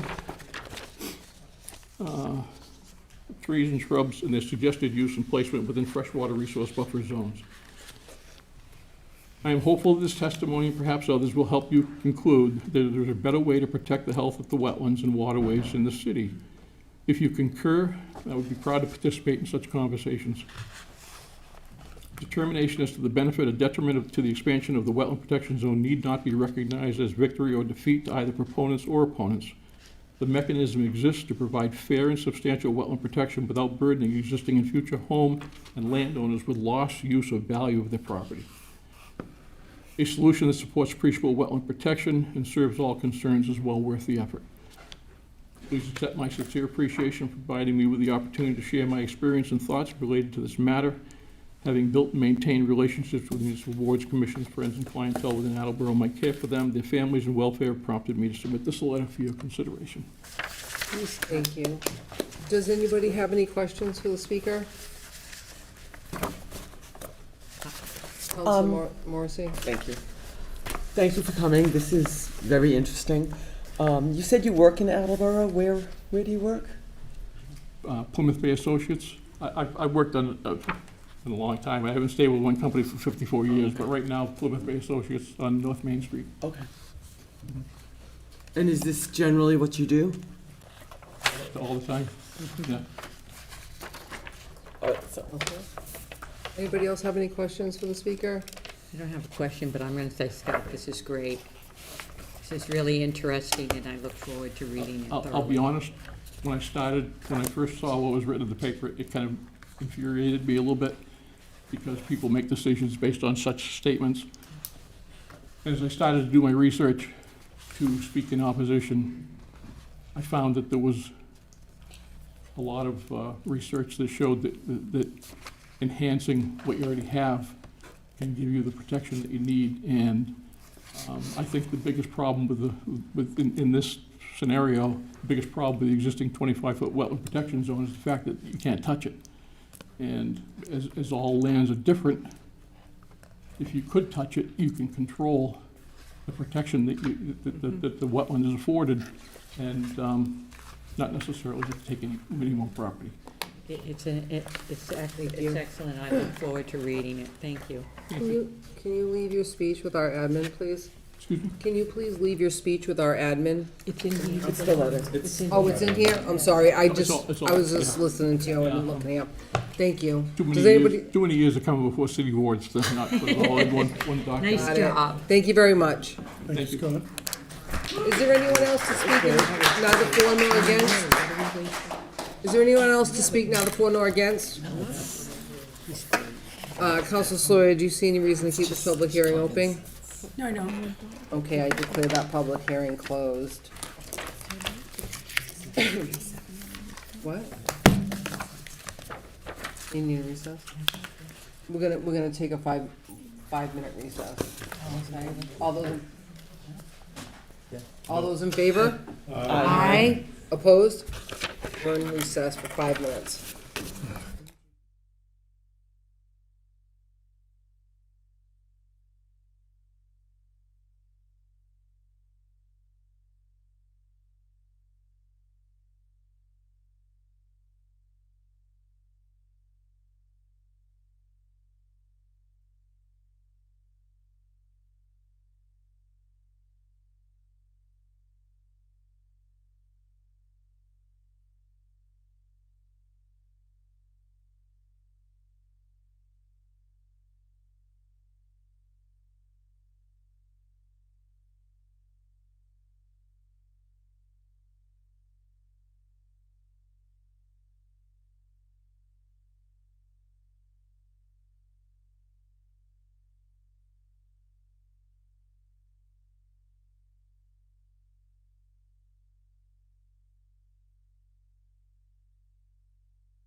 Motion to enter committee of the whole. Second. All those in favor? Aye. Opposed? We're in committee of the whole. Is there anybody in the audience that wishes to address the council?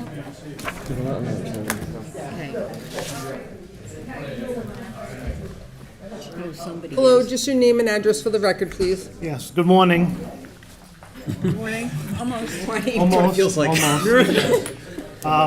Joe Drazak, 121 Westminster Avenue. Looks like there was a lot of people here with passion for the city, which hopefully I'll have a few minutes to expand upon. Some of them to protect property values, which is going to be something I'm going to touch on when I get to it. Unless people want to listen. Sorry, you have 4 minutes, so. I'll do my best.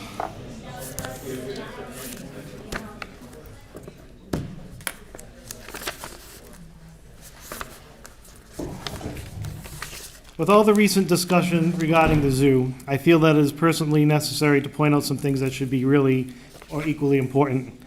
I've been before this body before and know that time is of the essence, and I will attempt to be brief. I will be handing in this document and some additional photos tomorrow to the admin. The zoo issue is not new. There was a task force. Sorry. Task force, which two of you were on back all the way. Sorry. Folks, can we keep it down, please? We have a business to attend to. Thank you. The task force that both of you were on dating back to 2023. There were some very good points in there. Some of the issues that were mentioned that there were going to be monthly report backs, which I don't remember seeing happen. Subsequent to that, there was a 72-page zoo strategic plan and a 214-page master plan. I don't know if everybody's had an opportunity to look at some of the photos in the documents or attend themselves. The 900 people mentioned that they were surveyed in the documents were primarily from the zoo's own mailing list. So that raises a question as to the sampling of the respondents and the willingness to, of course, see the zoo in a favorable light.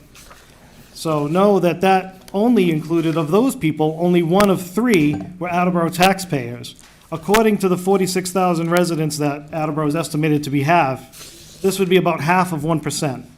The only true way to sample the sentiment for the zoo now, that it would be level funded for a year or two, based on the resolution, is that in this time period, you guys formulate, or somebody does, a ballot initiative or a referendum question for at least the next election cycle. Let the people who pay for these things have the greatest say. According to the charter, there is a way to do a petition, and the city has a way that the proponents can do it themselves if this body refuses. Clicking a box on a survey online doesn't cut it. There is a sharp difference in the questions as to, do you want to save the zoo, and do you want to pay for it, respectively. I'm not anti-animal or even against the zoo, but seeing the amount of things that can certainly be used funding in different departments makes me really question the continued use of free cash, which we can all acknowledge is certainly not free. It has been increasingly difficult to live in residential zones surrounded by commercial, industrial, and general business uses. I have appeared at community meetings at Coelho, ones held at the high school, and others. Similar concerns always come up, and it just seems that not enough gets done, and that's why we're in the same situation that we're in with the zoo.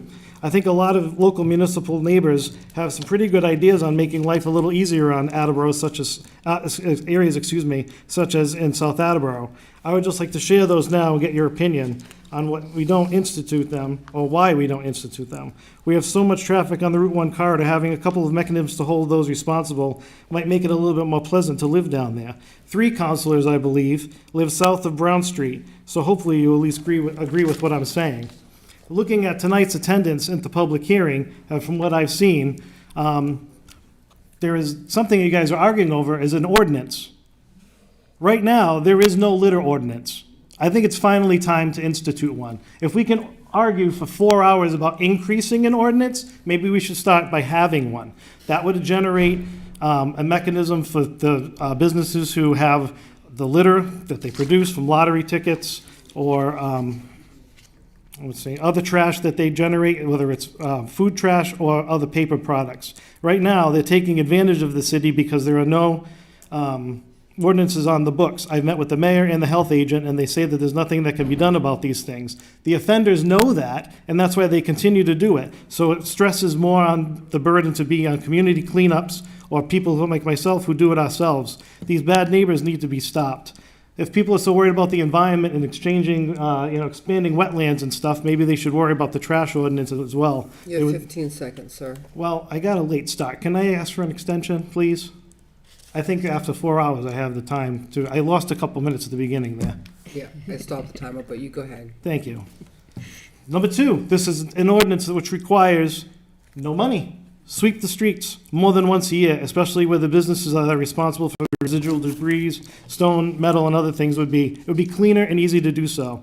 Another thing that requires no ordinance, spray for weeds and overgrowth at intersections. It's really discouraging to be sitting at a red light after just paying exorbitant excise tax bills and seeing trash blowing around just to get stuck in some 3-foot tall thistle. Those excise bills should expire after 10 years too, but that's an argument for another night.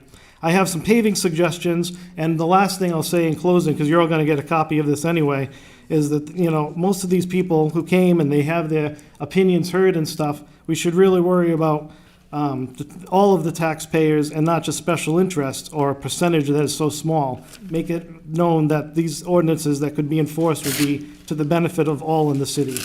And I'd be happy to answer any questions. Thank you. Thank you. Does anybody have any questions for the speaker? No, other than we're going to get a copy of this. Yes, he said. Yeah, you'll get a copy with some pictures, just some recent before and afters. There's the same trash against the fence that there has been, for the last 3 or 4 years. It's still there. Plywood on the sidewalks. I mean, I've talked to some of you guys. A lot of you have come down. A lot of you have helped. Every time there's a license issue, everybody cleans up for the 2 or 3 days the license renewal comes, and then 360 days of back to normal. So, there are some definitely easy things that we can do. If you want to talk about 4 hours about increasing an ordinance from 25 to 50 feet, I think it's about time you at least have one on there about litter. Thank you. Thank you. Thank you. Thank you. Thank you. Thank you. Is there anybody? Celtics lost, by the way. Oh. Thank Really? Well, that DVR in it. We were Just recording blew it, the but end for whatever. Anybody else here would like to address the council? Anybody else in chambers that would like to address the council? Seeing none, I'd like to make a motion to arise from committee of the whole. All those in favor? Aye. Opposed? We are arisen from committee of the whole. And so let's see, where are we? We're going to move on to the mayor's communication due to the time. Oh, what? Withdraw my question. What's that? Withdraw my question. Oh, okay. Due to the late time, what we're gonna do is go by the numbers and tell you who they're assigned to. If everybody's okay with that? Yeah, sure. Do you wanna do it, or do you want me to do it? I'll do it. Okay. All right. The municipal council, I respectfully submit the following items for your information, consideration, and approval. Number 1, public safety. Oh, all right, you go right ahead. Number 2, FYI. Number 3, HR. Number 4, HR. Number 5, public safety. Number 6, public safety. Number 7, public safety.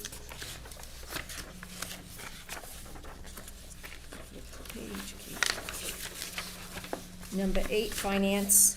Number 9, ordinances. Number 10, finance.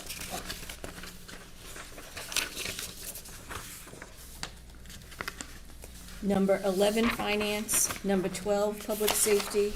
Number 13, finance. Number 14. I think we should Slow slow down a little down bit. just a smidge. Sorry, we're trying. Is everybody caught up? Sorry. 11. 11 finance. Finance. 12 is public safety. Okay. 13, finance. 14, city property. 15, finance. 16, public safety. 17, city property. 18, finance. 19, public works. 20 is HR. Sincerely, Kathleen Deason, Mayor. And is there a clerk's communication? Clerk's communication, we have 4 items. Does everybody need a second? Are we good? Are we ready? Do you have your clerk's communication? First item, petition from National Grid is going to Public Works. Public Works, you wanna call for Yes, I'd like to call for a public hearing, Counselor Angela, would you like to call for a public hearing on 519? Yes, please. Second. All those in favor? Aye. Aye. Opposed? Motion passes. Secondly, a petition again from National Grid. And I'd like to call for a public hearing, Counselor Angela, would you like to call for a public hearing on 519? Yes, please. Second. Thank you. All those in favor? Aye. And that's- Opposed? That's going toward Public Works. Yep. The third, the letter from the Board of Election Commissioners is referred to ordinances. And then the final two on the clerk's communication are ring of bells from two different Pelagi brothers, and those are going to license committee. Okay, so we will roll right into committee reports, starting with Counselor Angelo. Thank you, Acting President Dolan. Reporting for Human Resources and Veterans Committee, I move to accept the donation of $1,000 Stop Shop gift cards from the Attleboro Elks Lodge 1014 to Veterans Office. Second. This requires a voice vote. All those in favor? Oh, excuse me, do you have any comments? No. My Thanks to the apologies. We're all tired. This requires a voice vote. All those in favor? Aye. Opposed? Motion On the passes. docket of April 21st, 2026, I move to approve Lori Dumont continuing service acting superintendent of wastewater for additional 90 days according with section 3.3B of the Attleboro Home Rule Charter. Second. Thank you. Do you have any comments? We discussed the committee. No, nobody's even let me finish my sentence. Does anybody else have any questions or comments regarding this? This will require a roll call vote, starting with Counselor Angelo. Mr. Angelo? Yes. Mr. Waterman? Yes. Ms. Sawyer? Yes. Mr. McIntyre? Yes. Ms. Holmes? Yes. Ms. Reynolds? Yes. Ms. Morrissey? Yes. Mr. Tavares? Yes. Mr. Delicio? Yes. Acting President Dolan? Yes. 11 yeas, 0 nays. Motion passes. On the docket of April 21st, 2026, I move to strike the following item from the docket of the Human Resources and Veterans Committee. Confirmation of the appointment of Bill Murphy to fill an unexpired term at the Veterans Grave Officer for term to expire February 2027. Second. Motion's in order. Do you have any comments? We discussed the committee. Thank you. And this requires a roll call vote. Does anybody else have any comments or questions on this? This is a roll call vote, starting with Counselor Delicio. Mr. Delicio? Yes. Mr. Tavares? Yes. Ms. Morrissey? Yes. Ms. Reynolds? Yes. Ms. Holmes? Yes. Mr. McIntyre? Yes. Ms. Sawyer? Yes. Mr. Waterman? Yes. Mr. Angelo? Yes. Acting President Dolan? Yes. 11 yeas, 0 nays. On the docket of April 7th, 2026, I move to appoint Marcia Smith to fill an unexpired term of the Council on Agent, board term to expire February 2027. Second. Thank you. Motion's in order. Do you have any comments, We Counselor discussed the Angelo? committee. Does anybody else have any comments or questions? This requires a voice vote. All those in favor? Aye. Opposed? Motion passes. On the docket of April 7th, 2026, move to appoint Peter Hanson to fill an expired term of the planning board term to expire February 2031. Second. Thank you. Do you have any comments, Counselor Angelo? We discussed the committee. Does anybody else have any questions or comments? This requires a voice vote. All those in favor? Aye. Opposed? Motion passes. That's all for personnel or human resources veterans committee. Call for meeting next appropriate time. Thank you. Counselor Waterman, I have no business tonight. call for a committee meeting, Yes. like next appropriate time. Counselor Sawyer?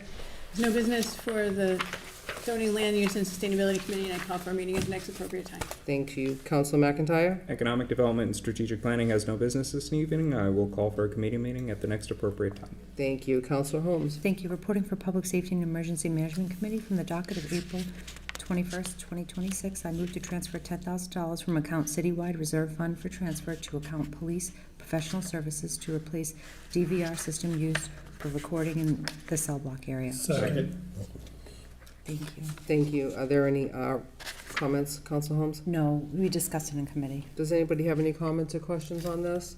This requires a roll call vote, starting with Counselor Angelo. Mr. Angelo? Yes. Mr. Waterman? Yes. Ms. Sawyer? Yes. Mr. McIntyre? Yes. Ms. Holmes? Yes. Ms. Reynolds? Yes. Ms. Morrissey? Yes. Mr. Tavares? Yes. Mr. Delicio? Yes. Acting President Dolan? Yes. 11 yeas, 0 nays.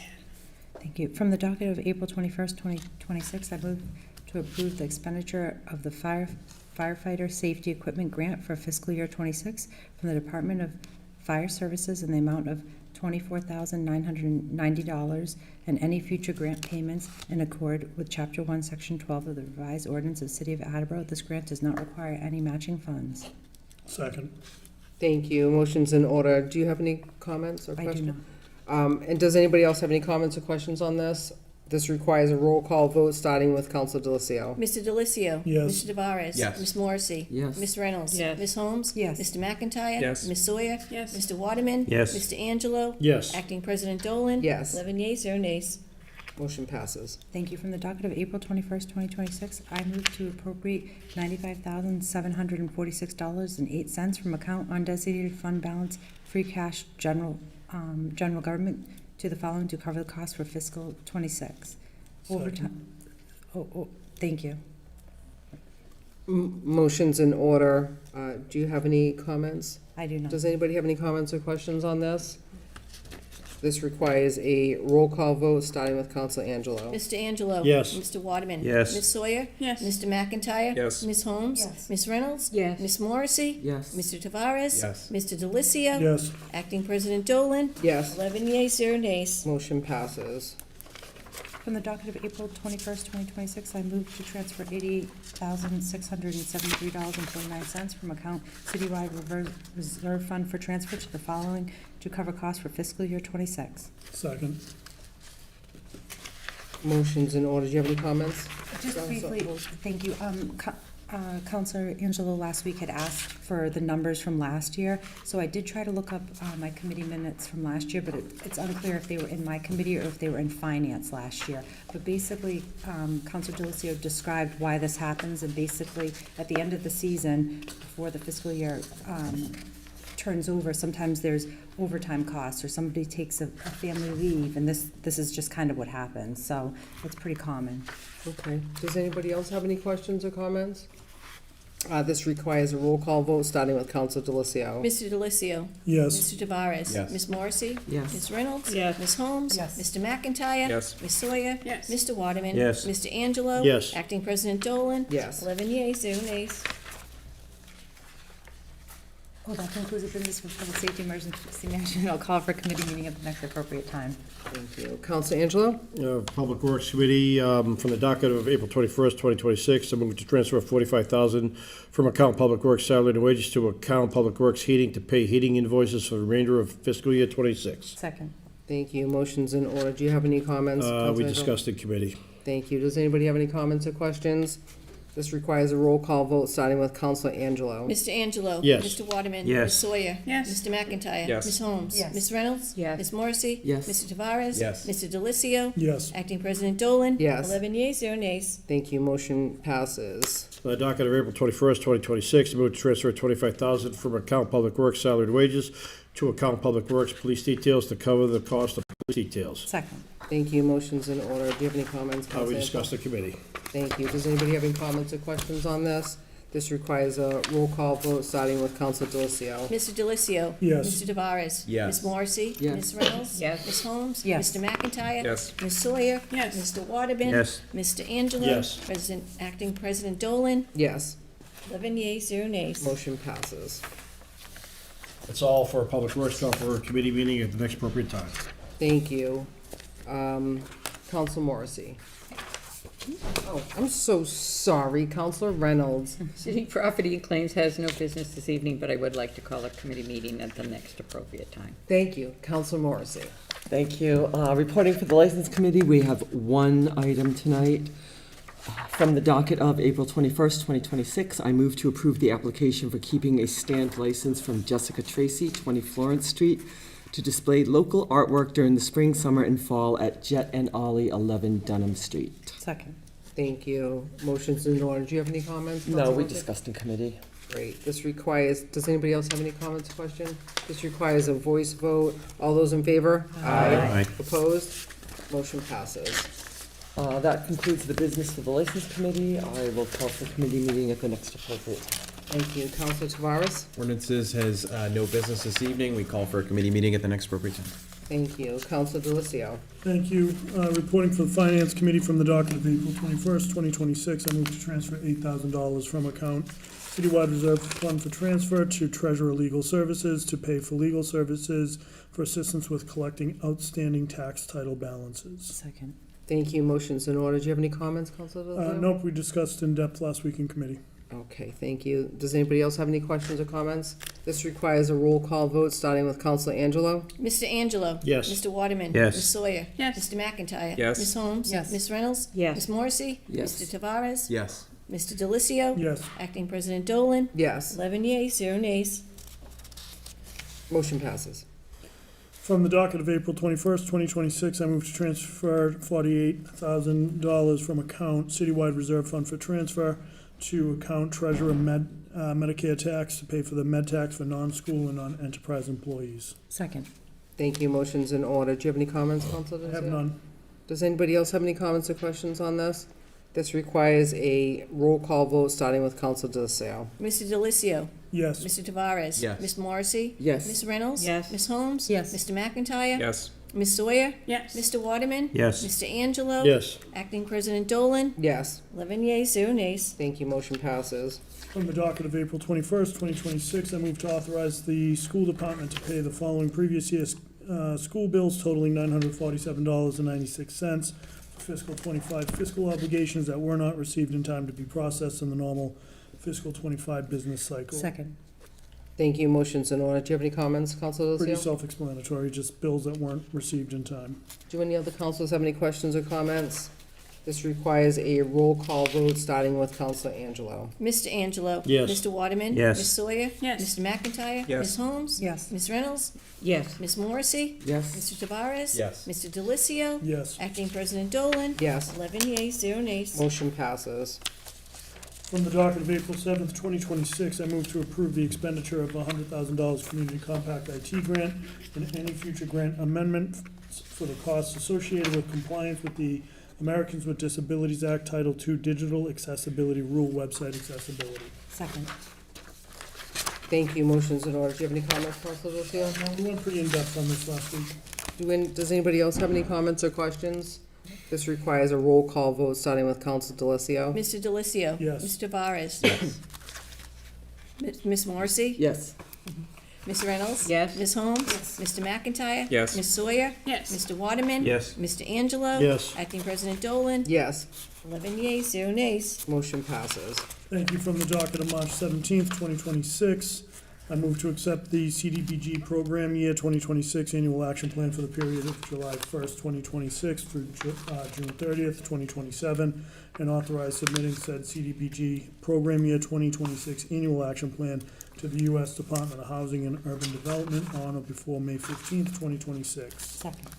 Thank you. Motion's in order. Do you have any comments, Counselor Delicio? Just briefly, I think this is an important grant program that the city is fortunate to have year after year. We did have the public hearing on the 7th, and I would urge my colleagues to pass this. Thank you. Does anybody else have any questions or comments? This is a roll call vote, starting with Counselor Angelo. Mr. Angelo? Yes. Mr. Waterman? Yes. Ms. Sawyer? Yes. Mr. McIntyre? Yes. Ms. Holmes? Yes. Ms. Reynolds? Yes. Ms. Morrissey? Yes. Mr. Tavares? Yes. Mr. Delicio? Yes. Acting President Dolan? Yes. 11 yeas, 0 nays. Motion passes. Thank you. Finally, from the docket of March 3rd, 2026, I move to approve the following resolution authorizing the mayor to execute a tax increment exemption, a tie agreement between the City of Attleboro and Mill Properties, Inc. I would ask for a waiving of the reading. Second, yeah. Yes. Motion's in order. Do you have any comments, Counselor Delicio? I do. Ordinarily, I'm against ties. I've always said it's gotta be the right project at the right time. I think this is the right project. I believe in what this project will do to the downtown. When you look at the total investment, to be at approximately $49,000, I think this illustrates a public and private partnership, which, is only going to help as we revitalize. We heard tonight about development and a lot of concerns around housing and where the housing shortage is. It's late. I'll leave some of my editorializing for later. What I will say is I'm generally against ties. I think this is the right project at the right time. Thank you. Does anybody else have any comments? Counselor Angelo? Just one quick one. I completely agree with Councilor Delicio. And in adding, from what I understand, they will also re-beautify the front because they own those front buildings also as well. And that's gonna be a much-needed uplift to the city too as well, because we've talked for many years about how it's been such an eyesore, they're gonna come and take care of that. In addition, there's gonna be plenty of parking for this, and it's just, it's gonna get rid of an eyesore that's caused the city problems of a building, and everybody signed off on this, the fire, water, wastewater, police, everybody signed off on this, so I'm supporting this too. Okay, great. Does any, Council Morrissey? Yes, I just want to say I am generally in favor of ties. However, I do not agree with a 100% market rate apartment building getting a tie from the city. A lot of what was talked about tonight was housing, but also affordable housing. And if they were to revisit their plan and came back with some affordable housing, I would be all for this. But at this juncture, I do not agree with a 100% market rate building. It's great for the developer. 15 years from now, it will be good for the city, but it's not helping the city currently. And where we are currently is we are in need of affordable housing. I'm sorry, I didn't mean to cut you. I had something else, but I can't No, think no. of it now. No, it's gone. I'm not sure, it was Council McIntyre, I think he might have raised his hand before, Council Delicio? Yeah, Go no worries. right ahead. I will try and be mercifully brief for all of us. So I think one of the main things that we've heard over the past month or so is that we are facing some financial storm clouds ahead. So I view this as a revenue question, and that this agreement will bring in $3.7 million in additional revenue over the length of the tie, in addition to what will be when the tie lapses over 15 years. And to address future budget deficits, we really have three ways to go about it without any kind of support from the state or federal government. Raise taxes, cut services, or find ways to increase value through development. And that's exactly what this is. It delivers on housing. It will continue to help revitalize downtown. This is a business that's been working in Attleboro and wants to continue to invest here. So I think for all of those reasons, I am fully on board with this. Thank you. Council Delicio? Very well said. I think, we're growing our tax base, and that's what we need to do. But if through the chair to Councilor Morrissey, my understanding is in order for them to qualify for the H-dip, it has to be market value. So the H-dip with the tie. So that's my understanding. So that's where we're at. Right, okay. I'm sorry. Morrissey, go ahead. And part of what I wanted to say that I had forgotten was I don't think that Gateway program was meant to have 100% market rate apartments. It requires 80% market rate. And again, I understand that the portions that won't be market rate don't get the tax break. But we need affordable housing in the city as much as we need anything else. And like I said, if they want to relook at this and come back in a month with a different proportion, I would be for it. But right now, we could still benefit tax-wise and get some affordable housing, because that's the one thing when I was campaigning I heard everywhere. We need affordable housing, affordable housing, affordable housing. And this could be reworked into a project that works for everyone. Thank you. Does anybody else have any comments or questions? Councilor Tavares? While I generally agree with Councilor Morrissey, we need more affordable housing. I think generally how we receive any level of affordable housing is by creating units in general, right? I mean, supply and demand. This was mentioned in a different context earlier today, but part of the issue for why we're in this housing affordability crisis is the fact that we don't have supply. And I know it's easy to look around and say, oh, we have so much building going on, but if we look at the broader context and we look at other states, and there are other states that have heavily overdeveloped, and you've seen prices crash 15-20% in some asset classes. But here we're talking about reutilizing a property that is already here in the city that is being underutilized, and that's maybe a nice way to say it. And I think that's been recognized by the developer as well. And so I think this is, a situation where we've got to look at this as more than just a tax break, right? Because that's how people look at this, and they say, well, why am I not getting a tax break? I pay my taxes. And I get it. Look, I paid property taxes on multiple properties here in the city, but at the end of the day, if we're looking at the interest of the city, as Councilor McIntyre mentioned, these are dollars that would be coming to the city as a result of improvement, and there's no guarantee that that will happen next week, next month, next year, or in 5 years. So we've got to look at what's proposed now and make a decision based on that. And if folks think that that's not a viable solution for the city, then fine. But I don't think we can speculate about what could happen about the building. Here's a proposal that's before us now, and I think that's what we have to consider. So. Does anybody, Councilor Sawyer? As you probably all know, I'm very much so for affordable housing. And in this case, I am for the tie, although that's really hard for me to be for the tie, but I see the financial part of it because I am very much for affordable housing. I see the financial part of it and getting, the money we will get from this, even with the tax break that they are getting. And so I will be for this. Thank you. Does anybody else have any comments? Yes. Beat you. Yeah. The one thing that I don't think has been mentioned, and I am for this as well, this tie, is I think it'll help the businesses in the center of town. And it'll also be a real pump for the theater when that opens. So I'm supporting this. Thank you. Council Holmes? I wanted to say I'm happy to hear that the administration included the Historical Commission in this project. It is a historical building, but they didn't see any value in keeping, I guess it's got one of the oldest smokestacks or something like that, but that area has recently been considered the Attleboro Jewelry Industrial Historic District, like that whole street. So I just think that the Historical Commission does need to be included with developers, and I was happy to see that that did happen in this project, but there's no value there, so they think it's okay to move forward with that. Thank you. Does anybody else have any other comments, questions? So I have a couple of comments, and I as well will try to be mercifully brief. So I think a lot of us forget that we're a gateway city, right? So the whole point, we as a council, not everybody here, but a lot of us here adopted this HDIP program for this very reason, to attract people to come here. And if it's through a tax break, it's through a tax break or, a tie. That's exactly what we do. And, when we talk about everybody wants a tax break, I'd like a tax break. Everybody would like a tax break. Communities give tax breaks to multi-billion-dollar corporations like Walmart. So, again, us being a gateway city, the whole point of adopting the HDIP is to attract these folks.